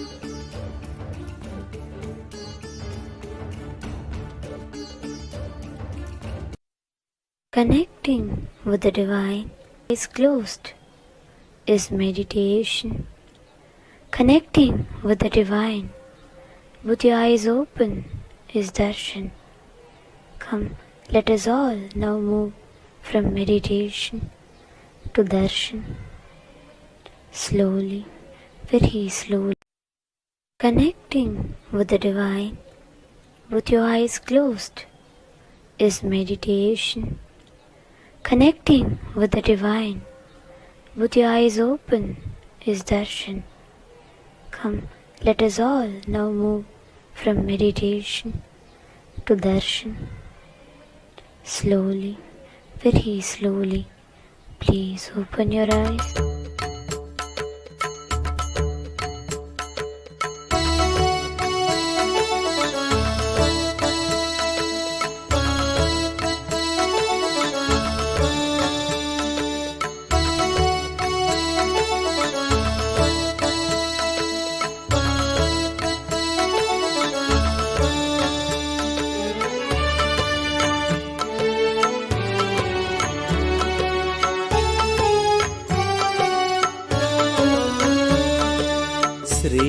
श्रीनित्यनन्दात बन्धो भस्मलिप्ताङ्गगाङ्गेय कारुण्य सिन्धु श्रीनित्यनन्दात बन्धो भस्मलिप्ताङ्गगाङ्गेय कारुण्य सिन्धु श्रीनित्यनन्दात बन्धो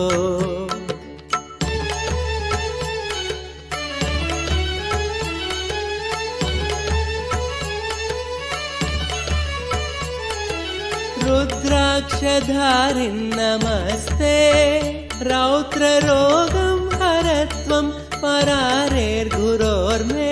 रुद्राक्षधारिन् नमस्ते रौद्ररोगं हरत्वं परारेर्गुरोर्मे राकेन्दुवक्त्रं भवन्तं माररूपं कुमारं भजे कामपूरम् राकेन्दुवक्त्रं भवन्तं माररूपं कुमारं भजे कामपूरम् श्रीनित्यानन्दा नमस्ते गुरुनित्यानन्दा नमस्ते श्रीनित्यानन्दा नमस्ते गुरुनित्यानन्दा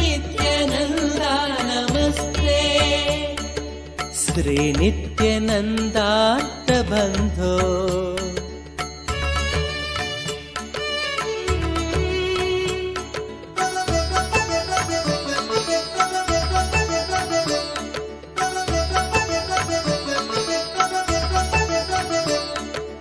Mampahirogaad ghoraad Mangalapangapadena Bhangat Swaranam Mampahirogaad ghoraad Mangalapangapadena Bhangat Swaranam Kalacha dushpakakulat Kalakalasya sunum Bhaje Krantasanum Kalacha dushpakakulat Kalakalasya sunum Bhaje Krantasanum. Sri Nithyananda Namaste, Guru Nithyananda Namaste, Sri Nithyananda Namaste, Guru Nithyananda Namaste. Sri Nithyananda Bandho.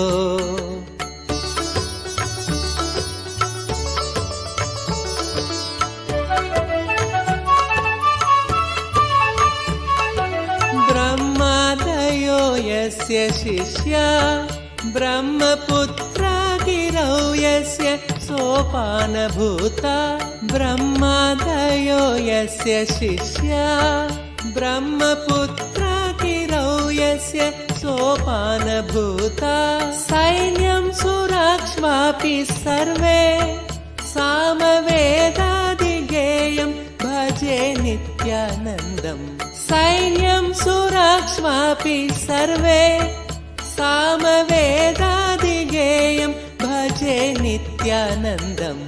Sri Nithyananda Namaste, Guru Nithyananda Namaste, Sri Nithyananda Namaste, Guru Nithyananda Namaste. Sri Nithyananda Bandho.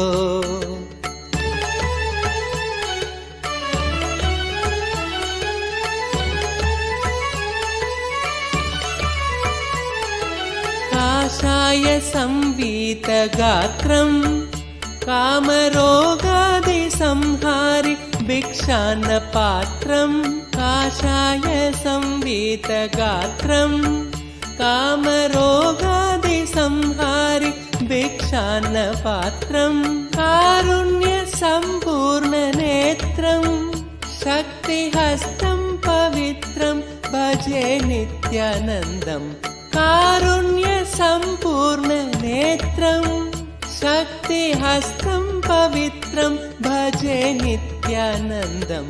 Sri Nithyananda Namaste, Guru Nithyananda Namaste, Sri Nithyananda Namaste, Guru Nithyananda Namaste. Sri Nithyananda Bandho.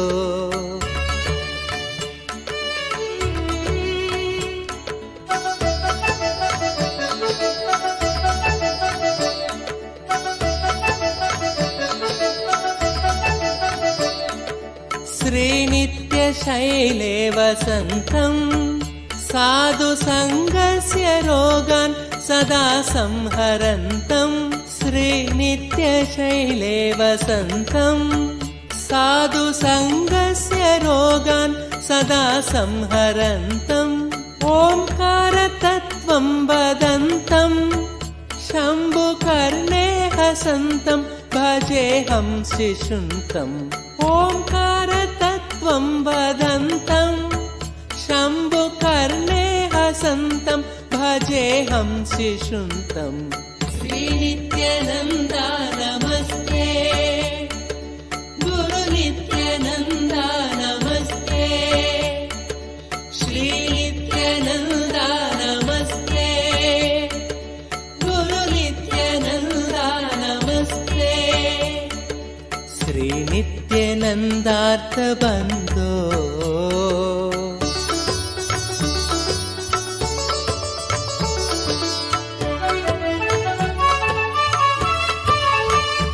स्तोत्रं कृतं चित्रचित्रं दीक्षितानन्दरामेण सर्वार्थसिद्ध्यै स्तोत्रं कृतं चित्रचित्रं दीक्षितानन्दरामेण सर्वार्थसिद्ध्यै भक्त्या पठेत्यः प्रभाते देवदेव प्रसादात् लभेदाष्टसिद्धिम् भक्त्या पठेत्यः प्रभाते देवदेव प्रसादात् लभेदाष्टसिद्धिम् श्रीनित्यनन्दार्थबन्धो भस्मलिप्ताङ्गगाङ्गेय कारुण्यसिन्धो श्रीनित्यनन्दार्थबन्धो भस्मलिप्ताङ्गगाङ्गेय कारुण्यसिन्धो श्रीनित्यनन्दार्थबन्धो श्रीनित्यानन्दा नमस्ते गुरुनित्यानन्दा नमस्ते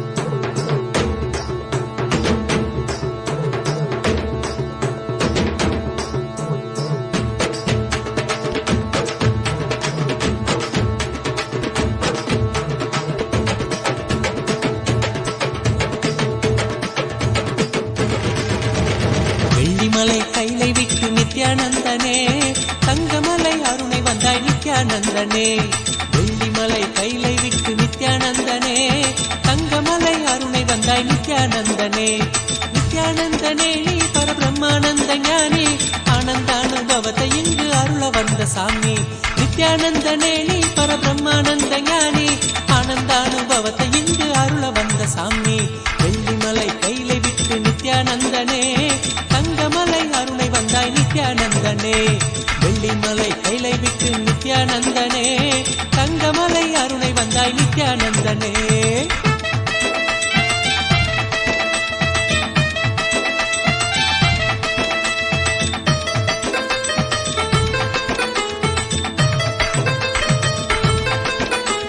சோனமலை வந்துதித்த நித்யானந்தனே சோனமலை வந்துதித்த நித்யானந்தனே ஒரு ஞான குரு ஆனவனே நித்யானந்தனே ஜீவன் சிவனாக மாற்றி அவ்வியாத்மனோடு சேர்த்து ஜீவன் சிவனாக மாற்றி அவ்வியாத்மனோடு சேர்த்து ஆனந்தத்தின் எல்லை காட்டும் நித்யானந்தனே நித்யானந்தனே நீ பரபிரம்மானந்த ஞானி ஆனந்தானுபவத்தை இங்கு அருள வந்த சாமி நித்யானந்தனே நீ பரபிரம்மானந்த ஞானி ஆனந்தானுபவத்தை இங்கு அருள வந்த சாமி வெள்ளிமலை கைலை விட்டு நித்யானந்தனே தங்கமலை அருணை வந்தாய் நித்யானந்தனே வெள்ளிமலை கைலை விட்டு நித்யானந்தனே தங்கமலை அருணை வந்தாய் நித்யானந்தனே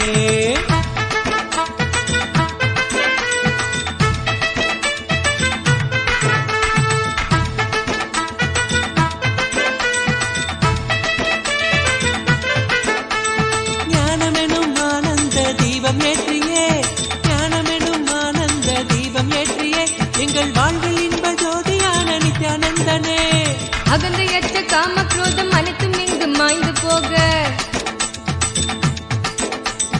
அகந்தையற்ற காம குரோதம் அனைத்தும் இங்கு மாய்ந்து போக தியானந்தனை தானமாக தந்த தெய்வமே நித்யானந்தனே நீ பரபிரம்மானந்த ஞானி ஆனந்தானுபவத்தை இங்கு அருள வந்த சாமி நித்யானந்தனே நீ பரபிரம்மானந்த ஞானி ஆனந்தானுபவத்தை இங்கு அருள வந்த சாமி வெள்ளிமலை கைலை விட்டு நித்யானந்தனே தங்கமலை அருணை வந்தாய் நித்யானந்தனே வெள்ளிமலை கைலை விட்டு நித்யானந்தனே தங்கமலை அருணை வந்தாய் நித்யானந்தனே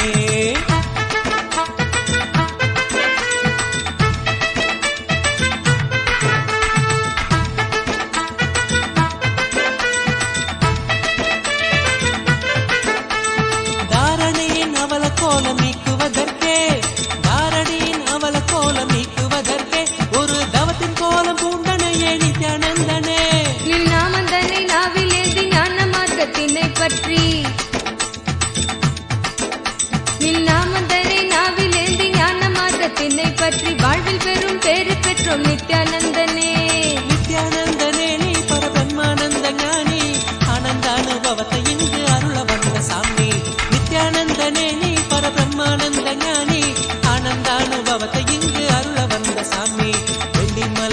விட்டு நித்யானந்தனே தங்கமலை அருணை வந்தாய் நித்யானந்தனே வெள்ளிமலை கைலை விட்டு நித்யானந்தனே தங்கமலை அருணை வந்தாய் நித்யானந்தனே ஆனந்த கந்தவாசம் செய்யும் எம்மையே இங்கு ஆட்சி செய்யும் ஆதிதேவன் நித்யானந்தனே ஆனந்தம் நித்யானந்தம் ஆரோக்கியம் பக்தி ஸ்புரணம்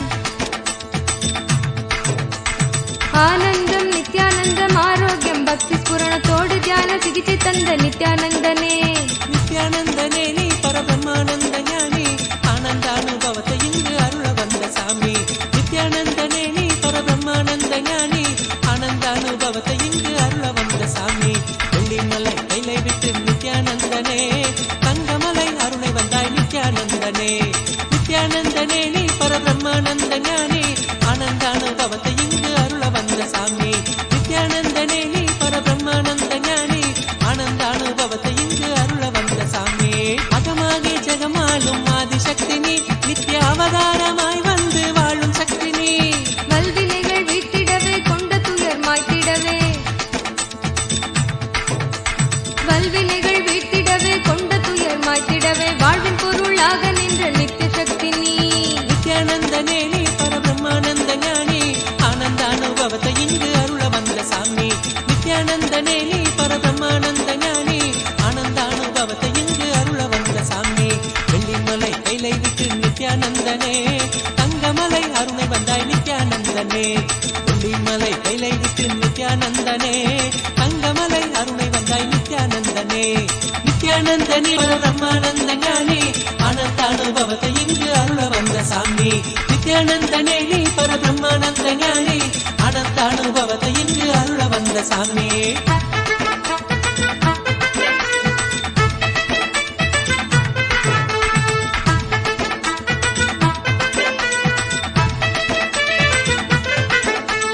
ஞானபீட தாரகையாம் நித்யானந்தனே எங்கள் வாழ்வில் சாரமானவனே நித்யானந்தனே ஞான கருத்திலே திளைத்து வாழ்வில் பற்றுதல் கடக்க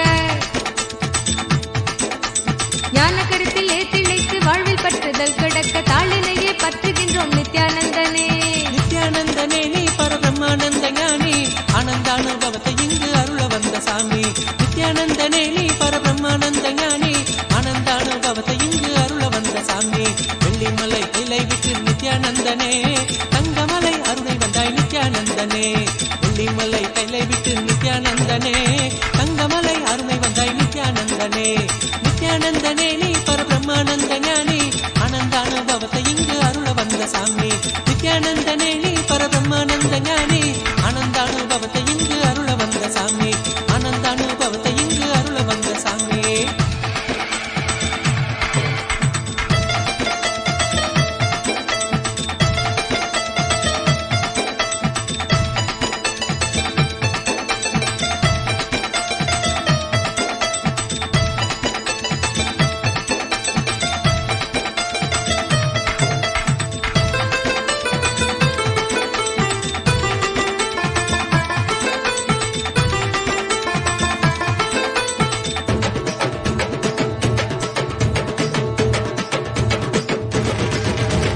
வெள்ளிமலை கைலை விட்டு நித்யானந்தனே தங்கமலை அருணை வந்தாய் நித்யானந்தனே வெள்ளிமலை கைலை விட்டு நித்யானந்தனே தங்கமலை அருணை வந்தாய் நித்யானந்தனே நித்யானந்தனே நீ பரபிரம்மானந்த ஞானி ஆனந்தானுபவத்தை இங்கு அருள வந்த சாமி நித்யானந்தனே நீ பரபிரம்மானந்த ஞானி ஆனந்தானுபவத்தை இங்கு அருள வந்த சாமி வெள்ளிமலை கைலை விட்டு நித்யானந்தனே தங்கமலை அருணை வந்தாய் நித்யானந்தனே வெள்ளிமலை கைலை விட்டு நித்யானந்தனே தங்கமலை அருணை வந்தாய் நித்யானந்தனே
नित्यानन्देश्वर परमशिवसमारम्भाम् नित्यानन्देश्वरि परमशक्तिमध्यमाम् अस्मदाचार्यपर्यन्ताम् वन्दे गुरुपरम्पराम्.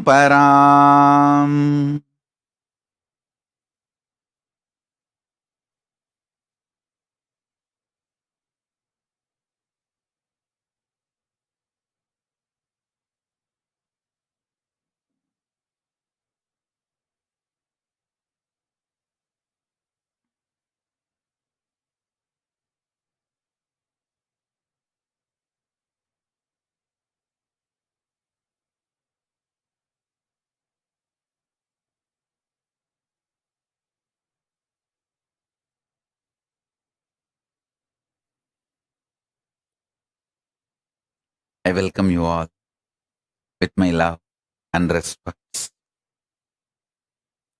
I welcome all the living, practicing Hindus, everyone sitting with us all over the world. I welcome all of you with my love and blessings.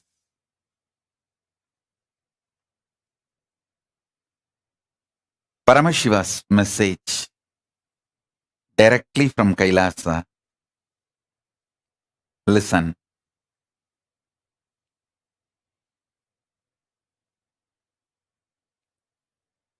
Conscious sovereignty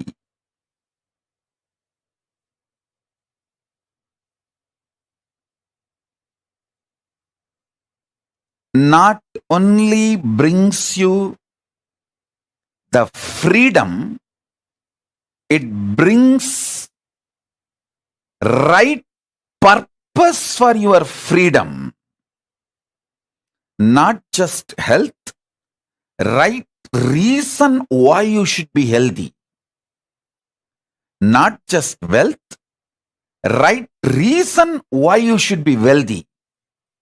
Not just freedom, right reason what for you need freedom, what kind of freedom you need. Understand? Not just powers, what kind of powers you need for your fulfillment. Not just freedom, bringing the purpose for your freedom. Not just bliss, bringing the purpose for your existence. I tell you, the beauty of conscious sovereignty is the moment you hear this truth, get initiated, your inner space expands to that level. You can never go back to the old past, same old personality or identity. You can never back to be same old. That is why that initiation is always called, Shakti Pada is always called, giving you second birth, rebirth. Initiated one who got the Shakti Pada is called Dvija, reborn. Because once you receive Shakti Pada, you can never go back to the same old existence, same old identity. Once in a while you can have mood swing, that's your freedom. But you can never go back to be the same person. Listen.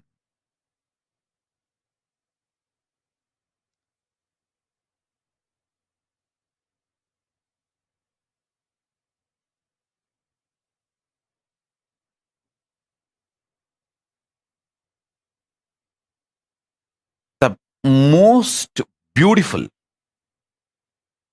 absolutely beautiful thing that can happen to life is constantly delete past. Constantly upgrade yourself.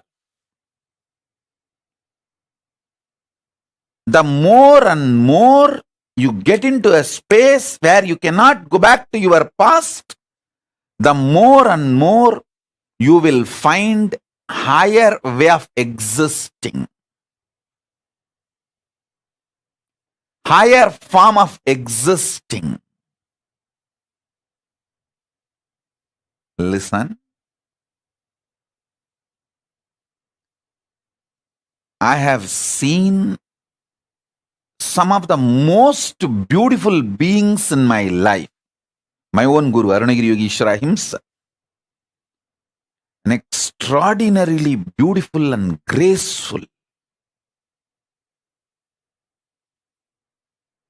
I have seen most graceful, beautiful beings in my life from all walks of life. My own Guru Arunagiri Yogeshwara, Raghupati Yogi, Ram Surat Kumar,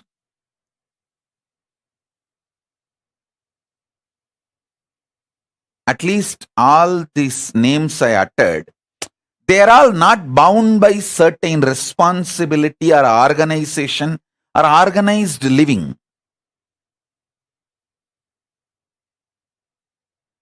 But living inside the organization, very organized living, but very graceful beings I have seen. Srimad Swami Gautamananda ji. He is still alive.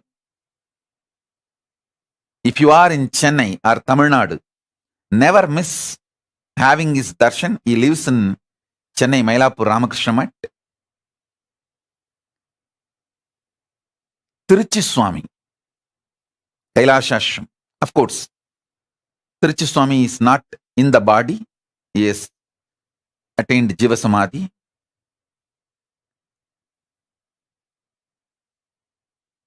Some of these beings, especially Srimad Swami Gautamananda ji, he is within the organization. Very organized living. But I have seen him in close quarters. The kind of the conscious sovereignty he manifests. An absolute clarity. Extremely powerful understanding of Vedanta, highest truths, unimaginable. Same way, Swami Kamalatmananda, he is still alive. He is the head of the Madurai Ramakrishna Mat. I had the fortune of sitting at his feet and learning. He radiates the grace of Shiva Bhakti. I have seen such wonderful people in my life who demonstrated, who proved that conscious sovereignty, manifesting it, living it is possible in all walks of life. In all walks of life. Whether you are a free living individual or living in an organization or even married and living with wife, a householder life. I have seen so many graceful people in my life radiating conscious sovereignty. Listen carefully. Some of the greatest revelations I received from my Guru, Arunagiri Yogeshwara. And when I started implementing it in my life.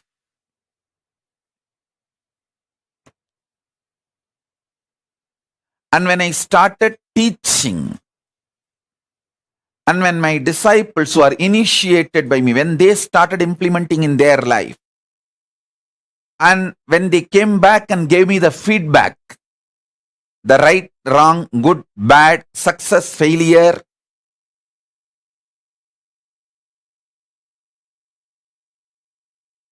compilation of all this knowledge, the essence of all this I am sharing with you all. So listen, understand. 3 things I wanted to convey. Conscious sovereignty brings not just health for the way you want to live your life.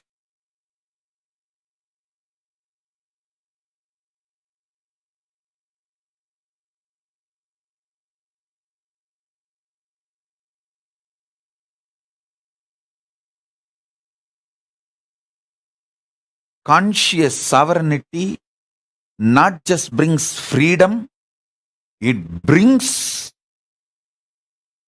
freedom with a purpose. For example,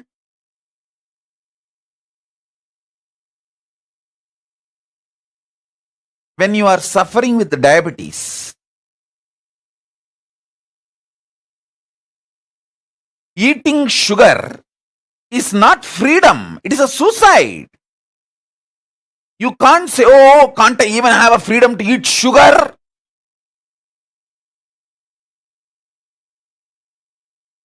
People cry, saying, are they kept in prison? Don't they have the freedom to eat sugar? Hey, listen. When you are having diabetic, freedom to eat sugar is not freedom, it is suicide. Freedom to have the food for your health in a tasty way is freedom.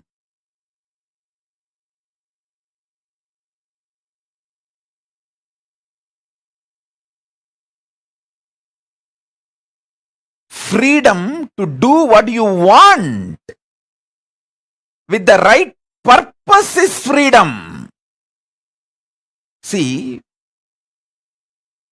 realizing the right purpose of your life and having freedom to live it, progress towards it is freedom. I feel so happy when I see Soumya and her mother, both of them in the Hyderabad, when they come and religiously they will sit.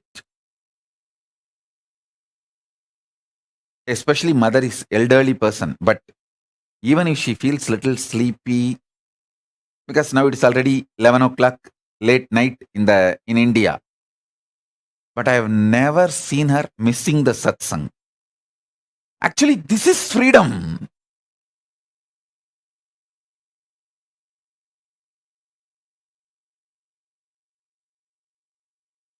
Even some of the Adinavasis are not that regular. They try to crib, saying, oh, are we put in jail or what? Anytime the satsang, we will have to come and sit or what? 11 o'clock, are we not having freedom to sleep? Hey, when there is a satsang going on, if you have all the infrastructure and you are freed from all other work or responsibility to attend the satsang is the real freedom.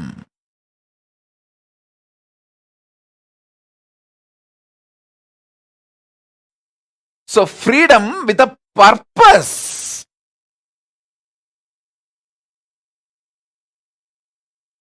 Understand? Freedom for your purpose is the freedom.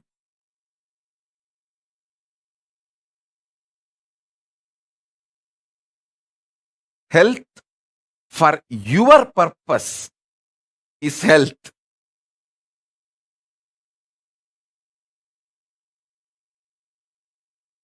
Wealth for your purpose is wealth.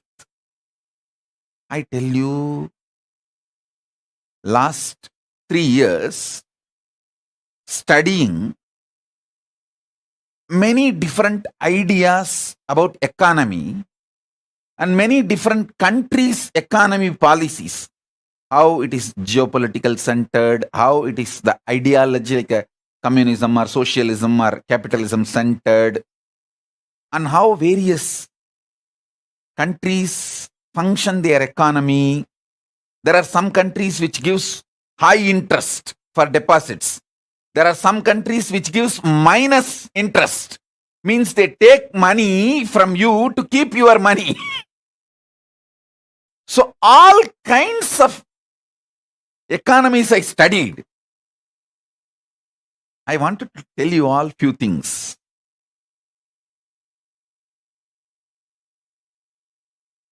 It is actually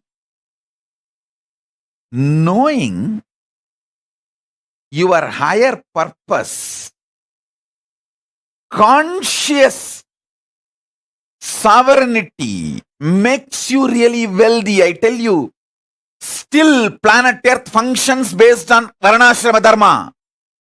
Cosmos functions on Varnashrama Dharma. After studying so many countries' economical policies, how the economies are kept alive, to come up with a right economical policy closest to Veda-agamas. See, I wanted to implement the Veda-agamas as it is, map it as it is. So the closest possible structure on which I can map, so I can fine-tune the whole thing to focus as Paramashiva wanted, the whole Vedagamic civilization. So I have spent huge resources, energy, time, ultimately Paramashiva's blessings and samadhi and revelations he gives in samadhi. With everything I thoroughly analyzed, I came to the realization, planet Earth runs based on Varnashrama Dharma. Wherever Vaishyas exist with their Vaishya Dharma, that nations become wealthy. The economical intellectuals, their thought currents and the ecosystem they want to nourish.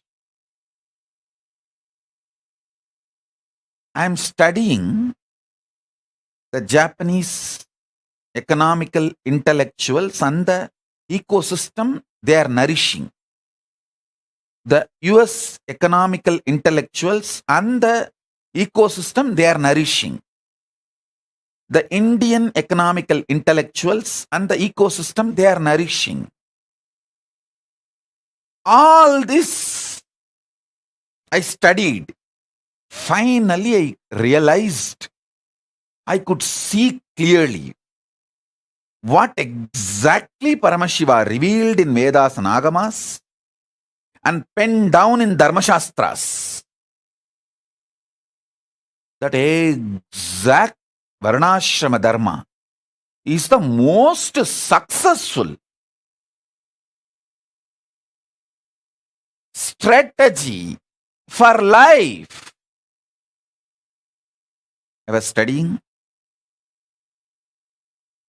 elaborately.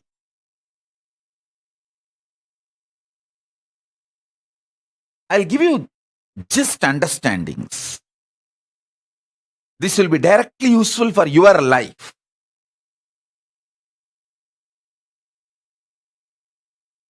there are many countries which attract the investments which is not needed for them. Those investments become load on them, and then they try to lend with less interest rate just to rotate that money and keep that money circulating, because they don't know what to do, and those loans become NPAs, non-performing assets, in 3 to 5 years. It's a vicious circle. They are caught in vicious circle, having wealth without purpose. The conscious sovereignty is not nourished. Listen. If the conscious sovereignty in you is nourished, you build muscles, not fat. You build strength, not load. Same way in your economic principles. I am not saying money is bad. Be very clear. Money is good when you have the purpose. If not, you will not know what to do with it. I have always seen how the Indian middle class people think, first let me become engineer, then I will think what I want to become in my life. By the time you become engineer, you are already a fool and you don't know what to do with your life. And you don't even, actually after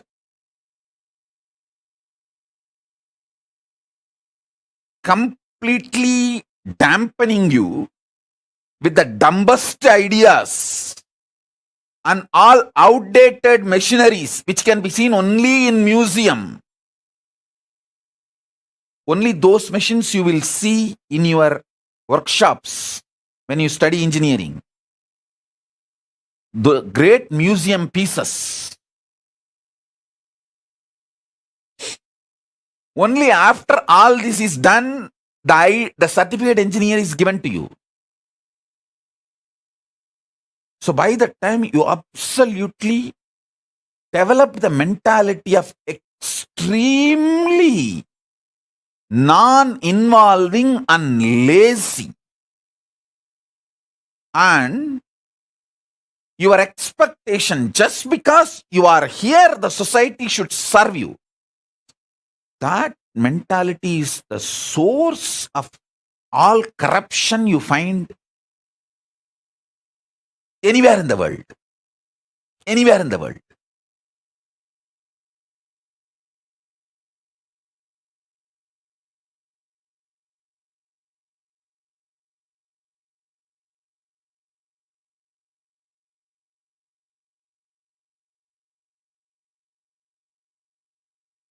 Listen carefully.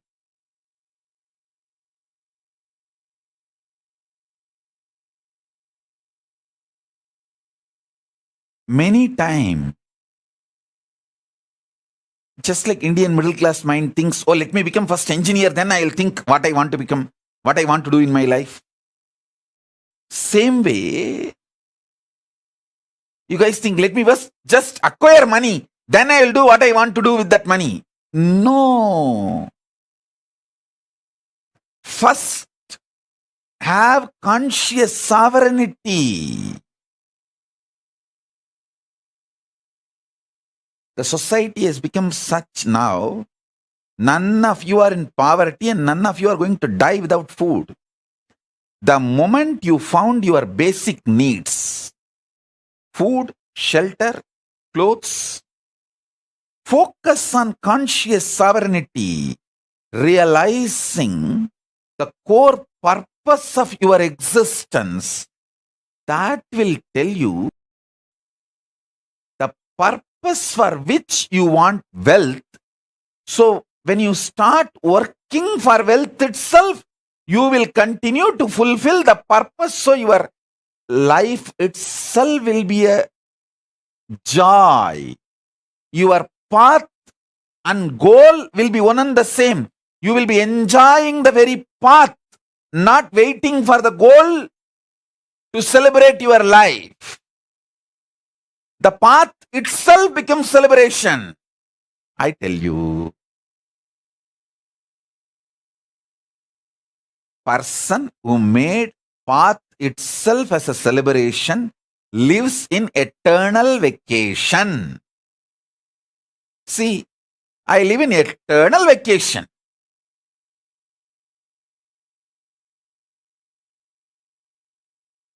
I work 24/7 and I live in eternal vacation.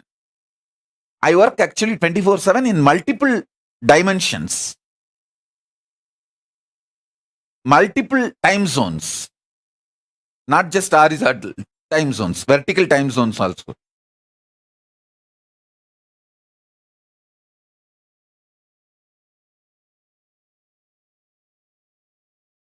Understand,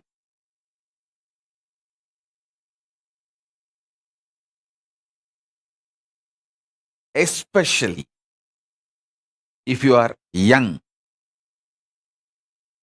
When I say young, connected with me below 30. If you have connected with me below 30, you are eternally young. I will never let you age. I don't like getting aged.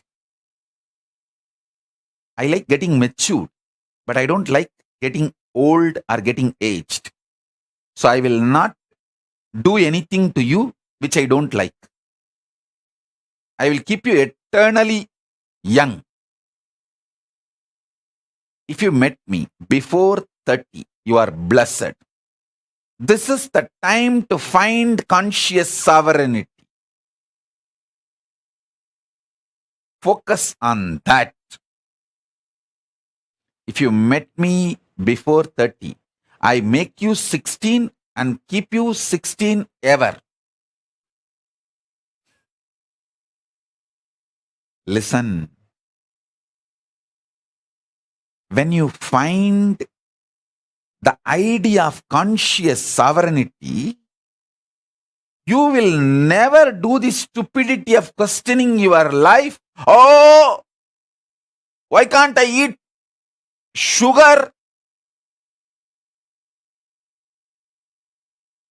Eating sugar is not wrong. But when you have diabetes, eating sugar is suicidal.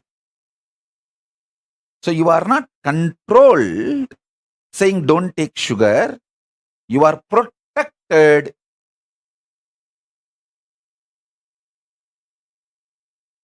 With the understanding, taking sugar is suicidal when you are diabetic.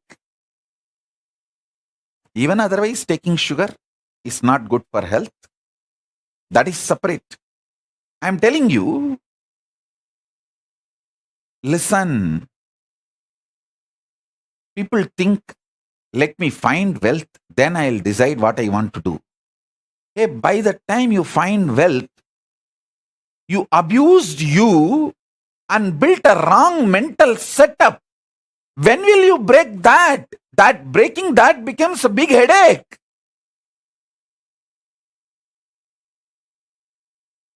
I tell you, with conscious sovereignty, if you find wealth, you will live in absolute aparigraha. I tell you. Listen, I have seen some of the most graceful beings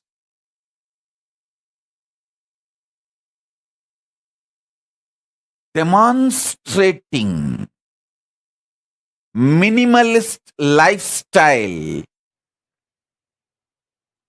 literally having the amount of wealth equivalent to kings. Whether Tiruchi Swami is the founder and head of the Kailasha Mahasamsthana in Bangalore, which has branches all over India.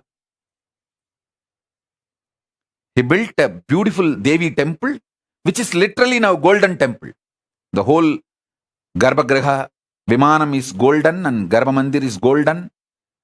He literally built a golden temple for Devi. And the amount of wealth around him and the minimalist life he lived,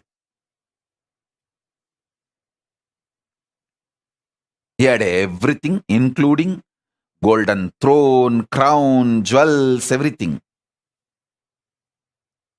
He will sit in the golden throne, silver throne, on those timings when he is receiving the Pada Puja or when he is doing his responsibilities.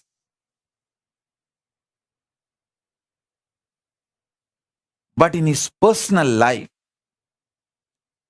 he will not take one more extra bitter leaf from his own garden.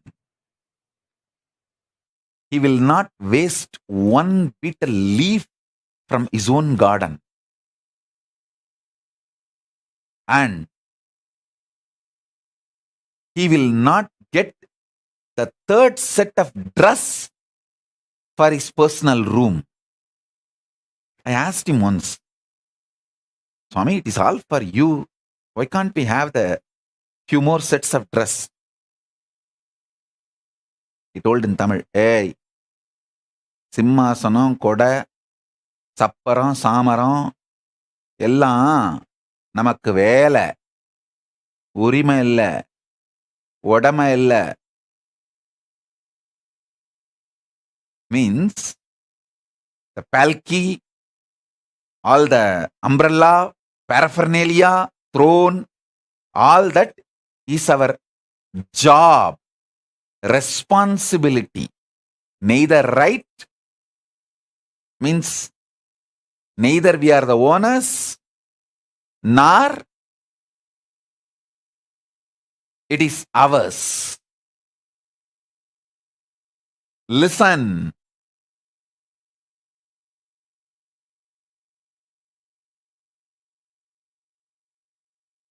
When you find conscious sovereignty, you will have the ultimate clarity about wealth. Why wealth? And you will accumulate it with the right mental setup. Wealth will never bind you. It will only be under you. It can never imbalance you or delude you, make you behave, think unscientifically. Listen. Wealth is one of the drug. Can make you think irrationally and unscientifically. When the greed for wealth enters, you commit crimes which will not allow end of the day for you to enjoy the wealth, even if you acquire.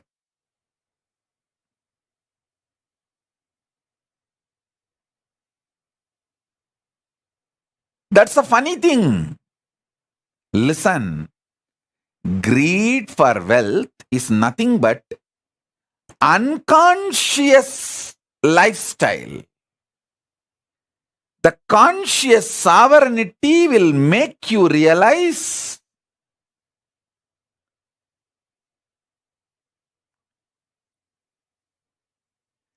purpose of everything, purpose of health, purpose of wealth. See, what is the purpose of my health?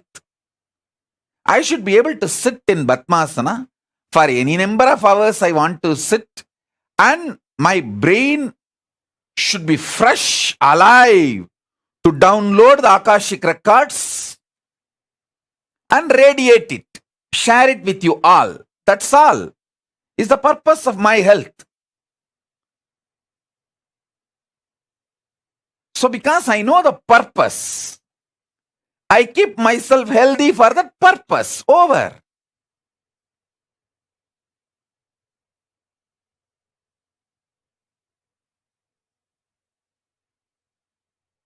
My purpose is my body should cooperate with me to be in samadhi continuously and sit and initiate people, teach people whenever I want to do. That's all.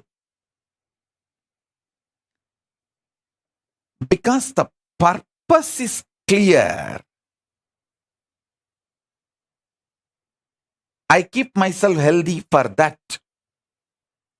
Many times, people want to be healthy, they start building six-pack, gymming, bodybuilding, all that.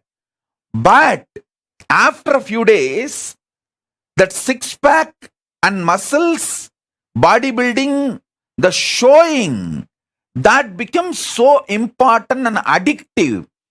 People take the banned drugs, steroids to look and lose health.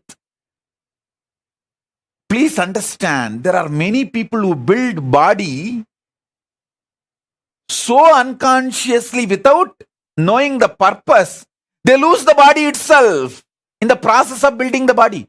See how many bodybuilders die.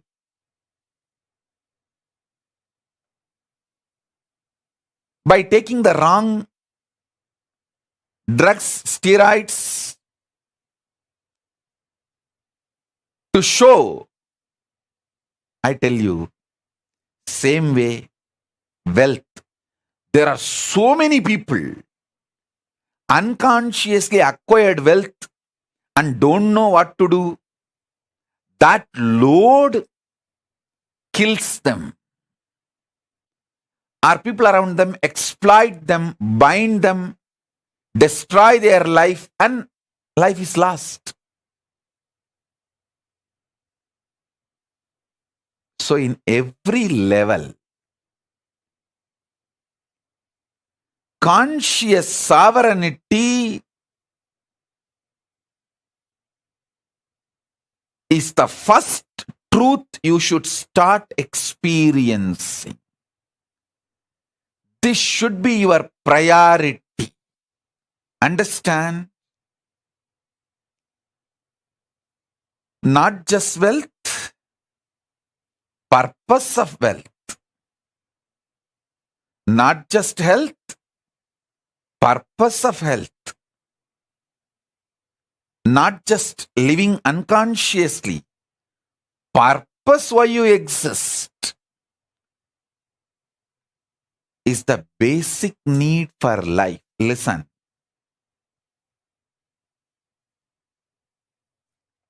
Delusion is suicidal. Delusion is suicidal. In every level, delusion is suicidal. I have seen people, the most graceful people,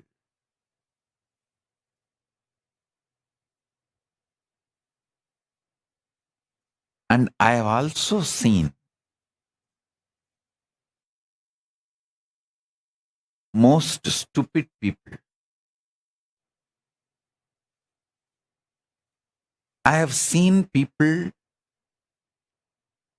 not just talking something in the morning, talking something in the evening.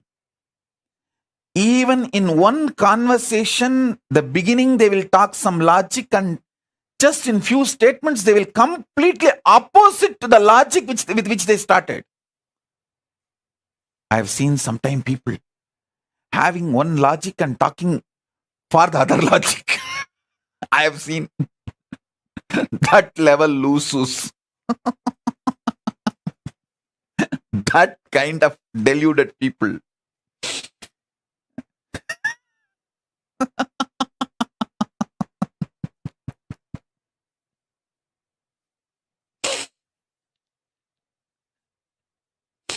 Those are the moments I feel compassionate for myself.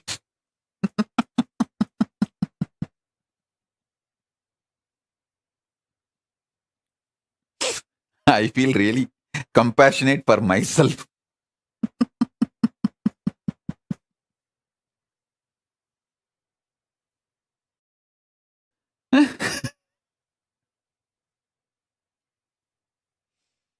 Anyhow, I think now everyone feels, is this me? Is this me? Is this me Swamiji is talking about? Is Swamiji thinking of me and telling this statement? Is Swamiji thinking of me and telling this statement?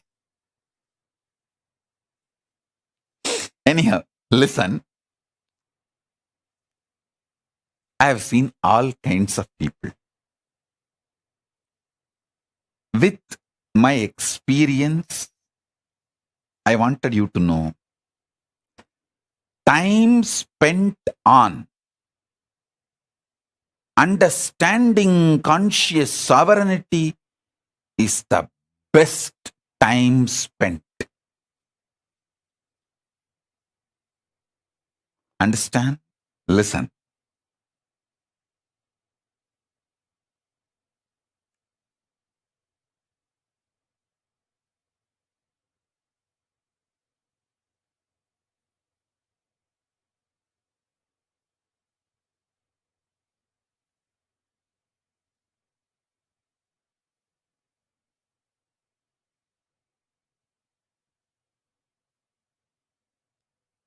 Even manifesting powers manifest the right power for your purpose. Understand? The purpose you want to exist.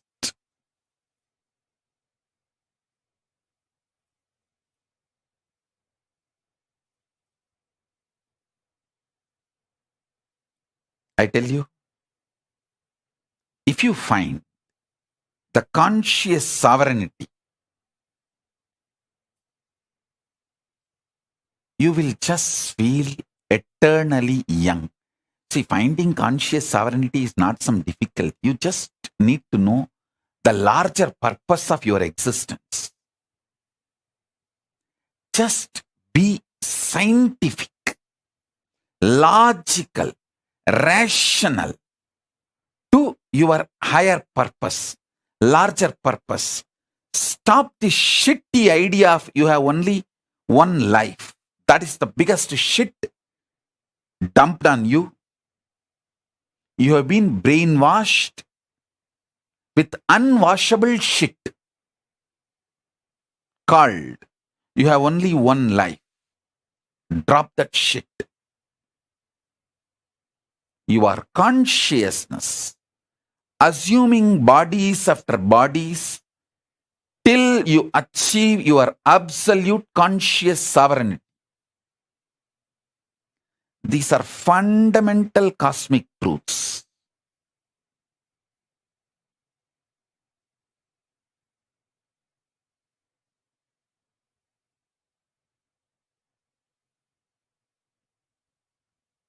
Start looking at your life with these fundamental cosmic truths.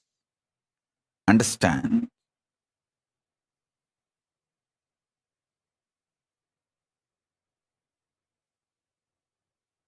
Stop associating yourself with the delusion or the impact of drug called delusion on your brain as you. See, the impact of the delusion drug on your brain forms a fog called mind. You associate yourself with that and make your life's decisions, which is absolute unscientific. Listen, absolute unscientific. Understand that. Just listen. Be scientifically scientific, logically logical, rationally rational. As I said just now, Tirichi Swamigal or Swami Gautamananda ji, the wealth around them is much more than kings will have. But they lived such absolute minimalist lifestyle. Because they know the purpose of wealth. I learned exactly that from my gurus.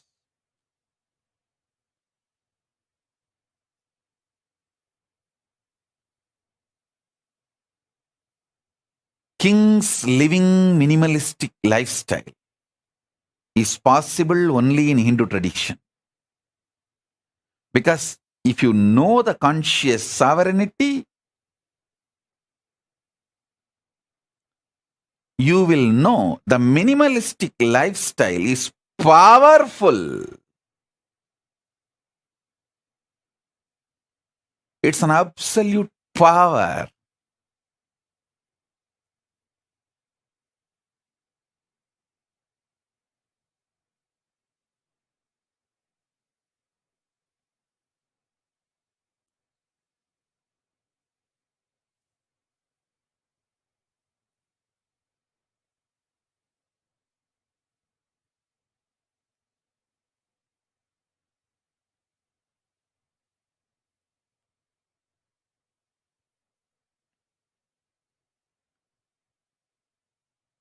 This whole Chaturmasya, I name it as conscious sovereignty Chaturmasya.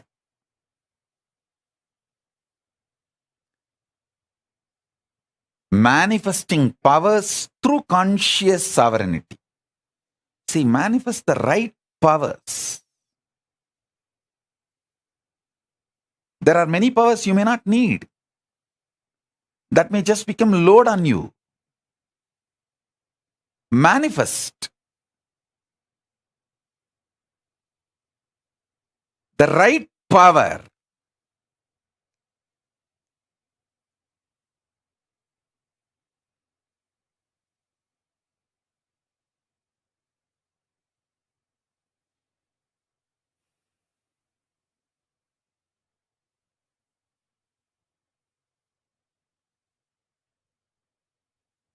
Especially manifest powers by breaking the prenatal patterns called karma and postnatal karma called patterns. Break them and manifest powers. You will know exactly what kind of powers you need. If you are addicted to food pattern, break them. Then you will see the Nirahara manifest as a power, and not only you become healthy and you are free from addictions, you live long. Listen. If you are addicted to food patterns, I have a great news for you. Break those addictions through proper Nirahara Samyama step by step and manifest powers. You will see not only you become healthy, you will live long. Because anything which addicts you, binds you, that pattern shows you the secret key for the powers you need to manifest. If you are greedy, bound by greed, deluded by greed, doesn't want to take responsibility, but you want everything, start practicing minimalistic lifestyle. You will manifest so much wealth, and you will enjoy the wealth, not wealth will be enjoying you. I tell you, many people just do watchman job, night watchman job, without sleeping, protecting their wealth. So they are not using the wealth. Wealth is using them. People who are not able to sleep due to their worries about wealth, they are not enjoying the wealth. Wealth is enjoying them. Like first few days, you smoke. Then cigarette smokes you.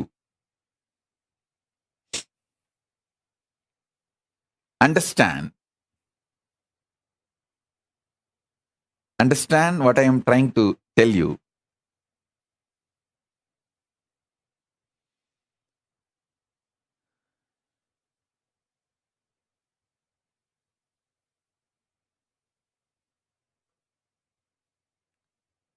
Many times your delusion shows bad people as your friend, good people as your enemies.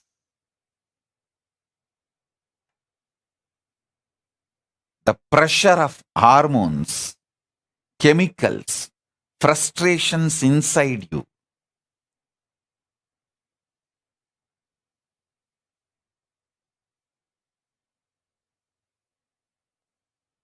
Deludes you so badly.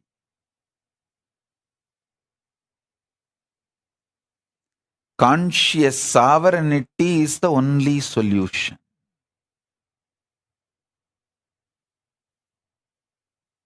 Break from all postnatal, prenatal patterns.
List all the prenatal, postnatal patterns and karmas binding you. Those patterns hold the secret key. What powers you should manifest and what kind of powers is right for you.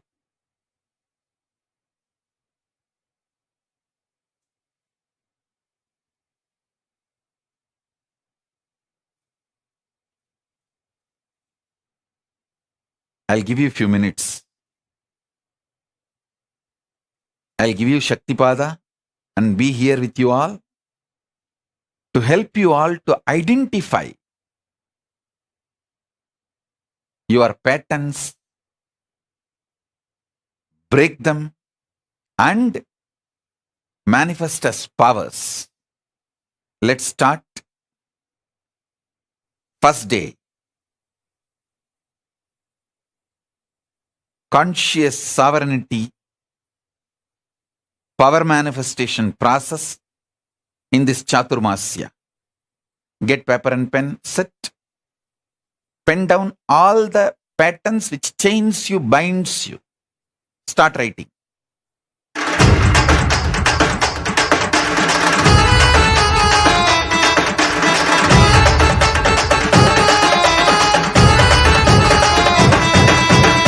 அண்ணாமலையில் இறந்தான் புவி எண்ணாத யோகமை கொண்டிட நித்தியன் 7 லோகத்திற்கு கேட்டா ஈசன் முக்தி நேரி அருளவே நித்யனாய் உலகிற்கு வந்தம்மை ஆட்கொள்ள தேவர்களை காத்திட வைத்தான் தாயாய் பேரருள் புரிய உடல் ரோமம் சிலிர்த்திட நித்யனாய் வந்து அண்ணாமலையில் பிறந்தான் புவி எண்ணாத யோகமை கொண்டிட நித்யன் ஈரேழு லோகத்தில் கேட்டார் ஈசன் முக்தி நெறி அருளவே நித்யனாய் அண்ணாமலையில் பிறந்தான் திருவண்ணாமலையில் பிறந்தான்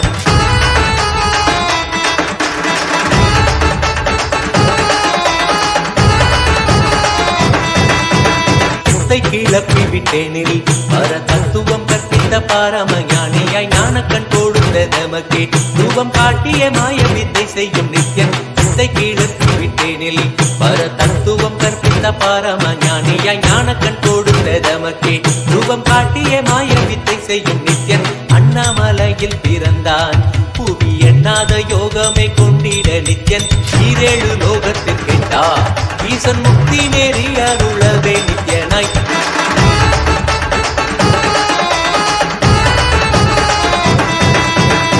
பொருளான நித்யனை ஆழ்ந்து சிந்திக்க ஐயனின் ரூபம் விளங்கும் தாண்டும் சிவசக்தியாக ஐம்பொறிகளுக்கும் புலனாகின்ற நித்யன் பொருளான நித்யனை ஆழ்ந்து சிந்திக்க ஐயனின் ரூபம் விளங்கும் தாண்டும் சிவசக்தியாக ஐம்பொறிகளுக்கும் புலனாகின்ற நித்யன் அண்ணாமலையில் பிறந்தான் புவி எண்ணாத யோகமை கொண்டிட நித்யன் ஈரேழு லோகத்தில் கேட்டார் ஈசன் முக்தி நெறி அருளவே நித்யனாய் அண்ணாமலையில் பிறந்தான் திருவண்ணாமலையில் பிறந்தான்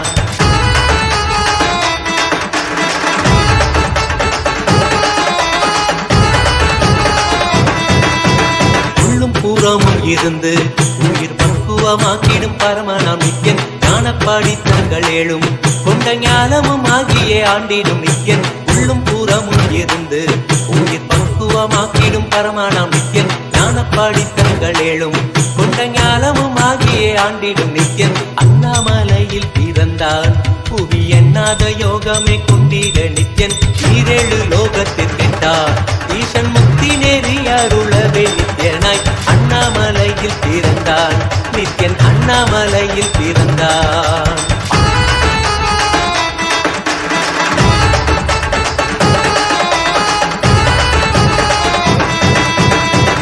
வாக்கியங்களான அருள் கவிதைகள் நித்யனின் மகிமை சொல்லிடும் மகிமை அர்ப்பித்த பின்னே சிவசக்தி ஸ்வரூபமாய் தோன்றிடும் நித்யன் ஆப்த வாக்கியங்களான அருள் கவிதைகள் நித்யனின் மகிமை சொல்லிடும் மகிமை அர்ப்பித்த பின்னே சிவசக்தி ஸ்வரூபமாய் தோன்றிடும் நித்யன் அண்ணாமலையில் பிறந்தான் புவி எண்ணாத யோகமை கொண்டிட நித்யன் ஈரேழு லோகத்தில் கேட்டார் ஈசன் முக்தி நெறி அருளவே நித்யனாய் அண்ணாமலையில் பிறந்தான் திருவண்ணாமலையில் பிறந்தான்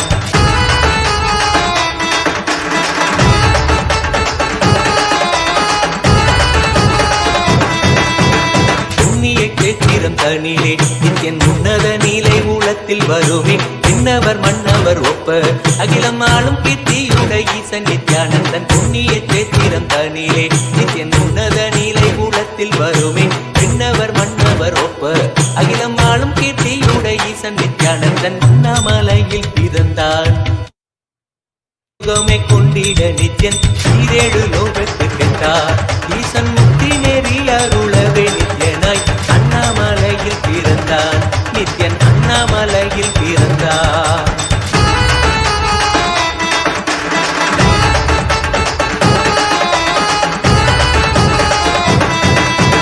உப்புரி நூலை தரித்தவன் ஐயன் வேதியன் வெந்நீர் பூசிய நித்யன் அண்டத்தின் மூல காரணன் முடிவற்ற ஆனந்தத்தை கொண்ட தருள்வான் உப்புரி நூலை தரித்தவன் ஐயன் வேதியன் வெந்நீர் பூசிய நித்யன் அண்டத்தின் மூல காரணன் முடிவற்ற ஆனந்தத்தை கொண்ட தருள்வான் அண்ணாமலையில் பிறந்தான் புவி எண்ணாத யோகமை கொண்டிட நித்யன் ஈரேழு லோகத்தில் கேட்டார் ஈசன் முக்தி நெறி அருளவே நித்யனாய் அண்ணாமலையில் பிறந்தான் நித்யன் அண்ணாமலையில் பிறந்தான்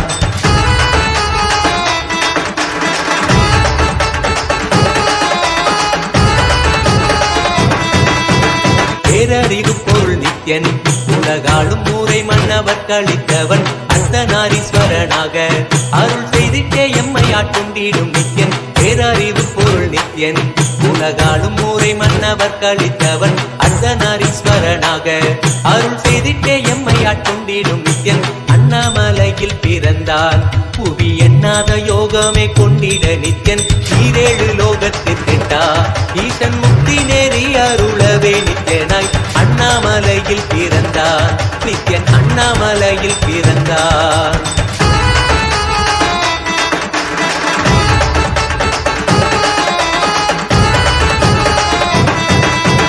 பிறவி பிறவியாய் தேவர்கள் பரம்பொருளான பரமனையை தேட ஈசன் பிறவாமல் ஆட்கொண்டு எம்மை ஒரு தத்துவம் தன்னை உரைத்திட நித்யனாய் பிறவி பிறவியாய் தேவர்கள் பரம்பொருளான பரமனையை தேட ஈசன் பிறவாமல் ஆட்கொண்டு எம்மை ஒரு தத்துவம் தன்னை உரைத்திட நித்யனாய் அண்ணாமலையில் பிறந்தான் புவி எண்ணாத யோகமே கொண்டிட நித்யன் ஈரேழு லோகத்திற்கெட்டா ஈசன் முக்தி நெறி அருளவே நித்யனாய் அண்ணாமலையில் பிறந்தான் திருவண்ணாமலையில் பிறந்தான்.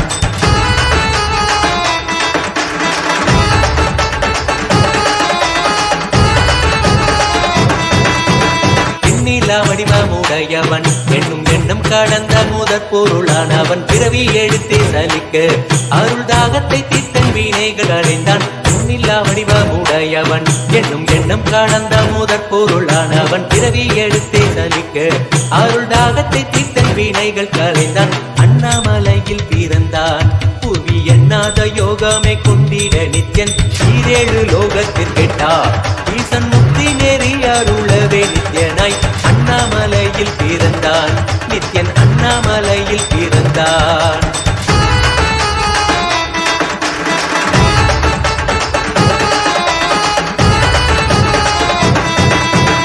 ஆனந்தமாய் என்னுள் நித்யன் முக்தி மார்க்கத்தை காட்டி வீட்டிருந்தருள்வான் மாலையன் காணாத சோதியன் தெளித்தேனாய் நினைத்திட ஞானம் அருள்வான். ஆனந்தமாய் என்னுள் நித்யன் முக்தி மார்க்கத்தை காட்டி வீட்டிருந்தருள்வான் மாலையன் காணாத சோதியன் தெளித்தேனாய் நினைத்திட ஞானம் அருள்வான். அண்ணாமலையில் பிறந்தான் புவி எண்ணாத யோகமே கொண்டிட நித்யன் ஈரேழு லோகத்திற்கெட்டார் ஈசன் முக்தி நெறி அருளவே நித்யனாய் அண்ணாமலையில் பிறந்தான் நித்யன் அண்ணாமலையில் பிறந்தான்.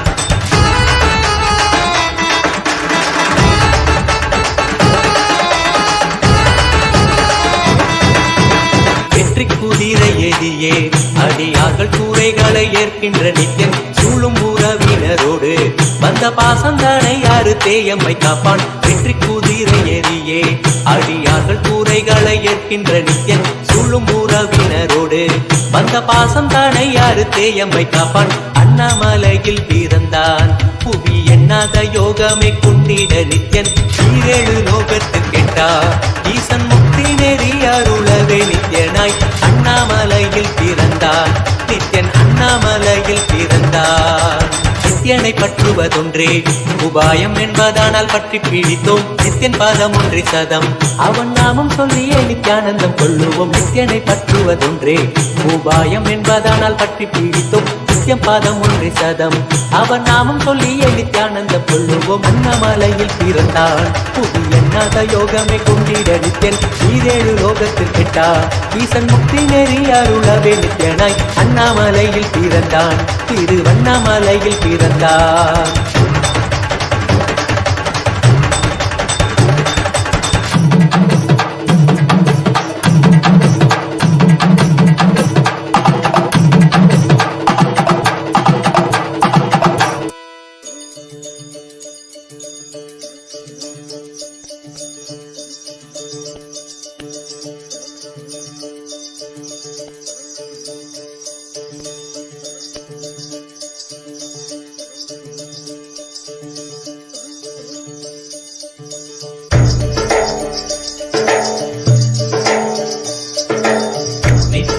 நித்யானந்த நித்ய ஞான நித்யானந்த ஞான திங்கள் நித்யானந்த நித்யானந்த நித்ய திங்கள் நித்யானந்த நித்ய ஞான நித்யானந்த ஞான திங்கள் நித்யானந்த நித்யானந்த நித்ய திங்கள் நித்யானந்த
ನಿತ್ಯಾನಂದ ಜ್ಞಾನಲಿಂಗ ನಿತ್ಯಾನಂದ ನಿತ್ಯಾನಂದ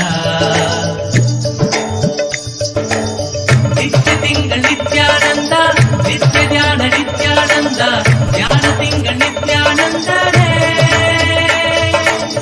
ನಿತ್ಯ ತಿಂಗಳ ನಿತ್ಯಾನಂದ ನಿತ್ಯ ಜ್ಞಾನ ನಿತ್ಯಾನಂದ ಜ್ಞಾನ ತಿಂಗಳ ನಿತ್ಯಾನಂದನೇ ನಿತ್ಯಾನಂದನೇ ನಿತ್ಯಾನಂದ ಸತ್ಯವೇತ್ತನೇ ನಿತ್ಯಾನಂದ ವೇದ ರೂಪನೇ ನಿತ್ಯಾನಂದನೇ ನಿತ್ಯಾನಂದನೇ ನಿತ್ಯಾನಂದ ಸತ್ಯವೇತ್ತನೇ ನಿತ್ಯಾನಂದ ವೇದ ರೂಪನೇ ನಿತ್ಯಾನಂದನೇ.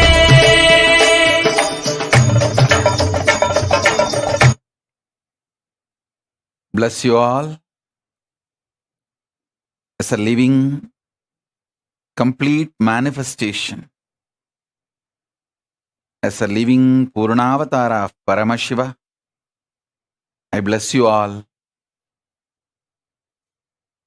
Let's all radiate with integrity, collective integrity, authenticity, responsibility, enriching, causing, living Paramadvaitam, Shuddhadvaita Saivam, the state, space, being, powers, superconsciousness and Kailasa of Paramashiva.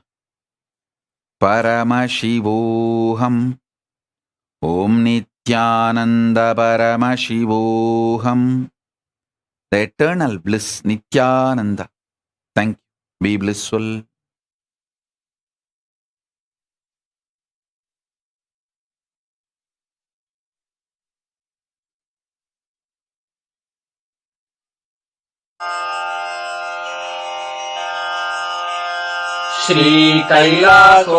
श्रीकैलासोन्नतद्वादशान्त Shyamala पीठारूढ श्रीमीनाक्षि सुन्दरेश्वरा भिन्नस्वरूप परशिवपुत्र रत्न कुमार गुरुमण्यतुल्यावतार श्रीपार्वती स्तन्यपानलब्ध दिव्यज्ञान विश्रुत सकल निगमागम सारभूत द्राविड वेद प्रवर्त